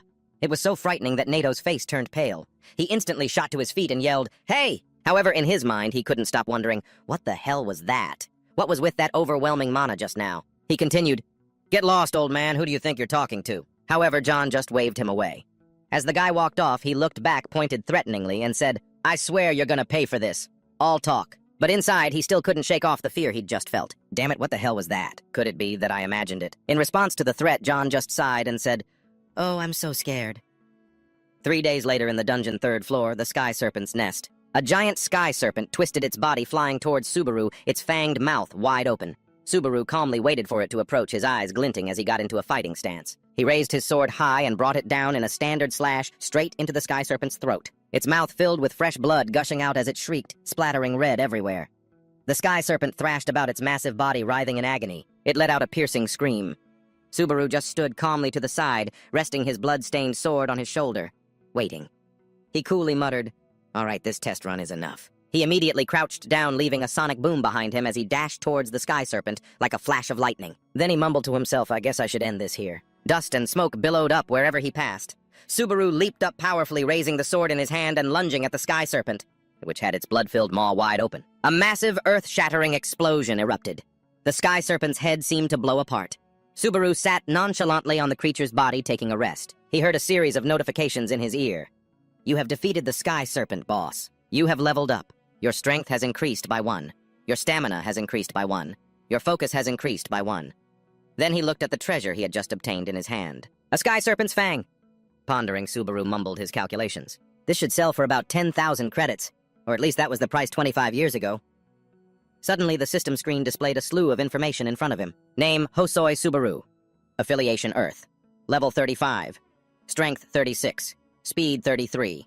Stamina, 34, plus 2. Focus, 30. Mana, 36. Looking at the stats on the screen, he reminded himself, "I'm already level 35. I've gained 9 levels in just 3 days. That's good enough. Don't get too greedy." After saying that, his gaze drifted into the distance, his voice as soft as the wind. "Toshira is waiting." Hatsuoka saw him arrive and waved with a bright smile. Getting her signal, Subaru quickly walked over, pulled out the opposite chair, and sat down, not forgetting to ask her, "What's with the happy look?" Hatsuoka's eyes were sparkling. Grinning from ear to ear, she asked him, "Have you seen it yet?" Hearing that, a confused Subaru asked, "Seen what?" Hatsuoka couldn't help but exclaim in disbelief, "You still haven't seen it." Subaru started to ask again, "What on earth are you?" Then he suddenly remembered something. He scratched his head, explaining awkwardly, "Oh, the collaboration video. Sorry, I was too busy grinding levels." Hatsuoka kept smiling, showing that he didn't need to apologize. She said sincerely, "Let me say it again. Natsuki, it's totally fine, even if you don't do it on purpose. That's just what makes you Natsuki Subaru." As she spoke, she rummaged through her handbag. Then she placed a document folder in front of him and simply said, "But there's one difference between you and the original. Check this out." Subaru didn't understand what was happening and let out a confused, "Huh?" Hatsuoka then explained, "This is the revenue statement from your recent collaboration stream with HCAS." As he opened the document to read it, he was shocked, thinking to himself, 49,789 credits. That's way more than I expected. Suddenly, Hatsuoka said seriously, I could have given this to you any time. But actually, there's another reason I wanted to see you today. Hearing her say that, Subaru, who was engrossed in the document, paused slightly. She said a bit hesitantly, I have a friend named Kizo Hazu. He's a gambling addict, or rather a betting enthusiast. Anyway, thanks to him, I found something out. Inwardly, she thought guiltily, a friend I'm even hesitant to introduce to people. Seeing her pause, Subaru prompted her. And what about this guy? Hatsuoka explained seriously, there's a type of bet where you wager on the winner, and you get a prize. The higher a player's win rate, the lower the payout ratio. In other words, less profit, but much more reliable. At this point, she paused for a few seconds to observe his expression, then continued. Right now, your payout ratio is 6.1, but there's a player with a ratio of only 1.2. The scales are completely tipped in their favor right now. Basically, they're the absolute favorite to win. Hearing this, Subaru calmly asked her, who are they? Based on the information she had, Hatsuoka said a name, Oma Schneider. Then she eagerly began to tell him the important details about the man. A player from the Green Zone who's been stuck on the 3rd floor for 15 years straight. And he lives with the sole obsession of conquering the Thunder Cave. Because of that insane stubbornness, he's very famous even though he's not a streamer or a pro gamer. At this point, Hatsuka became serious, warning him he and Snyder are probably making plans right now to find a way to meet you. Because to him, the solo Conquer the Thunder Dungeon challenge you announced on your stream? Speaking of the exciting part, she suddenly stopped. Awkwardly, she said, it's basically like spitting on and laughing at his 15 years of grinding. Just then, Subaru spoke up, reminding her, set that aside for a moment. Your face is a little too close. At that moment, getting too carried away with the conversation, Hatsuka had climbed up and sat right on the table. Realizing the embarrassing situation, and based on her usual formula, she immediately flashed a confident smile. She sat down properly, turning her face away in embarrassment. But she didn't forget her urgent mission to warn him about this Thunder Dungeon tournament. And in the next challenge, it's very likely you'll run into him, so I just wanted to warn you. Please be careful. On the 3rd floor of Ortonal, night had fallen. The tightly packed houses were lit up. A carriage clip-clopped down the deserted street. A few people on the street couldn't help but look curiously at the carriage. The 2 people in this carriage were whispering to each other. Finally, tomorrow is the day. We're about to meet that arrogant bastard. The one who bragged that he would conquer the Thunder Dungeon alone. Inside the carriage, as one person spoke, the other would chime in, flattering him. What the hell does he think he's doing? He's only saying that nonsense because he has no idea what the Thunder Dungeon is really like. Please don't pay it any mind. Captain Snyder. Snyder said nothing, just stared blankly out the window, fiddling with a coin. After a few seconds, he spoke in a contemptuous voice. I'm not bothered. He has the reputation to back up his boasts after all. However, he said they had to admit one thing. His career may be short, but he's the new Master of Lightning, something we've coveted for so long. At this, he suddenly stopped. Fiddling with the coin, he said no more. Seeing his silence, the bald man asked, that may be true, but isn't he being too overconfident? The red-haired man next to him also dismissed it, saying, exactly. Just because he's mastered lightning, he thinks he's the real Nazuka Misubaju or something. That must be the only explanation. Before he could finish his sentence, Snyder shouted, that's enough! He rationally considered the situation and reminded them, now is not the time for jealousy or envy, and looking down on or belittling his achievements is completely unacceptable, not understanding his point. The bald man asked irritably, so you want us to respect him? Snyder stopped fiddling with the coin. Instead, he clenched it tightly in his palm and let out a short, flat phrase, if it's necessary. Then his voice turned cold as he spoke. I can do that. From inside his sleeve, a chain of small gold-plated knives was revealed. At that moment, the other 2 were startled. They glanced at each other, sharing the same thought. He talks a big game, but to be honest, the captain's pride has been seriously wounded. The bald man looked at Snyder's grim face and couldn't help but sigh inwardly. This is bad. That streamer talks so carelessly. How does he plan to take responsibility when facing a monster like this? The atmosphere in this carriage fell silent again. Snyder, still grim-faced, rested his chin on his hand and stared into the distance. At Subaru's place, the familiar mask and sword, which were always by his side, were placed neatly on the table. Only now did he carefully read the document Hatsuka had given him, unable to help but curse inwardly. This guy's got issues. He only started to become famous 5 years ago, and he also entered the Green Zone around the same time. Always icy. He then seriously read the next part of the document. The document listed Snyder's achievements. A late bloomer player who took the stage by storm in the Thunder Dungeon challenge. Oma Snyder of the Green Zone has reached the very end of the Thunder Dungeon, just 1 step away. Reading this, he whispered to himself one piece of information, Oma Snyder of the Green Zone. Then he made a few comments. I thought he seemed pretty confident organizing a tournament like this. But if there's already a house candidate for the championship, then it all makes sense. Suddenly, a strange, mocking smile appeared on Subaru's face as he said, Anyway, sorry, Kyozo, but I'm back in the game. Let's see if things really go the way you people want them to. The moonlight outside lit up the entire sky. The mask and sword on the table were strangely illuminated. The next morning in the central market of Ortonal, it was bustling with people coming and going. At a stall, the owner thoughtfully looked at the cloth on the table and spoke seriously to the young man. No matter how good the materials are in this condition, there's not much I can do. Your hunting method is too sloppy. The hide is all scratched up. Then he named a price. 1,500 credits.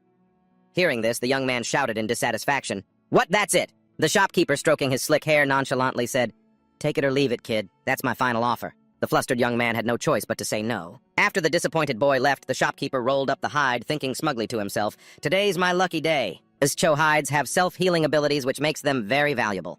There are still too many people who don't know that. Now, Subaru brought a sky serpent's fang to his stall. Seeing the treasure on the counter, the shopkeeper gasped, This is a sky serpent's fang. Subaru got straight to the point.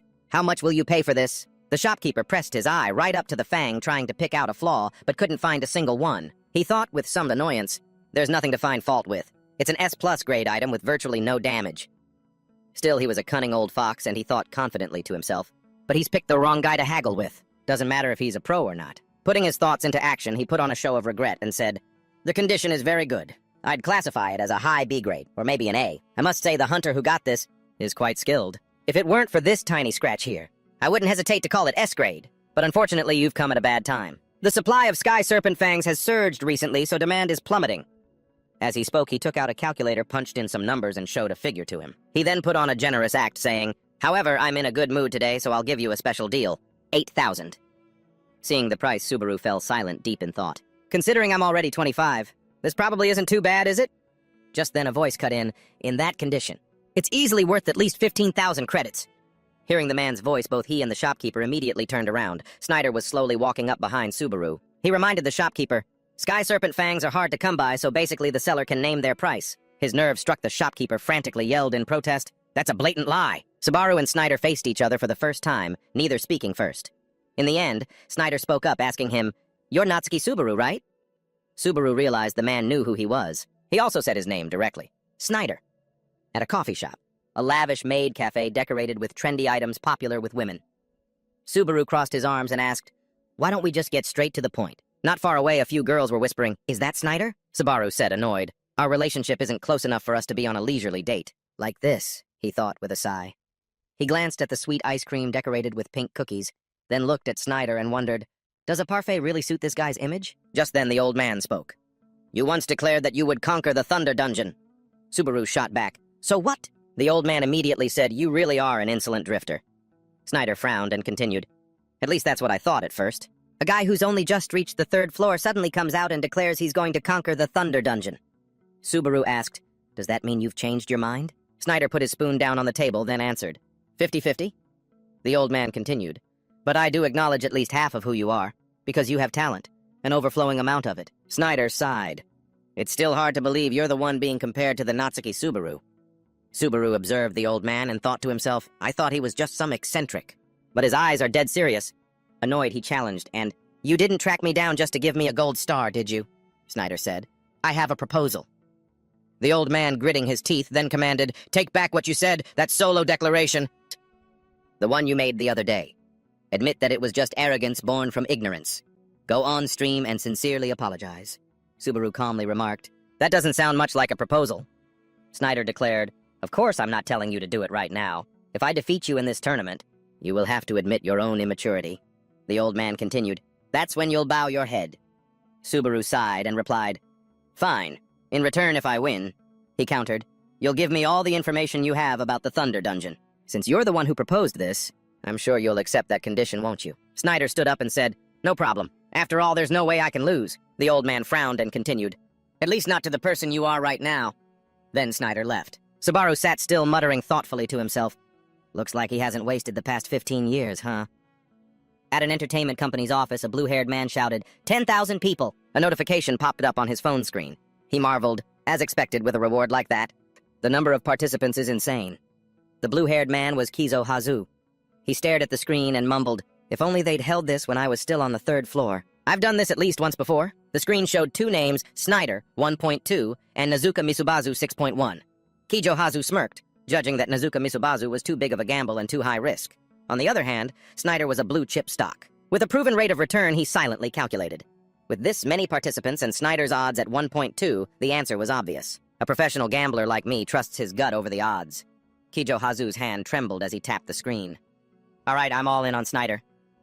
Suddenly, a call interface popped up. A voice came from the phone. Answer it! Startled, Kijo Hazu dropped the phone on the table. He yelled, "You scared the hell out of me!"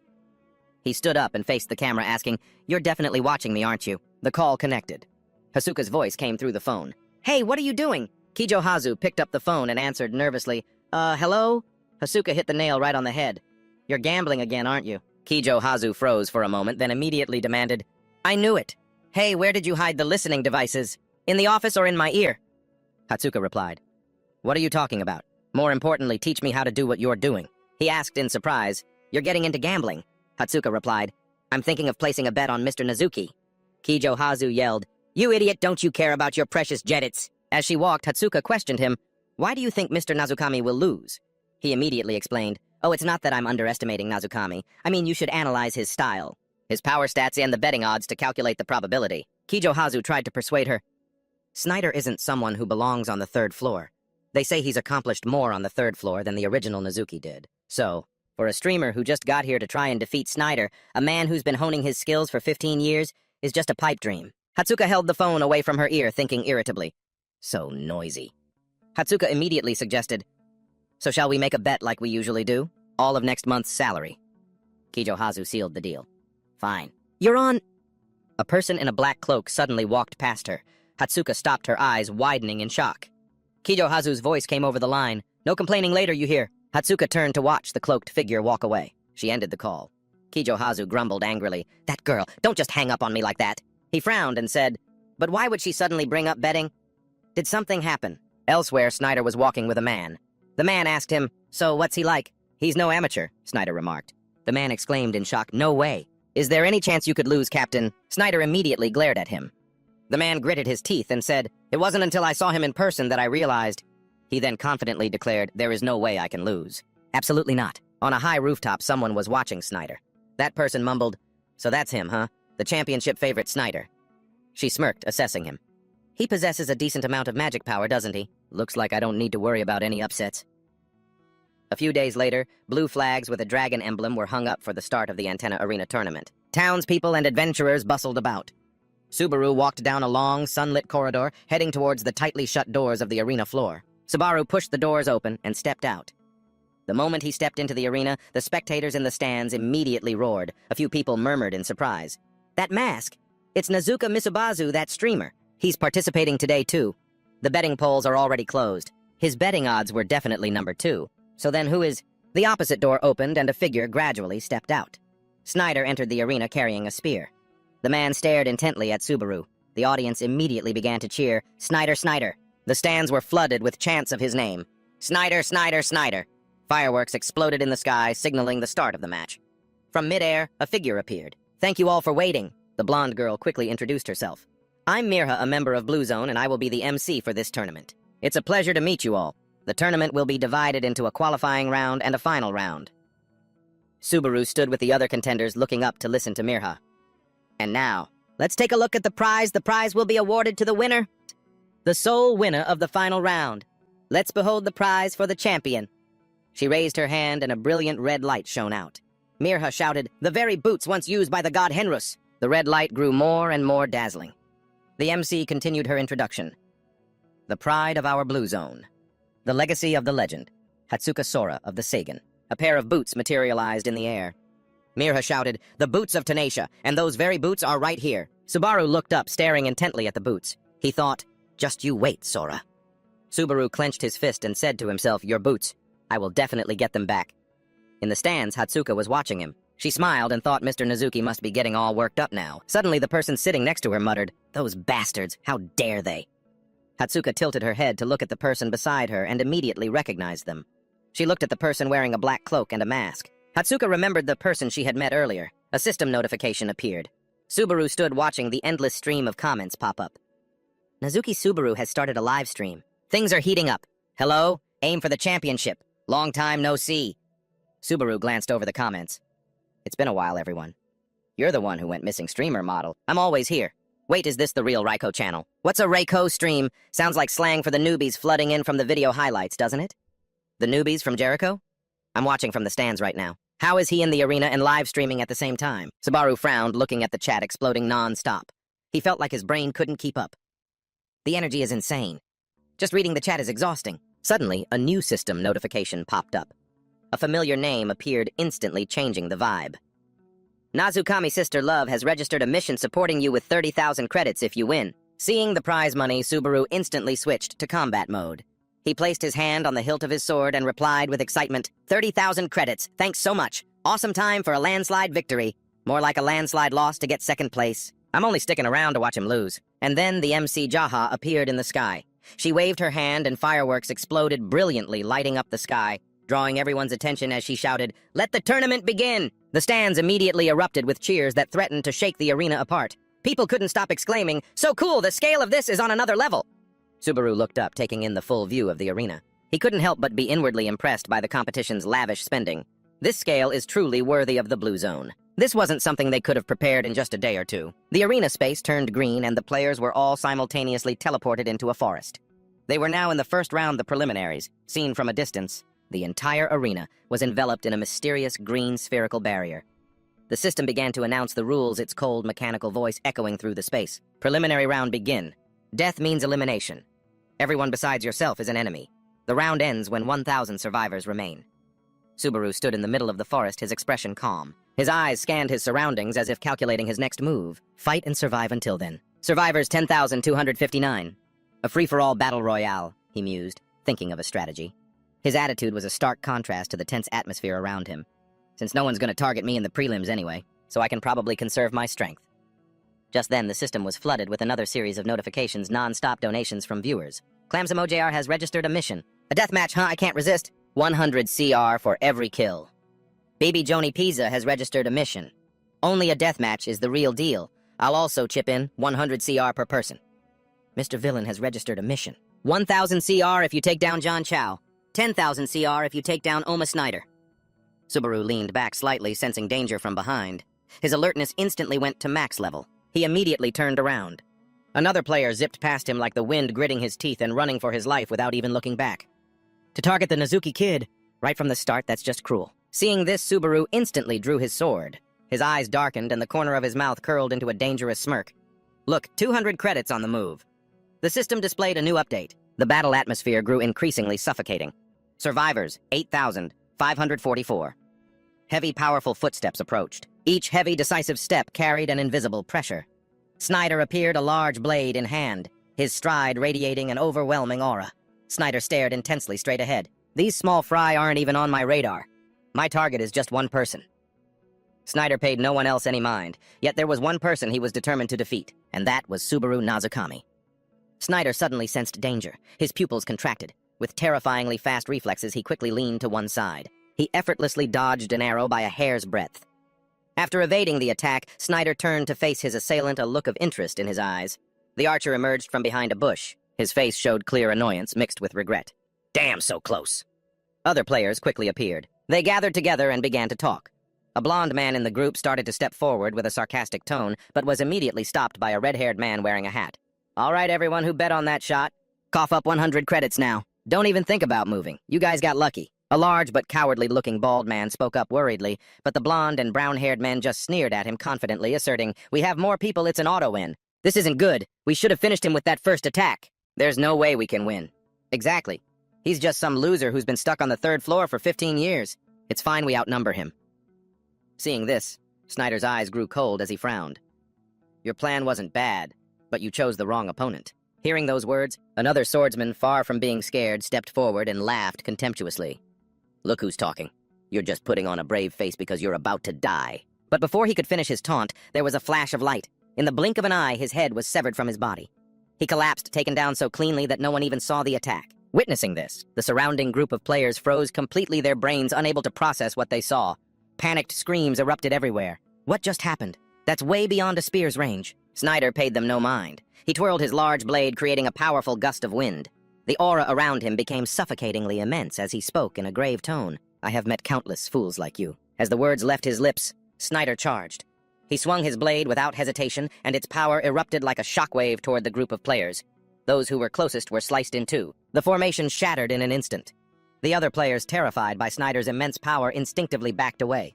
The atmosphere was incredibly tense. Snyder continued to spin his greatsword, closing in step by step. Listen closely. Cheap tricks and shortcuts won't work in this tower. With that, Snyder advanced toward the players, spinning his blade with a dangerous look in his eyes. The only thing that can protect you now is the end. Seeing this, the panicked players stumbled backward. An image of Snyder was projected on the grandstand. By now, all the players were scattering in chaos, but sadly, no one could escape. With every swing of his blade nearby, players were sliced in half. The formation collapsed instantly. However, a few still tried to stand their ground and fight. Hey, don't run. It's just a test. Don't be such cowards. Even so, this wasn't a fight anymore. In the grandstands, a woman dressed like Nezuki quietly observed the battle, her eyes full of calculation. She analyzed Snyder's abilities. If he makes it to the upper floors, he'll definitely be a top ranker.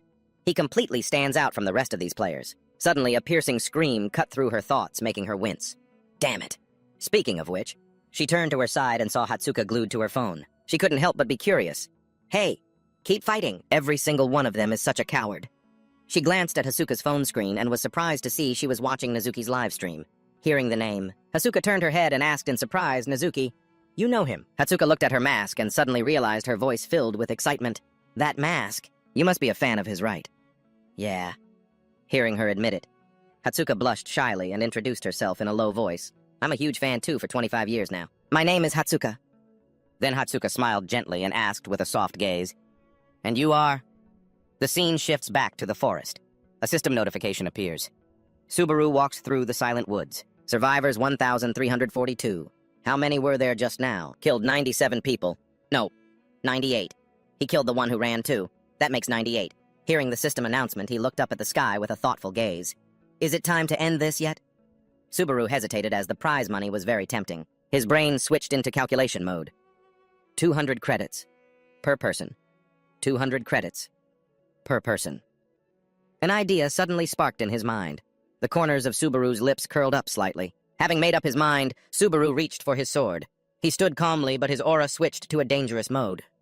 Why don't I just advertise that I'm here and lure the players to me? Seeing this, the livestream viewers couldn't help but wonder what he was planning to do. The livestream chat immediately exploded. What is he planning to do? Is he trying to bait people for money? What a contrarian. Everyone else is running for their lives. That's the confidence of a champion.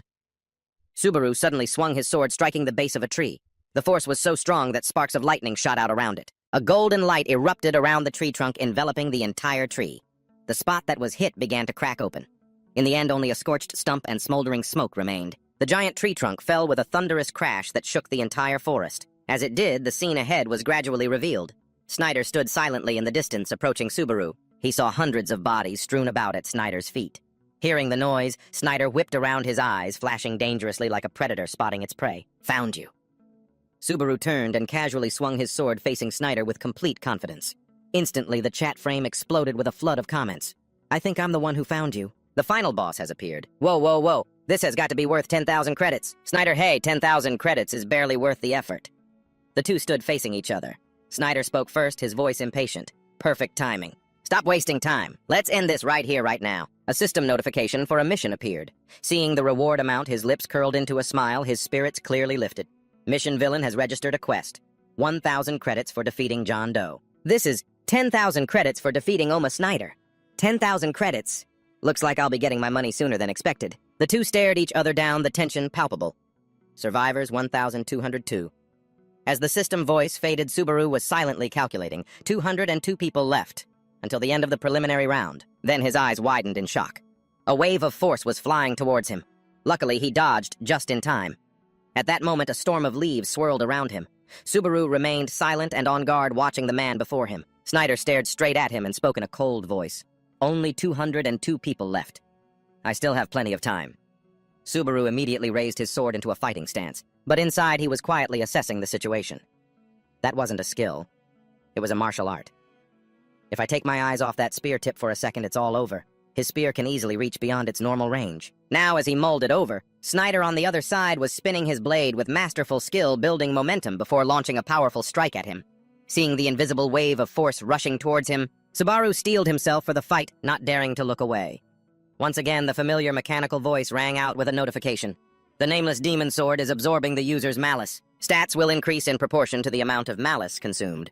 Greedy/level 4 is resisting the backlash of the Nameless Demon Sword. Subaru tightened his grip on the sword. But as that wave of force reached him, he quickly brought his sword up to block it. He strained against it for a moment, and finally Subaru managed to counter the attack. Suddenly, in disbelief, he saw Snyder quick as a flash had appeared right in front of him. The sharp tip of his spear was inches from his face. As the spear lunged forward, he swiftly leaned back, dodging to the side.